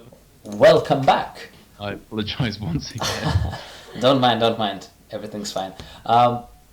So Siosik had some really ridiculous outs by chaining, maybe getting Innervates off the top and chaining Gadgetan, but it's game over, basically. Yeah, somehow, even though he's got so many cards in hand, Yeah, there's just not really anything you can do against this. He needed that one primordial Drake. He used one before, but this is his second one, and if he had it without drawing a couple of cards beforehand, he could have survived for one more turn. There was a chance. Yes, and then maybe stabilize, but that was a really, really small chance. So. Yeah, it just wasn't to be. Yeah. And it's 2-1. And again, we see the same situation we saw a while back, last match we casted. The token, I mean, the Jade Druid facing against the aggro decks. And it does just really struggle. And we've seen because of that, Jade Druid has not had the matchups at all where it's had the chance to shine. I don't think we've seen a single variant of Mage so far this entire tournament, be it Freeze or Gunther Mage. It just hasn't appeared at all. Strange. Really strange. Very strange. And I think it's just kind of in tournaments in general. Like when I was casting for the ESL Premiership on Monday, there were 6 players, all of whom are very good players. Not one of them brought Mage, and it's just kind of falling out of popularity a little bit at the moment. I'm sure it's still a good deck. It just hasn't found a place, it would seem. I think it's certainly gaining the popularity. The Gunther Mage, I mean. The Freeze Mage, it's dropping drastically. No one is playing Freeze in the tournaments anymore because everyone is targeting them and everyone is running a lot of heals. And even the Jade Raids are getting popular because everyone is bringing Taunt Warrior. So. And that's the thing. Freeze Mage is just so easy to target, isn't it? Yeah. And the thing is that you don't even have to target the freeze mage particularly. Just run a couple of heals, like more heals than Yeah, usual, of course. and you're just fine. Just fine. So in this situation from Henky Pie, how do you play this? What buffs do you take and when? Was You, it correct to buff with the Mark of the Lotus there? I think nah, I think it's too early. Okay. Your board is being picked apart piece by piece here, but I suppose you don't know how bad your opponent's hand is. I think now I would go for one buff for Definitely. coin mark. I think. I think I'd go all in. I think you'd make the Power of the Wild for Oh, the a minion. minion. Yes, Yeah. yes. Yeah. After thinking a bit, right? Yeah. I think I would have gone for Power of the Wild minion also. Having Yeah. three minions with Savage Roar, it's insanely good. And Exactly. next turn it's three mana. It's totally okay just to go all in. And that's the thing, the fact that you have the Savage Roar to lead perfectly into those three minions on board is definitely what swayed me to go with that loner play. But clearly Henkipai doesn't think it's the way to go. Can use the Savage Roar here to very cleanly clear off this 2-2. But I suppose you'd rather buff the minions now and then Savage Roar on the following turn when hopefully you will still have a board with a very heavy board of minions. Not going all in, he got rewarded when he drew the Firefly. Having an extra 2/3 and another 2/3 is really insane. So I think CLC is definitely going to go for mana here, as he did opt to go for, in combination with the Primordial Drake, and using the Earthen Scales here, kind of for heal, but mostly just for the buff, just for the +2/+2, means it lines up much, much better against these minions. Do you kill a Murloc or do you kill a 2/3? We kill the 2/3. Yeah, I think. Your opponent has only one card, so it's probably not a war leader. So. Yeah. Yeah, I think you just have to take the value trade. You're at a decent health total, and you have to remove stuff off the board here. Yes, and that's a lot of damage. That is a tremendous amount of damage, but the Primordial Drake is going to do a tremendous job of denying damage here. But it doesn't kill anything. Anything at all. You're correct. It does not kill anything. So how much... You can use 2 of these minions and push through 3 more damage. That top deck of Druid of the Claw does a fantastic job of denying any following damage, but does that just... What does that mean? You can now push forward 5 damage, bring your opponent down to 5 health. You're getting closer and closer to just closing out this game. Yeah. And, of course, CRC can go for armor and even a taunt or charge down the 3/3. Yep. I don't even know which one is better. I think you probably would rather go for the taunt here, because you're not too afraid of another war leader. Another war leader or bluegill. But what if my opponent top decks Black Knight on curve? You can't live in that world, Cirrus. You're too scared. Yeah. I wonder if there are people who really plays around those things. I would not be surprised. Yeah. Guys, you shouldn't play around top decked cards, especially if it's a tech cards. Exactly. Yeah. You'll end up making weird plays when it 90% of the time just won't happen. So a really tough choice here, it would seem, for Siossi.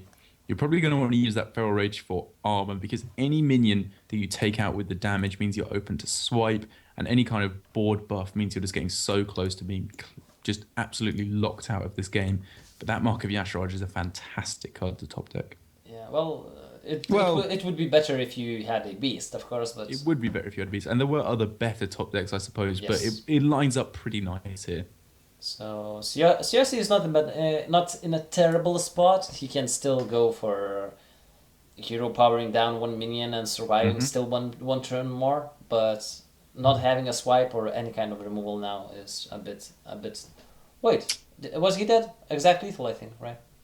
I'm not sure. I think he could have survived one more. Oh no, with the hero power. Yes, sorry, I think it's exact. Yeah. I think it was exact. Sorry, yeah, I did it. So we're going to 2 games apiece. Once again, the Jade Druid is the only thing letting down a player. Yeah. Even though those Earthen Scales looks like a good anti-aggro card, because it gives stats for cheap mana, and it gives the heal for yourself, but usually you don't get enough time to use them efficiently. Yeah, of course.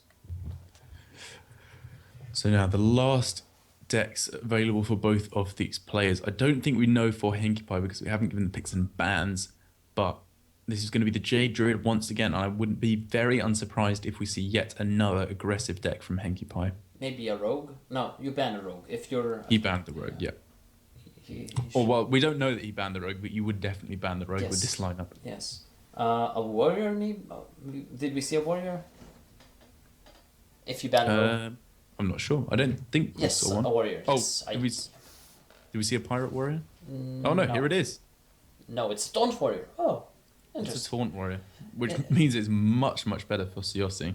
Yes, and it's a strange thing to do, to bring a taunt warrior with that lineup. Because you're running token druid.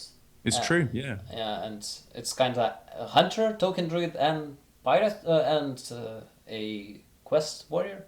Mm-hmm. Interesting. Very interesting. But starting things out fairly well, you've got the Fiery War Axe to clean up any early things your opponent can be playing. Dirty Rat, is that a minion you're ever playing on turn 2 in this matchup? I think no, but it would be nice to play it now. If you saw the hand, it would be really good. No? Or isn't? Yeah. Okay, maybe it's not. But It's all right here. You're obviously denying a Jade counter going up 1, but a 3/6 is a pretty big minion to pull from that. yes. So maybe it's not even good if you see it. If you were playing a game and you saw the opponent's hand, would you play Dirty Rat here? I think I wouldn't also. Yeah, I think you'd probably wait. There's so many better things that you can pull, like an Auctioneer that you can kill off later on, a Jade Spirit, which is way less powerful. There's better stuff to get. Yes, the Auctioneer. I like that you mentioned that one because I think that's the most important one. Usually, if your opponent is running out of cards and he's holding one for quite some time, it's usually an Auctioneer. Yeah, that can just be so devastating.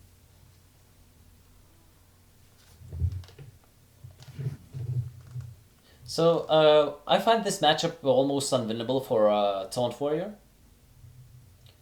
Having said that, I just the last game I played in this matchup I won as a warrior basically because I'm running the Colento lists without rats. Well, maybe I run one rat. I don't remember. But there's a lot more cycle and taunts, and I try to do the quest as soon as possible. Yeah, that's basically the way you're going to do it, isn't it? Before the Jade cards get over 8 health. Yes, and if you do it by turn 7, turn 8, you're in a good spot because the Jades usually are not big enough to survive the rag hits, and you can just pressure your opponent with that. But in this position, CLC is in a pretty decent spot. He's got so much ramp here, so as soon as he finds any kind of draw, or even just a couple of Jade cards, he's looking to be in a very, very good spot. But the real nuts cards he's looking for are Auctioneer and the Nourish to refill his hand completely. Well, not completely, but a very high amount.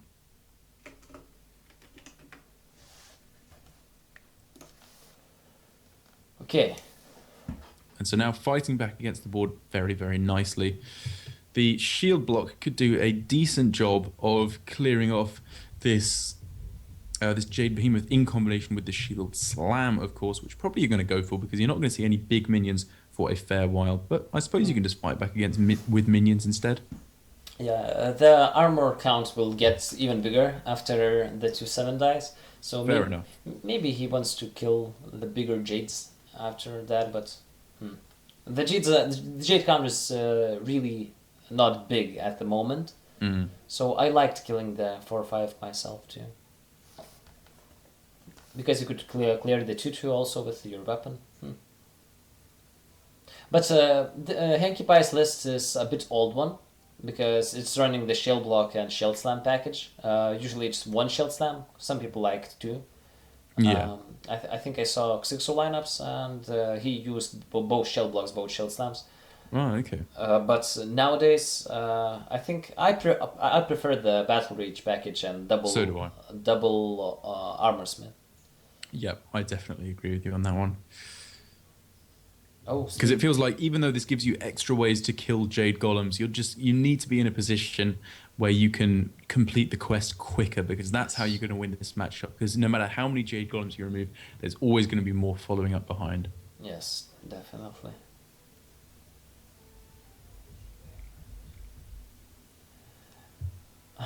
I'm thinking. What do you think? There's a dirty rat mechanic when you pull the minion from the hand. What if there was a mechanic to pull a spell out of your hand? Interesting. Dirty rat or filthy mouse. Filthy mouse. Dirty rat magician. Bring. It's Dirty like rat with a pointy hat. yeah, the same dirty rat just with a hat on the top. They don't even change the art. They just like stick a JPEG of a pointy hat on top of it. Yeah, why not? I like your thinking. But for the next few turns, unless Siossi can find something threatening to do, Henki Pai is in a decent position to just get closer and closer towards completing that quest. Still only 3 taunts played, but has 1 more in hand and a way to draw more with the shield blocks. So Siossi can't just sit back and do nothing forever. They're going to have to find something to do in the coming turns. Cycling the Wrath, I think, is correct. You can't really swipe and clear it. You need your Jades. Okay. So Yeah, I definitely agree. And it's really not that threatening of a minion. So wait, this Jade Idol, it's his second one, right? I actually can't remember. If it's not the second one, it would be strange for him not to play it. Mm-hmm. Oh, he's hitting it in. Well, he has certain scales, and I think the game will go quite some time for him to utilize that on a quite big Jade Idol, so the HP total doesn't matter too much at this point. Sure. And so in this point from Siossi, it is just about what top decks he can find, and the Nourish is the absolute nuts here. Am I right? That's got to be one of the best cards you can get. Yeah, that's the best one, I think. Even Auctioneer was the second best, maybe. Right, yeah. But even with that, he doesn't even have to take a turn where he's doing basically nothing on the board, because we can just Innovate into Aya Blackboar. You could consider saving the Innovate, to go in combination with the Gadgets and Auctioneer, which seems to be the line he's going down. Obviously much slower now, but I guess he's thinking, I just have the time. Why didn't he hit it? Strange. So he hit it last turn, but not this time. He has a Auctioneer swipe next turn with Innervates and everything. So strange. Slight change of plan, it would seem, in the midway. But now you can just absolutely load off as much as you want. Shuffling with, so I believe that probably is the second Jade Idol if he's shuffling with this one, and now he can just draw 1,000,000 cards. Any Jade Idol he draws from here on in is pretty blooming fantastic. Jade Spirit is very, very nice as well, and Siossi is just looking in a fantastic spot to take this game. Right. And even if Auctioneer dies and you don't have the cycle mechanic anymore, you can just fill with Aya. You can just drop it off, and it's really annoying. And it gets big pretty fast, and Warrior is only on 3 tones in the quest, which is really not good enough. It really is not. The Primordial Drake probably going to come down here now that we've seen the attack onto that one, and yeah, that definitely does seem like it's going to be the play, setting up for 2 damage on everything very, very nicely. The Drake does a fantastic job against fighting back what is on board, but we can already see that plenty more is going to be coming down from Siossi, and that extra Jade Idol probably going to be used in combination with the Gadgets and Auctioneer rather than just right now. But you really just don't care. You can just do whatever you want here, and you're looking to be in a fantastic spot anyway. Oh, so he decides to just kill it. No. He cycles. Just cycling more. Okay. Oh, he maybe predicted that he gets Jade Idol. You could smell it from a mile away. So do you play 2 of those? I think he might be greedy to save it with Auctioneer, and it doesn't really matter. Okay.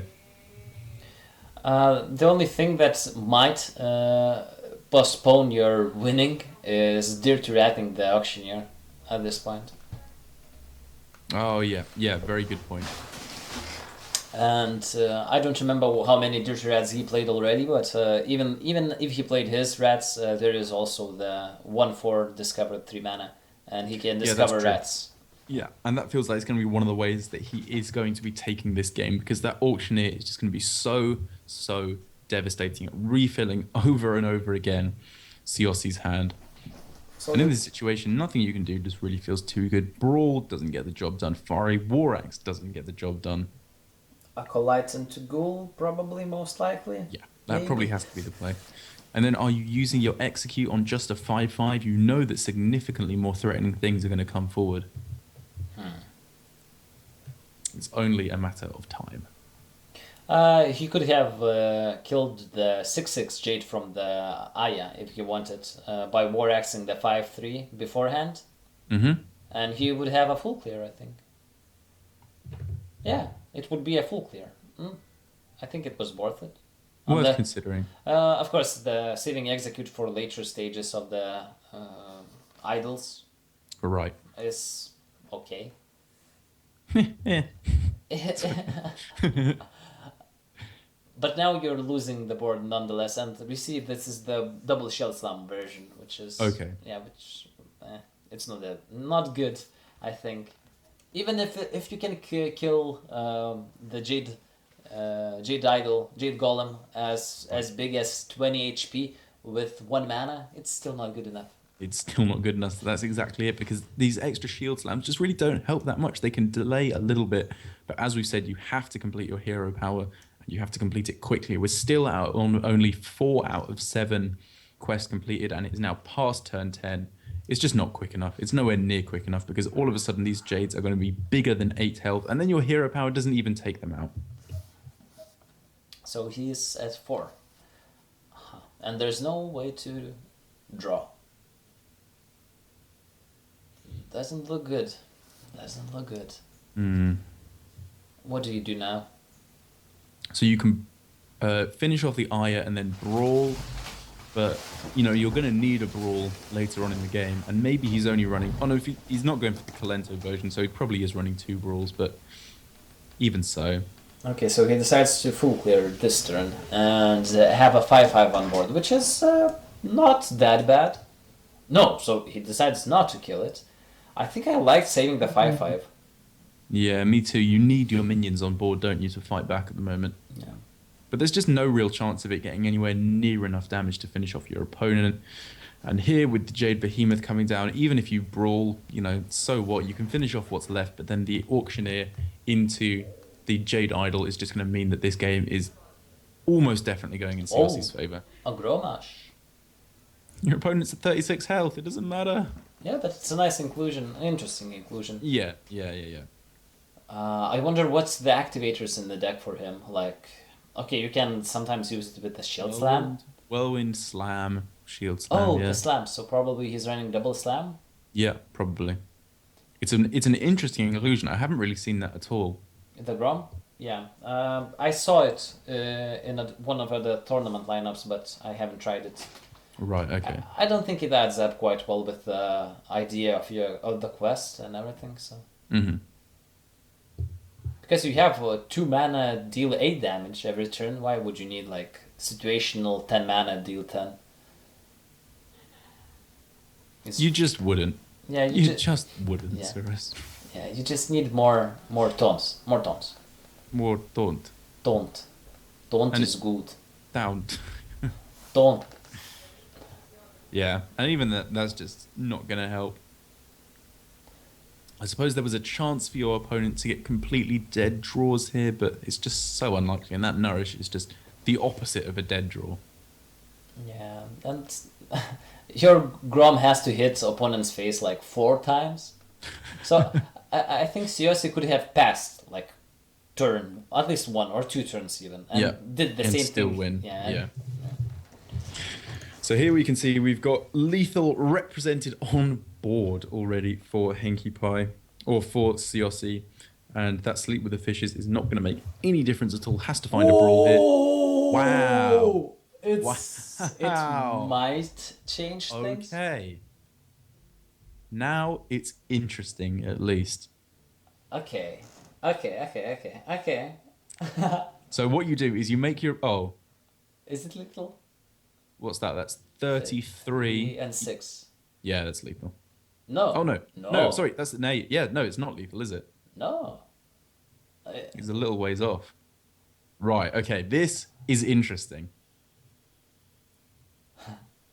If he goes for Primordial Drake If he here, goes for the Primordial Drake and then you go for Deathwing, you can attack in. Oh no, he's going for the swipe. Okay. yeah. So Deathwing is not that great, but still it's okay. It's Uh, interesting at least.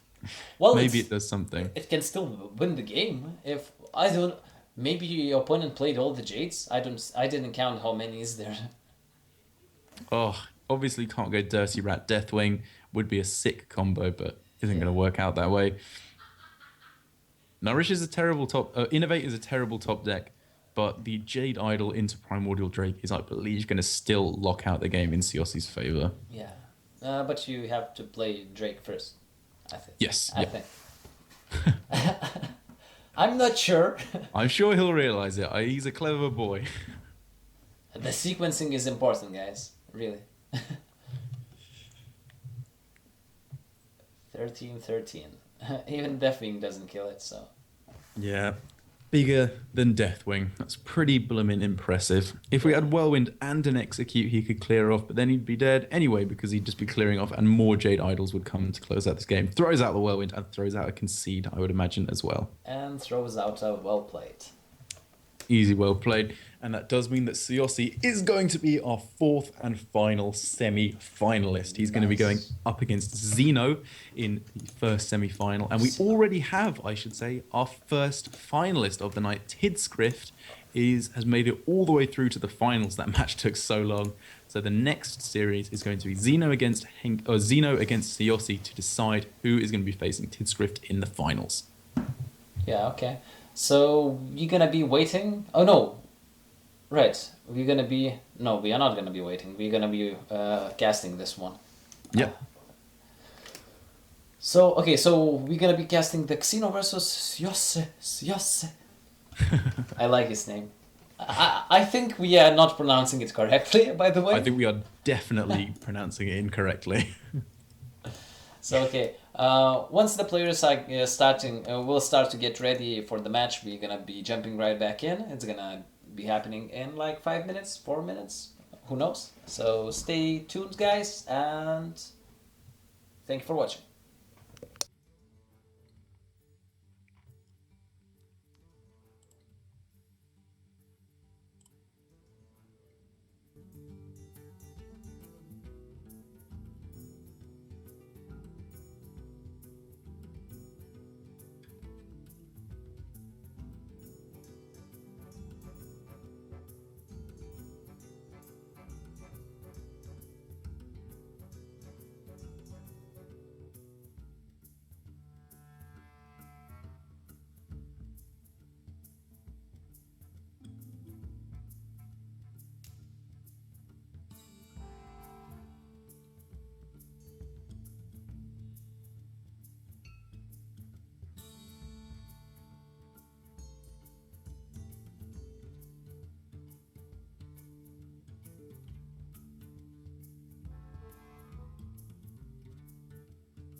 Welcome back, everyone.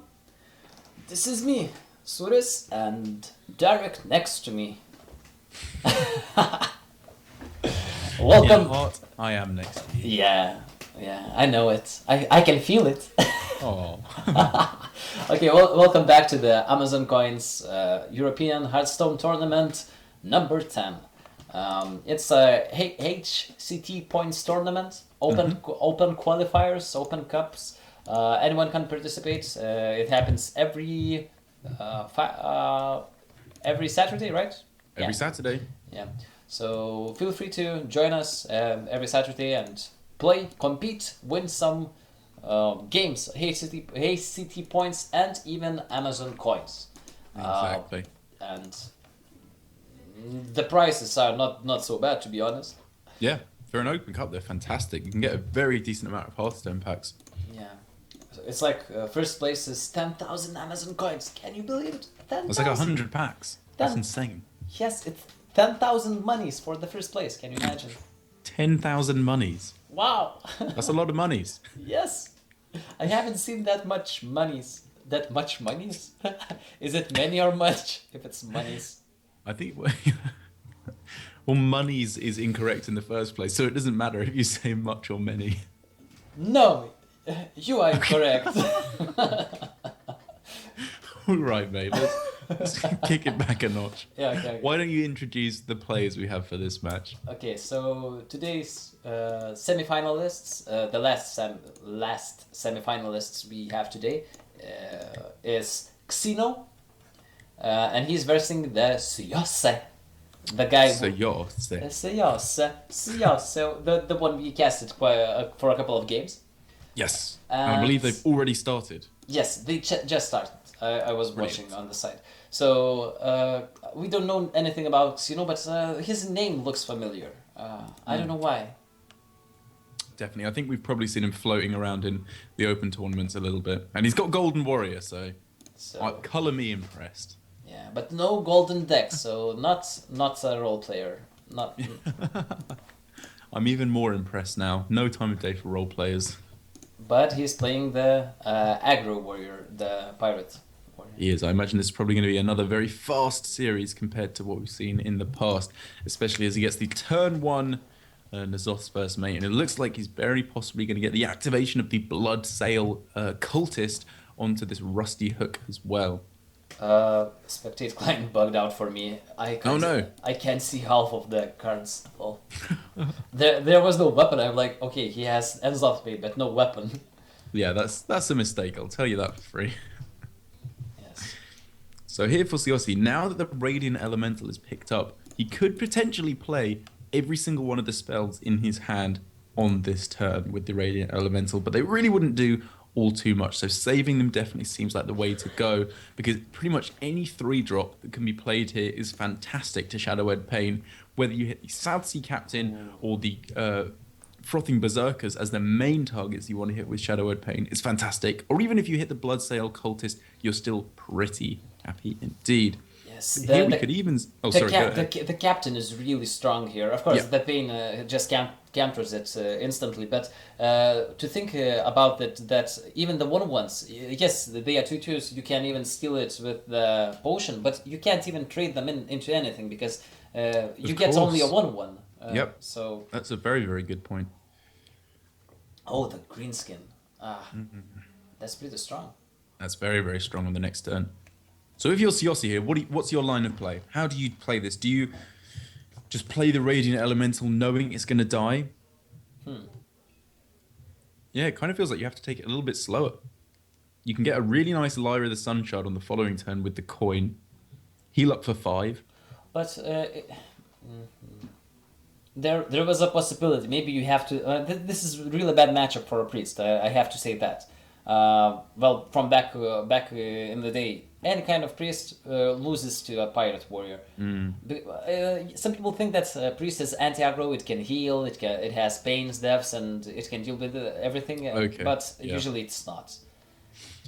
And my goodness, all of a sudden, that Wild Pyromancer is looking very, very juicy indeed. You can use the Binding Heals to keep it alive, which means that if you go Wild Pyro and use all your spells, you can get a complete board clear and heal yourself for 10, which is pretty nuts. Yeah, that's You could even nice. play the Radiant Elemental along with it. But it dies, I think, right? Uh, could you Well, fit in a hero power then? You could fit in a hero power to heal it up, which I think would mean it survives on 1 health. maybe. But then the 3-1 doesn't, or the... Maybe, yeah, maybe it doesn't quite work out. I'm sure he's done the maths here. But either way, you're pretty happy about this situation. You placed Wait. the inner fire on the. Oh, yeah, so he kills it. Oh, so it does end up dying.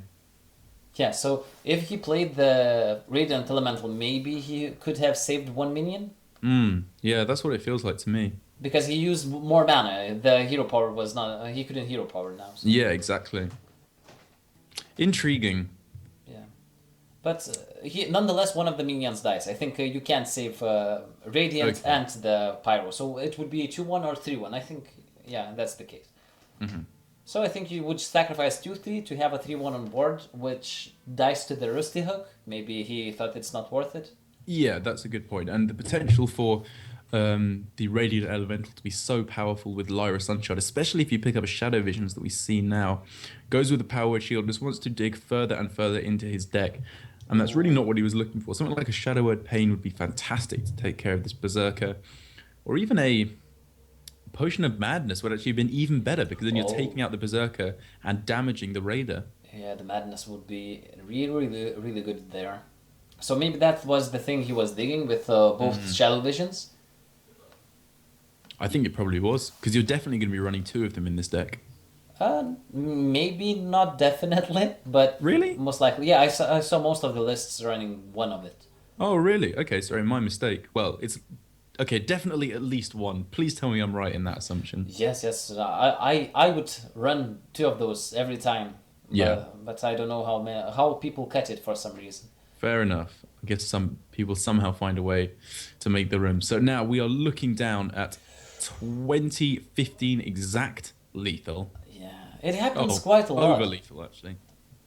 If he'd attacked him with the N'Zoth's first mate, it Ah, could have been right. 1 over. But even Yes. so, this is easy lethal here. And Xeno going up with a nice and easy 1-over victory with his Pirate Warrior. Yeah, but this matchup is you can't expect to win as a priest against Pirate Warrior. It's really hard matchup. So unless you're running like oozes and maybe some even Golaka crawlers to counter the Pirate Very Warrior. possibly, yep. I haven't seen lists made to counter Pirate Warrior. I don't think it makes sense to jeopardize your deck. Right. Yeah. Yeah, and outside of that, it's going to be through getting some ridiculously powerful Radiant Elemental, isn't it? Ooh, the In the Gunther first Mage. instance. It's the Gunther Mage, right. You are definitely going to have to take the throttle on this Yes. one. I have to admit, I have not played a game of this deck. I know how it works, I get the basic functionality, and I know the deck list, but I have yet to play it. I wouldn't keep the Medivh wallet as he did. Even the glyph is more worth keeping than a Medivh wallet. Okay. But Interesting. I wouldn't keep anything because you have the Worms and you have the Draw a Secret guy. Yeah. Yeah, and I suppose until you draw a secret, that guy's pretty terrible, isn't he? Yes. Really. I don't like keeping it. Well, maybe he thought he needs a 2-3, or he expected to draw a secret and then maybe have like a Frostbolt mechanic to kill off Right, okay. a grill. And if he'd gone for the ice block pick there, he would have had the potential to go for the 1-mana ice block into the Medivh's Valet and just completely kill off this Acolyte of Pain before it's able to draw any cards at all. Whereas in this situation, he's relying on getting something like a Frostbolt off the Babbling Book, which is obviously a very outside possibility of it happening. So this Acolyte is going to get a very good few draws here. And it's a very bad matchup for a mage, to be honest, because... Well, not really too bad. If it was a freeze mage, it would be terrible. As a Gunther mage, you're like a 50-50. If you can maintain enough pressure and your opponent doesn't find an answer to at least one of it, you usually just push your advantage. Right. And it's quite easy to do with a Medivh. If you drop it and then play like a Pyroblast, maybe Meteors and Fireland Portals, Usually you get quite big boards, and the priest is running like one or two hard removals, like AoEs, maybe one Dragonfire potion, maybe two. Yep. But so far, I think it's quite a close game. It might even end up going till fatigue. Yeah, very possibly. I think it's probably going to come down to, though, and Alex Straza is going to come down eventually. And unless we see, well, if we see Priests of the Feast, he's in a good spot. And if not, he's in a bad spot. But I suppose having said that, there are the two Binding Heals, which isn't in every Priest deck. And that is a tremendous amount of burst healing. Wait, I missed something. I was television to a Mage's cards and how he played. What happened with the Priest? Where did he find the Novice Engineer, for example? He just drew it. That's in his deck. Really? Okay. Yep. I know. Interesting, huh? Yes, it's very strange. And Double Divine Spirit is in the deck also. So it's like a combo OTK thing, and you want just to draw as fast as possible to your combo pieces. Yeah, this is absolutely just a miracle priest. But there is no silences and no silence thingies, right? It's only just the minions. Like, what do you buff? There's no humongous Razor Leaf. You're going to be buffing Lyra? like Acolyte of Pain, Lyra, And Girl and 2/3s? yeah, the Radiant Elementals and the Northshire Cleric. That's probably about the best you can do, because once you hit a Power Word Shield or a Cabal Talon Priest on one of those, that's a tremendous amount of healing, of health you're doubling. Okay, I'm not gonna say it's a bad deck because I haven't tried it. Maybe it's good because I'm getting surprised by the priest viability and how different decks work. Yeah, of course. And definitely though there are pretty strong priest decks. Right. I think if before we were saying it would go to fatigue, I think that option is pretty much eliminated now, as we're going to see some very explosive turns coming down from these two decks. We've got the Medivh already in hand for Xeno, and with cards like Meteor and Fireland's Portal in hand, he's going to get some very, very big minions off of it. And from Siossi, as soon as a decent minion to buff up is found, these Divine Spirits and Inner Fire could just close out the game on the spot. Oh, Radiant. Too bad no Power Word Shield. Yeah, now he's just looking for the Power Word Shields and the Cabal Talon Priests. But Meteor, it seems like a removal, like some kind of flame strike. But when you think about it, 15 damage. Usually it's insane. Yes, 15 usually doesn't even matter. But against this particular deck, yeah, Priest usually gets like 16 HP is common, I think. But just think about it. So if you get a Radiant Elemental and you stick a Cabal Talon Priest on it, that's only one more card he needs, and then you double Divine Spirit it. That's 24 health. Yes, that's way above Meteor. That's not even close. Obviously, there is the Polymorph in hand, which is probably going to be even more threatening to CSE or COC. But you know, if he can. Oh, sorry, go for it. Yes, even if you don't kill a minion, it's usually quite good enough to damage it with Meteor. From like 22, as you said, you can just fire off Meteor if you don't have a Polymorph and get it to low HP so your opponent couldn't Inner Fire, if he didn't Inner Fire before. Right, yeah. And incredibly crucially here, the pack was found off of the Shadow Visions, which means that a tremendous amount of value is both in hand and in deck, as there is still the original Ungoro pack still available in the deck for Siossi, and now he just also has all these big, gigantic minions to play. I swear Swamp King Dread comes out of that pack 9 times out of 10. That was really interesting the way he did. He just played double Divine Spirit and used it before even trying to get a combo or anything. I guess he's just thinking he's going to win this game through pack value. Maybe, and that's pretty smart, to be honest. With that ice block up, the power of these combos is significantly reduced. Yeah. So just conceding the main idea of the deck and going for the value play and outvaluing, I think that's a sign of a really good player, I think. Yeah, I like your thought. Having flexibility in the way you play does make a lot of sense, but it seems that Xeno is just straight up sacrificing this Medivh, feeding it to the Swamp King Dread. Is there a good way to kill it? If you don't do it, I don't think so. Well, you've got the Polymorph, and given that you've seen both Divine Spirits, it's not going to be too much bigger that you do need to Polymorph, actually. Yeah, but it lines up with the Flame Strike this time now. Very, very true. So with Volcanosaur here, we can see, yeah, can't be targeted seems pretty nice because then any buffs you get on top of that are going to stick because it can't die to Flame Strike and it can't die to Polymorph. And you've already seen the Meteor, so the residual 3 damage from the AoE part of Meteor isn't going to make any difference. So I think Flaming Claws is probably going to be the pick here. You can freeze it if it's really scary for you, Oh yeah, true, true, true. but I don't think you can afford it. It's probably going to be a Flame Strike into Kabbalist Tome or just dropping a Glutinous Ooze. Most likely. What Yeah. else? What else? I don't see anything else. Well, okay, you can freeze it. Maybe you are scared, but it's a priest. Are you really scared? Well, we now know that there's no way to cast spells on the Volcanosaur at all, be it from either player. So even if he did find a way of getting some more Divine Spirits from Lyra, it wouldn't be possible. You misplayed. It was funny. That's pretty funny. Yeah. That's a nice synergy. It's like, oh, I have 5 mana Flame Strike. Brilliant. Yeah. To be honest, if it worked, it would be pretty nice because Volcanosaur would be at 1 HP and it would die to a Cone of Cold, and you sure. wouldn't have to mind.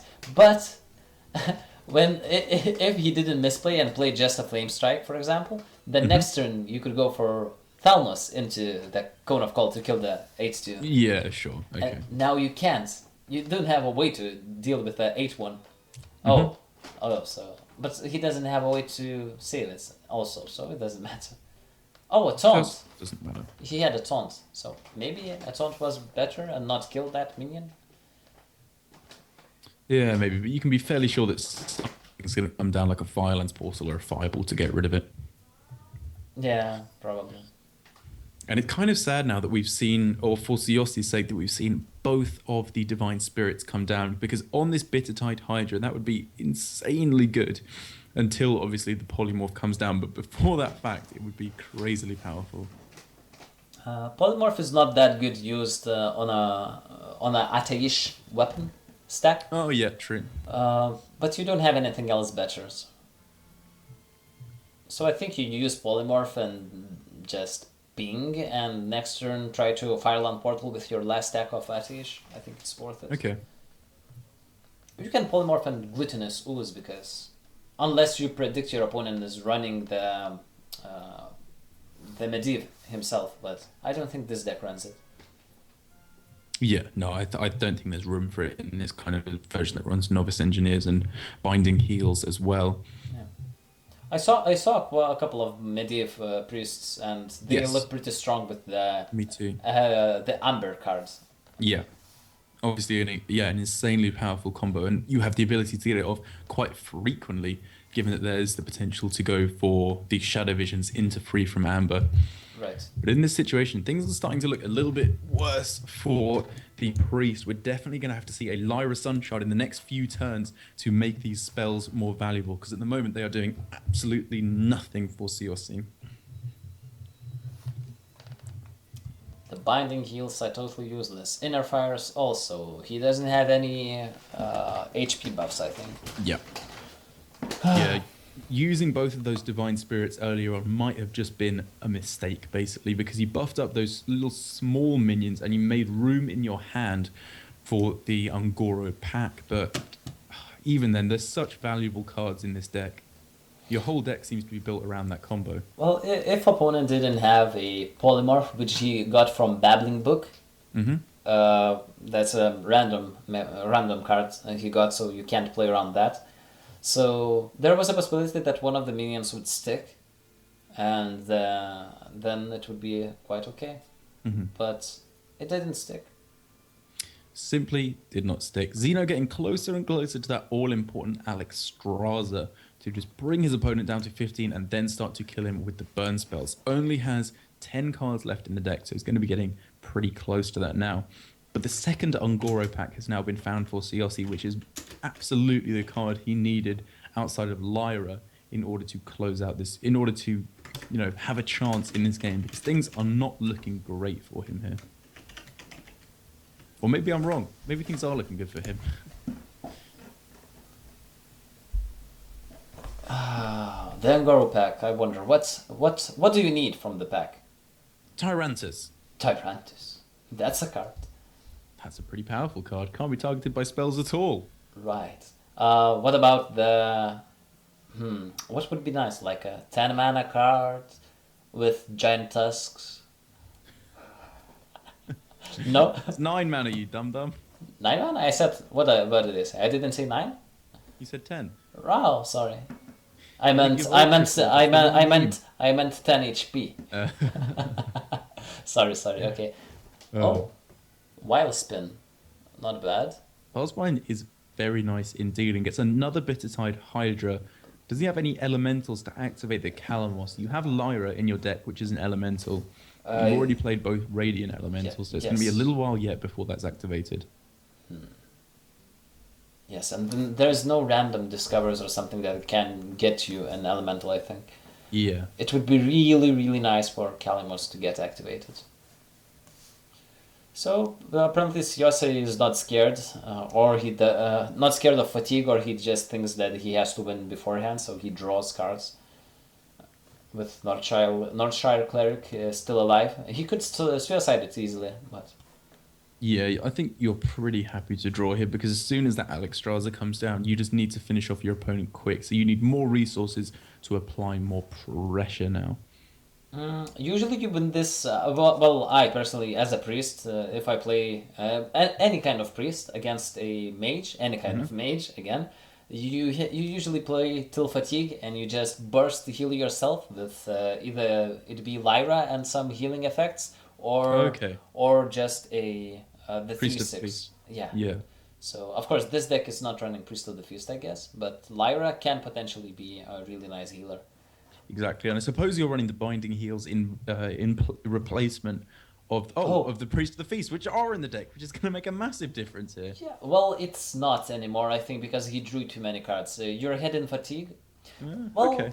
Well, you're not that much ahead in fatigue, but still, I think just drawing that one extra card last turn might make a difference. Because it's 6 against 7, and you want to make your opponent's ice blocks that they wouldn't matter at all. So... This combination of cards, however, for Siossi is so cool. Wow. That's pretty neat. Just look at this. You can generate so many cards. You're going to be overheat. You're going to be just generating too many cards, if anything. Yeah, but you didn't get any heals. Well, you have Priest of the Feast, and you can use the spells with it. Yeah, of course. Of course, there's no... And who knows? Maybe you get Alexstrasza off of Thoughtsteel. That could be healing, potentially. Yes. There's still Alex in the deck, right? You're correct. And is there all secrets drawn? No, there's one ice block still in the deck, so I don't think you can use the Arcanologist. Oh, okay, yeah, because you just don't want to draw, do you? No, definitely not. That's the only way you lose to a fatigue. And you have to be especially careful as the mage because ice blocks just do not trigger if you're fatiguing. Yes. Usually in this matchup, you have to realize the fatigue potential because sometimes it ends up in the middle of the game at like 15 cards left or something. Then it doesn't matter. But usually at around even like 10 cards, you have to start counting and see who is ahead in fatigue. Can I draw? Do I draw? Okay. If you don't really have to, you should skip a turn and not draw. And as you said, Lyra was elemental, so Calamos can go this turn, and I think that's the only turn it can be activated. Calamos. So yeah, if he does want to go for it, he's definitely going to have to go for it now. What's the option of choice? What do you go for with Calamos? Do you just fill your board with 1/1s? Probably, most likely. Or face damage, that's also fine. Well, you can't heal yourself, and you can't heal yourself later because you don't have any elementals, so it's not worth saving the 14 heal, which would also be nice, of course. It's 12 heal. You thought it was 14 last week as well. Ah, damn it. You'll get it eventually, don't worry, man. Yeah. It could be 14. It doesn't matter, usually, if it's 14 or 12. Yeah, true. Yeah, but okay.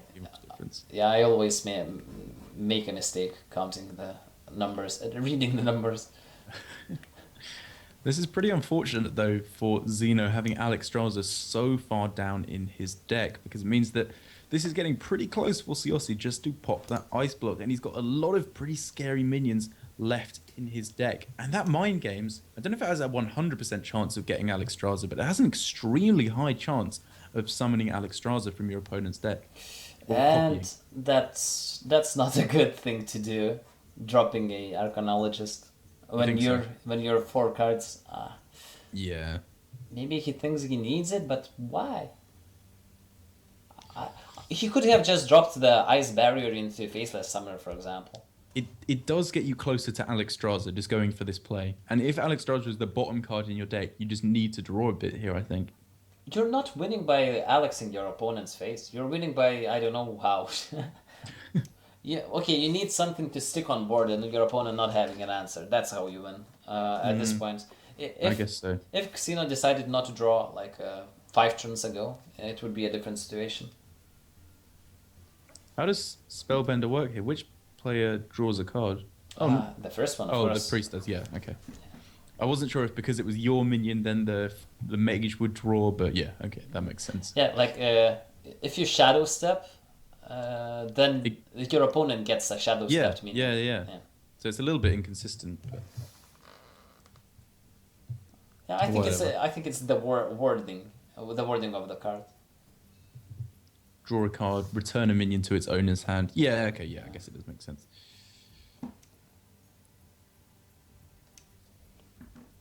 Okay, the second polymorph is pretty strong. Of course, the first one was random, but this one is in the deck. No, that was off of Really? The Kabbalist Tome. Oh, yep. right. Oh, sorry. Also random. Yeah, He's been Paveling booked thoroughly. Yeah. Personally, I ran for a while, like the polymorph in my own deck, but you don't have to run it. You can just get it from random effects. Yeah, just not really necessary. A lot of the time, you don't need to remove something off the board. And if you do need to, Meteor does a pretty good job of that usually. Yes. Huh. So, still no Alex. Still no Alex. Indeed. I think Siosei has to think about using the Mind Games pretty soon because there's not going to be a minion. That's a very good point. I mean, there could be no more minions at this point. He just doesn't know. Ooh. That's a good 3-drop. That's a very, very good 3-drop. One of the best. Because now Alexstrasza becomes a rubbish thing. It looks like he just polymorphed his own giant wasp, but thankfully for his sake, he did not. Okay, so Shadow Visions. I think Shadow Visions have to go this turn and Mind Games if you want to get value from them. If you don't, you can just concede those cards. But Mind Games and Shadow Visions after this turn most likely won't get any value. Right. So. Yeah. I think you're probably right. Well, but Thought Steal also you have to use fairly soon. Your opponent only has 3 cards in their deck. Yes, you're a lot of cards you have to use. Is Alexstrasza in this deck? Surely you have to run Alexstrasza. You have to. So wait, he got two of those without, but not the Alex. Not an Alexstrasza. So the 3 minions left in his deck have to be Mana Worm, Alexstrasza, and Medivh's Valet. There is a possibility that you're not running Alex because this deck is not burst oriented. You usually it is. Yes, but you don't usually win by bursting your opponent. You usually win by just maintaining the board like minions. Most of the time. I don't know. Most of the victories I see come through Alexstrasza on 9 and then Pyroblast, Fireball, and a whole bunch of other nonsense. Yeah, that happens quite sometimes. So that's strange, definitely for me also. But I think more. Well, I played more than 100 games, I think, with this deck. Well, okay. Similar deck, I think, not card to card. So Alex, of course, is influential, but without it, I think most of the games you can win without it. Okay, very interesting. I would not have assumed that, but I suppose I'm wrong in my assumption. You are the master in this game. Master, no. I will bow to your whim. Far from master, but I like this deck very much. I think it's one of the strongest at the moment. Interesting. So, for CLC, you still have to, on the next few turns, go for Shadow Visions, or next turn, actually, you have to go for Shadow Visions, or you're not going to get anything at all from it. And you also have to go for Mind Games on either the next turn or the turn after if you want to get anything from it at all. There's no really guarantee that you even get something from Shadow Visions. We don't know what's Yep. in there. I think No guarantee at all. another Priest of the Feast if he's running too. Ah, yep, very possible. And of course, he might just save those Shadow Visions to get the guaranteed heal from the Priest of the Feast. Yes, yeah. That's a very, very good point. Ooh, Silence. There's one card down. But for example, having 2 silences instead of Shadow Visions is better because you would if your deck is empty, what does happen? Shadow Visions just disappear? You choose from nothing? Yeah, I'm pretty sure it would just disappear. Or does it give like a made-up card? Because sometimes some cards do that. Mind Games does, but Mind Games does? Yeah, it gives a shadow of nothing. Yeah, it's like the summon the imps from your deck. Yeah, exactly. With this, what's it called? I don't remember the Warlock card. Worthless Imp? Yeah, the Worthless Imps, but how's the card called? For what? Summon Demons or something? Summon Demons. Oh, I can't remember the name of the card either. Okay, doesn't matter. It just... Yeah. My mind wanders, like... Okay, so... in this position, you do just have to clear off the board as much as possible because you can't let too much more damage come towards you. And I guess that's probably not a Priest of the Feast as the last card in his deck, or you'd save that Silence.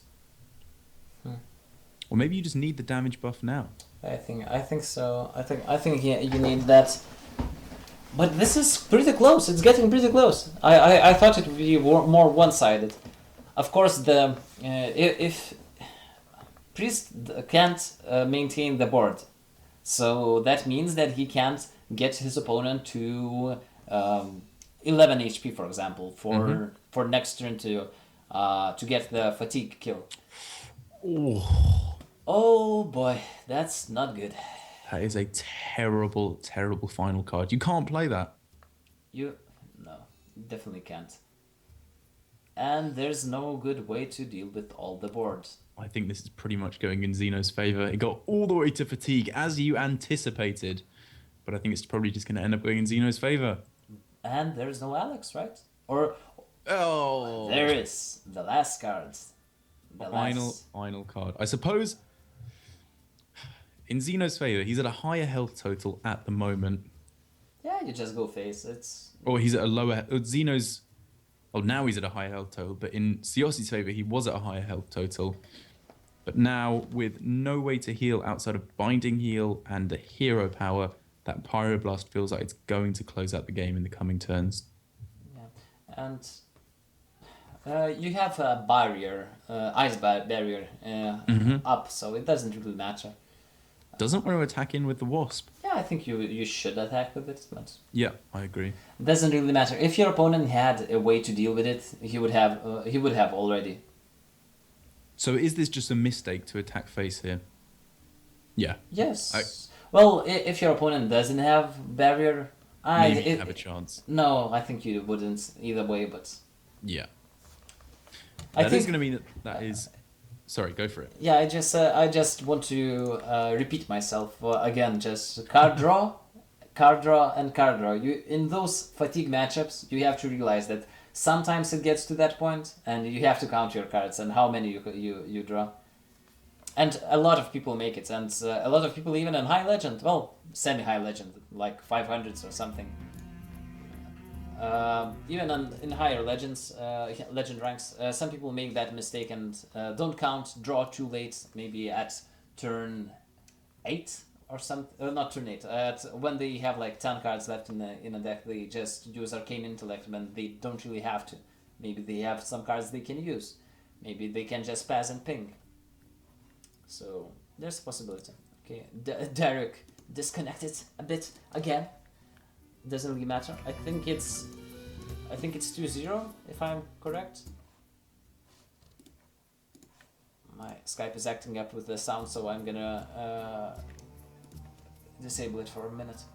Okay, so it's a token druid versus the priest, and I think this is the matchup that priest excels at. Of course, Siose doesn't have any way of clearing except the wild pyromancer combos, and he has a pretty nice pyromancer combo on itself, and having the coin of course helps a lot. So he can just full clear it right away with mana efficient white pyro coin power word shield, and I pretty much like it. Of course, as we saw, Siose doesn't have any Holy Novas, no Dragonfire potions, so everything ends up in those combos if he can clear the early boards.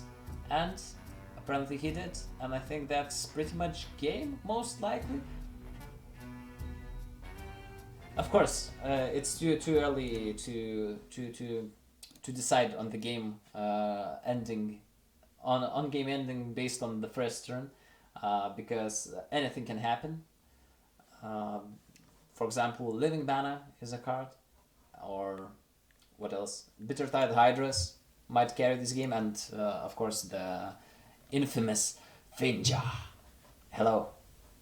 I joined back, and the first word I hear is Finja. I might just hang up again, to be honest. Nah, I just thought that what can get Druid back in the game, because the priest got the really nice clear early on. If you missed it, it was a Wild Pyromancer coin power board shield into and cleared the full board of the Xeno. Right. Okay. It wasn't a too big board. It was only a small three minions, like 1/2s, but still. Full clear is a full clear, and Living Mana, as I said, it's a nice potentially comeback mechanic.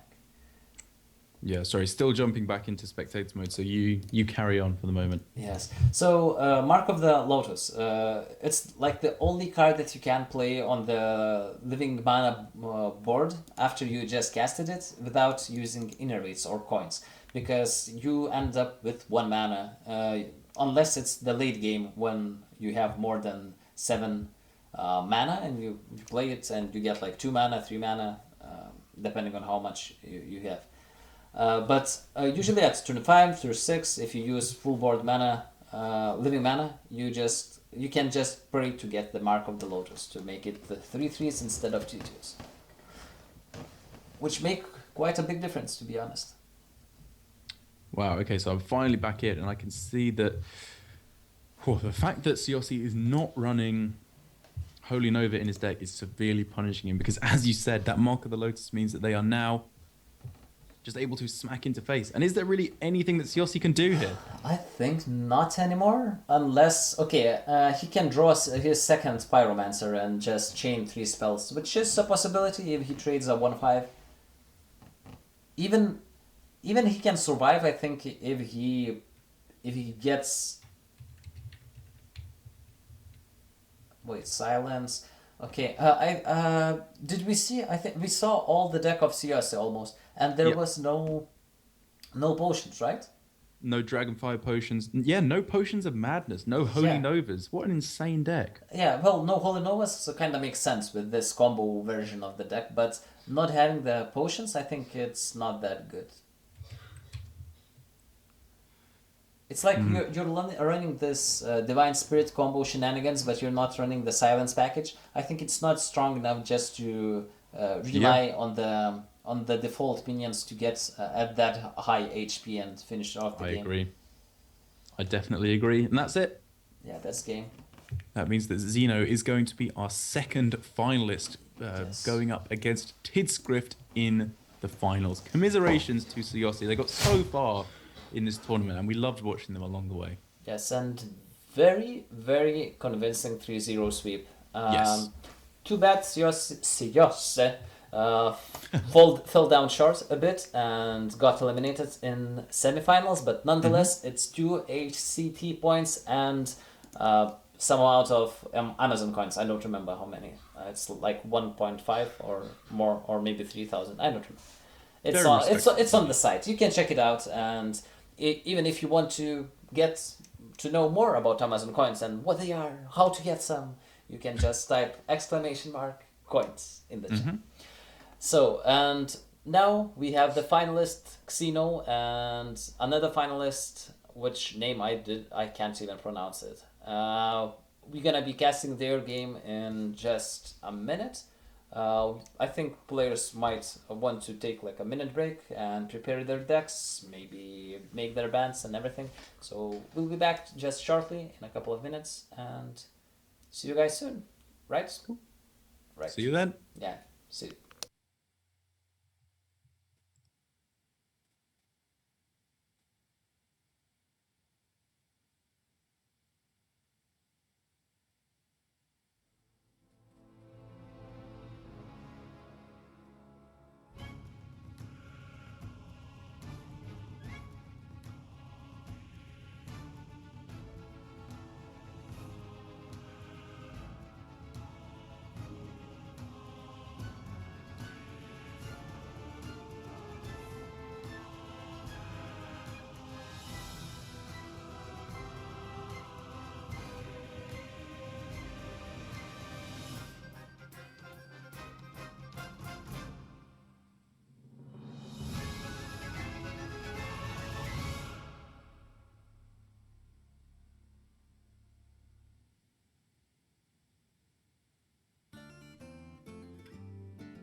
What's up? What's up? What's up?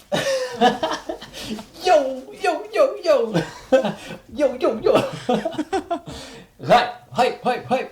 This is That's the more finals. like it. Yeah, welcome back. This is me, Suris, together with Derek. And Yo, we're yo, gonna... yo. Yo, What yo, up? Yo, what up? We're gonna be casting the Amazon Coins tournament number 10 finals. It's gonna Finals. be... Yes, yo, finals. It's gonna be the Xeno versus Tidskrift. Tidskrift.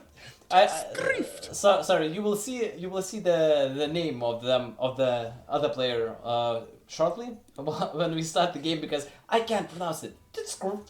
It's like chicka chicka poof. You know? It's not that hard. It's Tidscript. Okay, it's just Tidskrift. I'm messing around. So nonetheless. Tidscript. So we're gonna be just casting. Players are already preparing, banning, and about to play, and they are waiting for the command. And it's gonna be for the finals. Whoever wins 10,000 Amazon coins, 10,000 monies, and of course the 5 ACT points, which is pretty awesome. Good indeed. Okay. All right. You want to tell them we're ready? Yes, I'm telling them that they can start. Fantastic. Right, so looking at Tidscrift's lineup, we obviously haven't seen him on stream so far, but we can see he's probably going to be bringing a fairly aggressive lineup. Hunter is probably the main tell of that. He's also got the Rogue and the Paladin left unbanned, and he's banned Xeno's Warrior, leaving him only with the Druid, the Mage, and the Paladin. So I think there's probably going to be two pretty aggressive lineups facing off against each other, seeing as we haven't seen the Rogue banned from Tidscrift, and we've seen both Warriors banned from both players.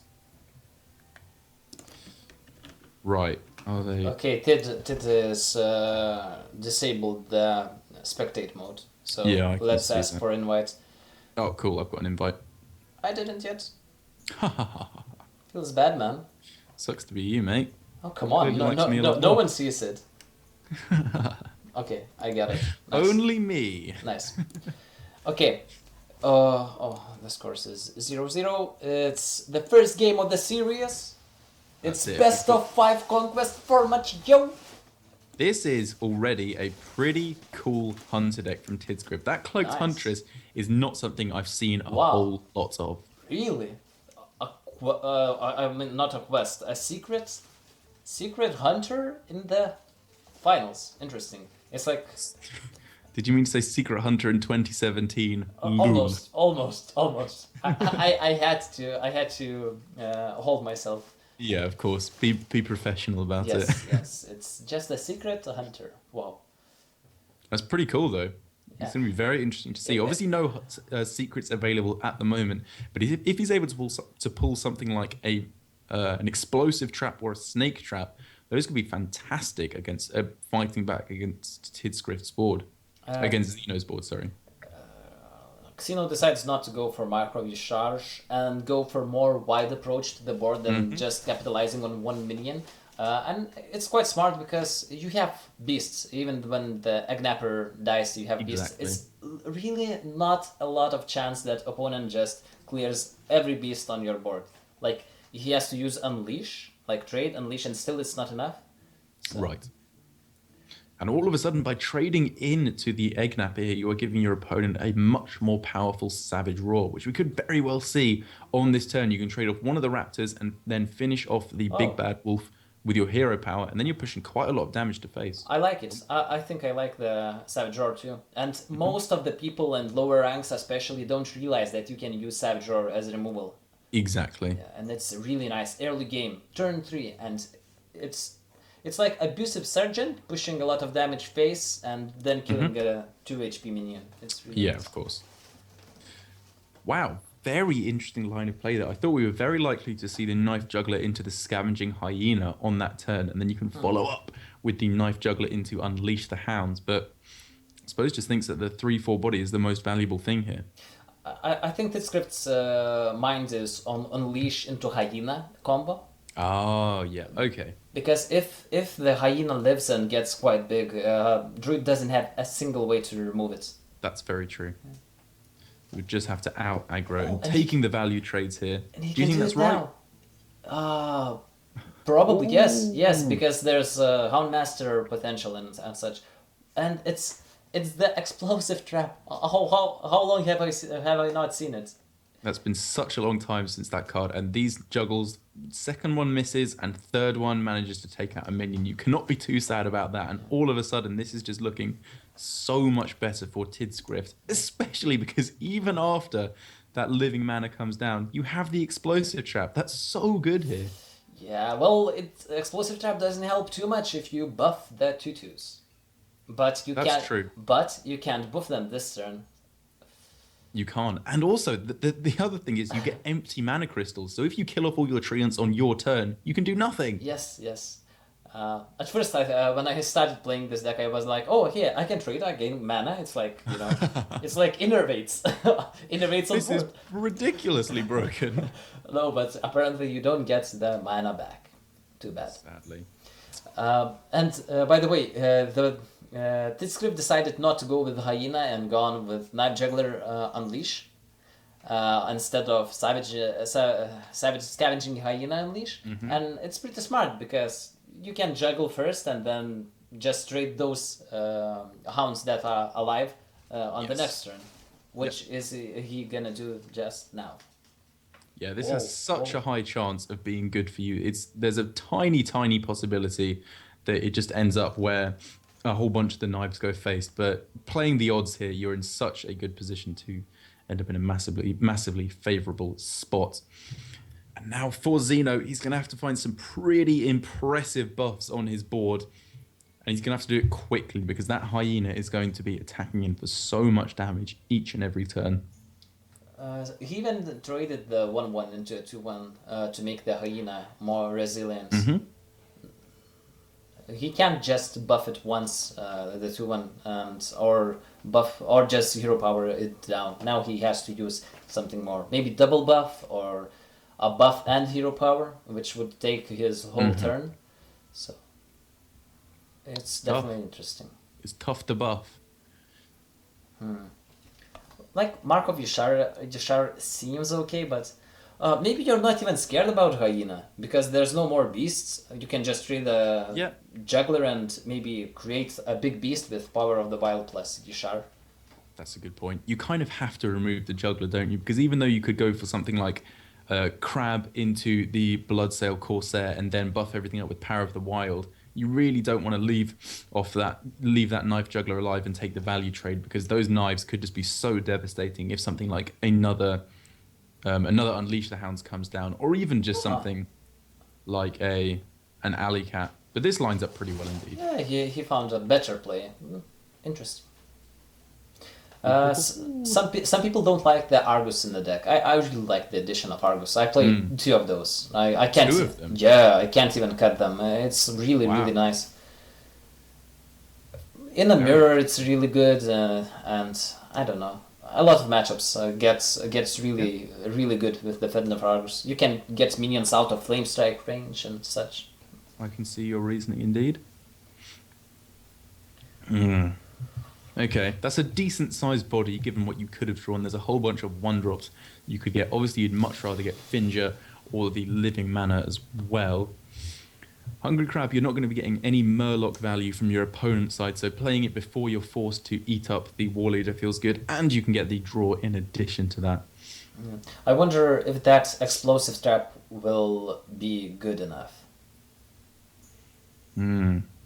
Very interesting here that you decided not to play the Bloodsail Corsair and is instead killing off the Houndmaster here. It didn't really have any very good trades. Well, you use the mana most efficiently this way. Yeah, that's true. Because then you would have to hero power the minion down next turn if he just value traded. Okay. This is pretty nice. Of course, Xeno doesn't know that opponent has explosive trap in hand. So he just fills up the board and almost everything dies to an explosive trap. Unless you get a buffer. At least one saves 2 minions. Yeah, it pretty much has to be exactly Mark of the Wild or Power of the Wild, sorry, or Mark of the Lotus. Or a second Defender of Argus. Yes, Argus, that is a very good point. That could also buff up the two attack minions and leave you in a pretty good spot. So, what's your read on this secret? He hasn't played it for a long, long time. So, it could be Freezing Trap going for a bluff, but. Yeah, I think after all this time, you're playing token trades.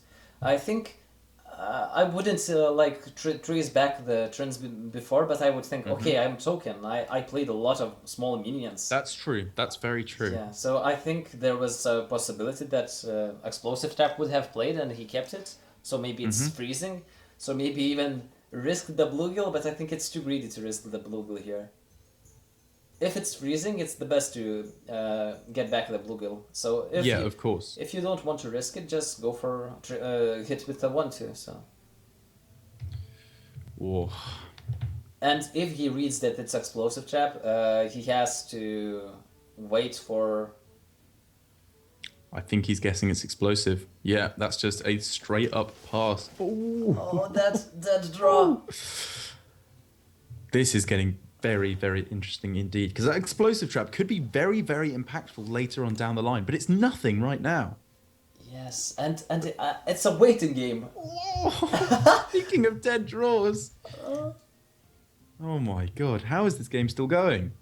And it's gonna be going this way for quite some time, I think. If no one draws answers. And for Titscript, what is the answer? Like Unleash? Yeah. He used one only. He used one. He's used one Unleash. One Unleash, double Juggler, one Hyena, I think. Right. Terrible draws from both players. This is like in the cowboy movies where you've got a proper Mexican standoff, both players staring each other down and wondering who's going to shoot first. Even though I suppose Rexar is firing him arrows into his face over and over. Okay. So now he's like, okay, my board is big enough. I can make the board big enough to pressure him again. Yeah, this is definitely the time to go for it. He could very possibly make the read of second explosive trap, given that we've seen nothing coming down for the last few turns. Well, it can be any kind of trap. Even the freezing trap is reasonable too, because you wouldn't play it on that board. Yeah. So here I think we're very possibly going to see hero power pass after the explosive trap comes down, because you don't want to give your opponent the ability to trade their minions into yours. You would much rather have them simply sacrifice them off to the explosive trap. So far we haven't seen the other secrets from this hunter. I wonder if he's running any secrets, or he's running the 3/4 just for double explosive. Wow. It's possible. Maybe if he senses a very high concentration of aggro druid hunter. Oh my god. Now he just needs a gadget son. Could he be an absolute god of Hearthstone who included Gadget-san in his aggro druid? Yeah, he predicted this matchup, this situation. He woke up this morning and thought, I'm going to have a bluegill, a war leader, an egg napper against a hunter as explosive trap on the board, and I'm going to draw 2 innovates. I'd better put auctioneer in my deck. Yeah. Or maybe he's just playing someone else's deck, like his grandfather's deck. And it's like, what is this card? Innovate. Grandfather, what's wrong with you? Trust me. It's going to be great. And then the gadget son comes, Oh, it's going to be game next turn because there's no healing? Yep, it's going to have to be a taunt, and that is not it. So that's game. Oh my god, those innervates. Back-to-back innervate draw, I think. No, it wasn't back-to-back. It was an egg napper sandwiched in between, but close enough to be absolutely back-breaking. That hurt. That hurt big time. It was a really strange game. Both quite aggressive decks, fending off non-conventional way, to be honest. Very unconventional, yeah. So he didn't even check if it was explosive, right? At the end. Interesting. Interesting. Because if it wasn't explosive, it was lethal, right? Or wasn't? Oh yeah, I think so. Yeah. It was, yeah. But I guess you just have to pray that your opponent doesn't get anything, and then get something like a Mark of the Wild, or Power of the Wild, or Mark of the Lotus. There's a few things that you could potentially have gotten, I Yeah. think, but it was slim out to that point. The double explosive trap was just too powerful. Yeah. And if you attack there, only the 1/1 survives, so two one Hmm. ones is definitely not enough to pressure your opponent.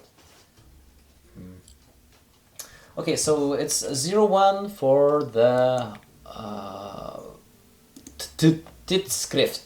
Tidskrift is 1-0 up with his Hunter, and it's now going to be the Gunther Mage we saw previously from Xeno against what is a Miracle Rogue from Tidskrift.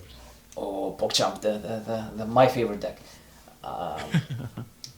Mana Worm. That's a better start than he had before when he played against a priest. Much better. Mana Worm just makes any start so much better. It's ridiculous. Yeah, you don't even need to play anything with it, like spells or anything. 1/3 is good enough. In this meta, a 1/3 on 1 is insanely good.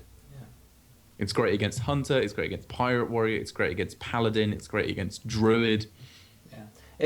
It even clears all of the Patches and Smash Burglar combo. True. And Patches is a legendary card, you know?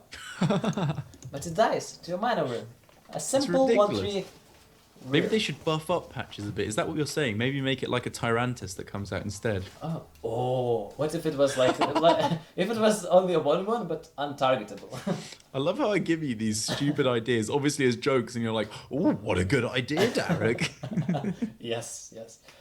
Okay, so we're starting to see the shape of this deck. I said this was a Miracle Rogue, but I made an utter fool of myself in saying so. This is Finger Water Rogue. Oh, we haven't seen that in a while. So Tidskrift is running quite unconventional decks, to be honest. Like Very much so. Secret Hunter and Finger Rogue. Yeah. So I think he's targeting really specific matchups. Okay. So I think the secret. I think he's just hard targeting the Questro, maybe. Yes, that's what I was going to say. Yeah. Plus, it should be quite good. At least those two decks should be quite good against the Druid, Token Druid. I mean. Oh, yeah. Okay. I can see that. Obviously, if you can keep up decently well in the mid game, you can drop down like a ridiculously big Edwin Van Cleef that the Druid has no way of dealing with. Yeah. And then you obviously have Finger to just gain back the board if you can hit that on turn 5. Interesting.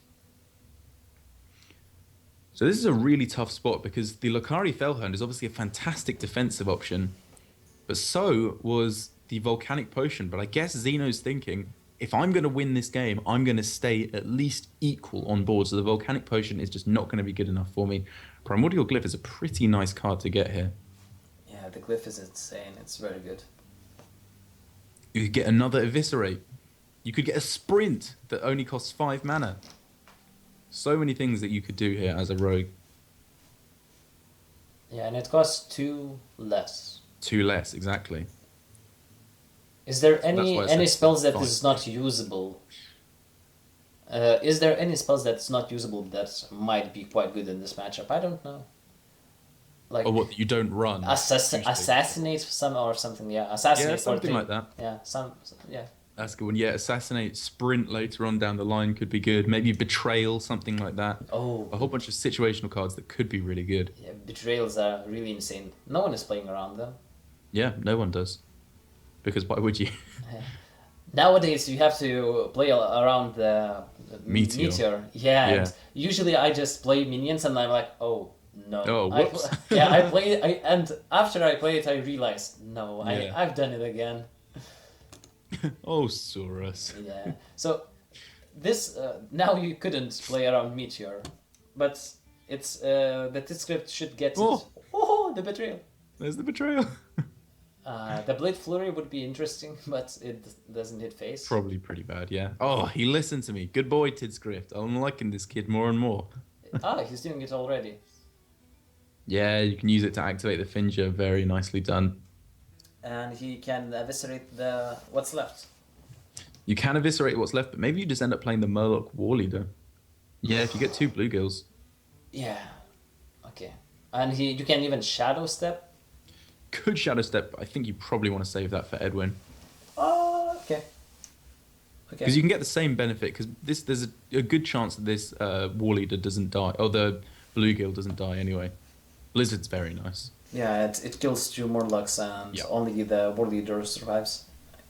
Yeah. And he has 6 mana, doesn't he? I can't actually see through the Discover, but I think he has. Yeah, now he used it, so he has 4 mana and Okay, brilliant. yes, so it's exact mana. It's nice. Yeah, I think that's probably the play this turn. Maybe I'm wrong though. Maybe you need Counterspell to absorb something, but there's a lot of Nah. spells that you can use as the rogue that would just activate that Counterspell very nice and easily.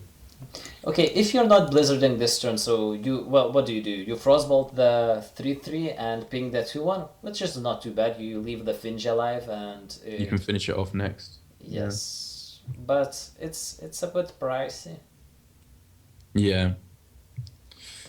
It definitely seems to me like the Blizzard is probably the play to go for, but I like that Xeno is considering it so heavily. Yeah, if you go for a Frostbolt clear this turn, then you definitely go for Kabbalist Stone, which is also interesting because, of course, Finja doesn't get any value, it's only 2 damage, it's not that scary. And you get more value from the Kabbalist Stone, more likely. It can even go infinite. How good is Kabbalist Tome going to be in this matchup, though? Like, you have so much value already with the Medivh Guardian. I don't know, maybe he feels like he needs some defensive tools, like maybe more ice blocks or... Yeah, okay. Maybe he thinks, like, if a giant Edwin comes down and it's too big for Fireball, maybe I need to find a polymorph or something like that to deal with it. Interesting. He's going for the big cleave. Yes. Big old cleave. Which seems good. It's up to an 8/8, I believe, now. So Fireball, as I mentioned, is not going to be able to kill it off, even with a ping. And there's no secret in place, so we can't go Fireball into Medivh's Valet. Yeah, It's looking pretty scary indeed. It's always interesting to see that Edwin Van Cleef is next to the South Sea Deckhand. They look almost similar, like almost the same. But Edwin is not pirate. He's not a pirate. He's kind of pirate-ish. And he's on a ship even, so I don't know. He's on a ship even. Yeah, so it's strange. Yeah, I think we need to buff Edwin to make him a pirate. That's what I'm saying here. That would be nice. What a good idea. Yes. Or is this just lethal? Or debuff the pirates to make them not pirates. Oh yeah, very true. Is it I lethal? like your thinking. Just say, if you're controlling a pirate, give your weapon +1/+1. But there are no pirates in the game. Genius. Oh no, then Galaka Crawlers would be bad. So that obviously wasn't lethal, given that he couldn't combo both of the Eviscerates and the SI7 agent, but he's getting remarkably close, given that both Eviscerates on the following turn will be able to close out the game, no matter what is done here, unless an ice block or an ice barrier is picked up. Yeah, barrier. If you barrier and deal with the board, or at least with Edwin. So you barrier and fireball. Fireball. That's the only way to survive, I think. Yeah, and it means you survive. Okay, what else? Is there anything else? You can ice barrier into Medivh Wallet. Whoa. Okay. That's not enough, but it's nice. It's a winning. Cute. Yeah, it's a winning play. Yeah. I like his thinking. Obviously, we can see with both of his rates that it's not going to work. But from his point of view, it seems very nice. And obviously, Tidscript doesn't even know that that's not an ice block. Oh, no. You shouldn't do it like that. I think you hit with the 8/6 first. Why would you hit with the weapon first? Yeah, I agree. I mean, he's going to realize that this is going to win the game anyway. But he definitely should have done it the other way. Because proccing it at 8, well, maybe it doesn't matter because you have 2 Eviscerates in hand. You can just keep it and play it next turn to proc from 8 again. But still... I guess so, but there's no reason not to. Yes. Yeah. But either way, Tidscript is going to be going up 2-0 in this finals. He's 1 game away from simply going with a 3-0 sweep, and he only has to take 1 more game with his Paladin. And if any deck is good at winning at the moment, it's Paladin. And so far it's very interesting decks. I'm really scared to think what kind of deck he brings. It's true. Very true. We've seen a weird hunter with secrets. We've seen a water rogue. It's very cool that the person with the weirdest lineup we've seen today has made it all the way to the finals, and looks like they're probably going to win. Well, you don't jump over. Oh, how what's the saying in English? I don't even know. Don't jump your guns. Jump your guns. Yeah. Okay, never mind. Don't say it too early. Like, it's not over yet. It's only 2-0. Yeah. And okay. Maybe don't count your eggs before they've hatched. Oh, Is the yeah. expression. Yeah, okay, that makes sense. This is another aggressive deck, and he's got some really nice Murloc synergies to kick things off. Xeno has not had any other success with either of their other two decks, so they're simply going to switch over to their Paladin now and see if that will be able to fend this off. Yes, and now let's see if this aggressive kind of Murloc Paladin will be good enough to not get reverse sweeps in the finals. Which is So really looking for the Rockpool Hunter there to make that start truly insane, but still has a really aggressive Murloc start. This is a pretty nice way to start things off. Okay, starting off with the Chum. Obviously, that means you get one less buff on the Murloc Tidecaller because you always want to play that first. But that Doomsayer picked up for Xeno is going to be insanely impactful here. interesting addition. I haven't seen many Paladin lists with Doomsayers. And he coins it out. He makes the right play. It would have died if he'd done it any other way. Yeah. Interesting, but now you don't have anything to follow it up with. Yeah, that's true. Maybe you just drop the Aldor as a body, though. You can't, it's 2 mana. Sorry, of course he coined it. Yep, my mistake. Well, you can Aldor something on turn 3 and then a True Silver on 4. Yeah, the True Silver on 4 is looking good. You have turn 6 play with Equality Consecrate, and it's not Pyro Quality, so even the Morlocks die, unless opponent has 2 War Leaders on board. Right, yeah, of course. But that seems like it's pretty unlikely to happen, given that your True Silver will be able to take out the first one if that comes down soon. Yes, most definitely. The True Silver, having a True Silver and not being too much behind on board is really nice. Just because that Doomsayer prevented Tidscript's develop on board. It didn't kill anything basically, only a 2-1. It seems like, oh, it's not that strong. It's killed a 1-drop. But it prevented a whole turn of development. So Tidscript making a little bit of a misplay here by going for the Grimscale Chum before the War Leader, because the only thing you're really afraid of here is a True Silver Champion. And if you're afraid of that, you'd much rather have the buff on the Bluegill Warrior, because he's definitely going to be targeting the Murloc War Leader with the True Silver. But it works out all right for him in the end anyway. Yeah, I'm thinking is there any way that that 4 is better than 3 on War Leader? But I can't think of it either. Outside of Hammer of Wrath, there's nothing. Well, I saw some Control Paladin lists running it, and it's being tossed around. I think Frodan brought it to DreamHack yesterday, but it's very rare. Yeah, it's rare. But Doomsayer is rare too, so maybe he just maybe that's true. He that's a very good point. Very, very good point. But even so, yeah, I think you're much, much more afraid of the True Silver Champion anyway. Oh, Noble Sack. Okay, so he might prevent the Finja if no, he can't. What are you talking about? Yeah, I thought he would be able to play Noble Sack this turn and maybe just... It still activates because you're killing something. Oh, right. The Noble Sacrifice is something. Yeah. I forgot that it's a dude. Yeah, if you play it with Steward of Darkshire on the board, it gets Divine Shield and survives. Yeah, and then it shouts, "I live! I'm alive! Yeah, I survived!" Yeah, something like that. And it's very cute indeed. But here it looks like we're definitely going to be seeing the Equality Consecrate play. The fact that the Stegodon was played on the previous turn, or the Spikeridge Steed leaving the Stegodon, is going to be very nice just to have something on the board. But things are starting to look an awful lot better for Xeno. We're going to have to see some pretty powerful plays over the next couple of turns from Tidscript if he wants to push through these powerful taunts from Xeno. I don't know about the Noble Sack pick from the Secrets. What was the others? I think that was Gateway Kodo. I honestly can't remember. I think I saw Gateway Kodo and something else. Well, Gateway is usually too slow in this matchup, so Noble is better in that aspect. But and I guess you probably...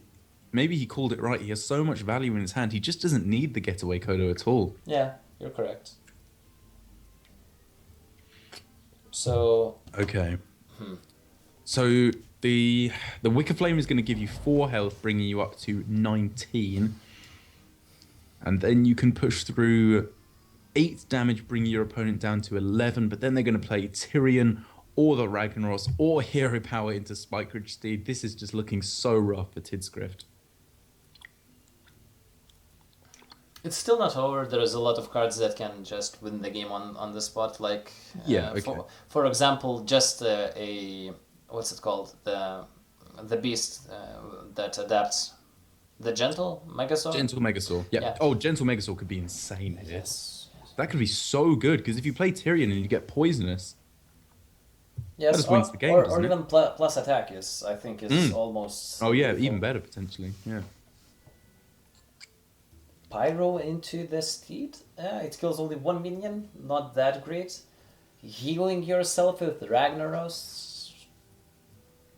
Can you survive? That can't be the play. Surely you're just too. You want to clear off some of these minions because you're just too afraid of a Gentle Megasaur for Wind Fury or attack. Well, Ragnaros is killing the minions also, and I think it kills more than Tyrion, right? No? Yeah, but they can just ignore the rag, can't they? Can they? They got more than 8 damage pushing through. Yeah, but you can just heal a couple of times with it, like. Yeah, I guess so. Then you drop Tyrion next turn and trade the 2/6, or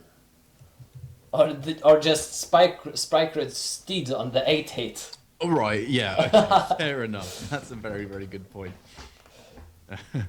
Oh, the war leader! Ooh, right. How That's much a lot. damage? This adds 8 damage to the board. So this is now...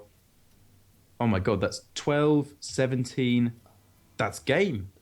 It is? I didn't count. I trust you. Is it 12, lethal? 17, Then 20... it's- It's exact lethal. Oh, my my god. The war leader of the top. I close out the game. Tidscript's the champion. It's 3-0 with interesting decks. Really, really, really interestingly strange decks. I Very haven't cool. seen that lineup working in a while. I think like the Finja Rogue and everything, it was pre-Angoro. Everyone was playing that quadruple aggro decks with Finja. Yes, yeah, definitely. And after it, I think it died off a bit because everyone was trying new stuff and found some new OP decks like Westeros and everything. And some people just stick to the roots, as they say. And it works. Yeah. If it ain't broke, don't fix it. So congratulations to Tidscript. Tidscript, the champion. Yeah, making to the finals and winning it. 5 HCT points plus 10,000 Amazon coins, which he will probably spend by buying packs or not. I don't think you have to spend it on Hearthstone, right? I hope he does so that he can make some good decks. No, I'm kidding. Nah, it's really good decks. Yeah, very, very cool. I like his deck building abilities. Yeah, I enjoy it too. And nonetheless, congratulations to Xeno making it to the finals. He still earned 3 HCT points and even 5,000, I think, Amazon coins. Yeah, very nicely done by him indeed. Yes. So, do you have some final words? I would just like to say thank you very much for casting with me again. I had a lovely time as ever. Yeah, me too. Also, Oh, good. it's always nice to have you next to me. Oh, Cyrus, you warm my cold, broken heart. Oh, cap up right in the air. Okay. Okay. So sorry guys for too much nonsense, and thank you guys for watching. Thank you for tuning in, and that's it for today. See you. See ya.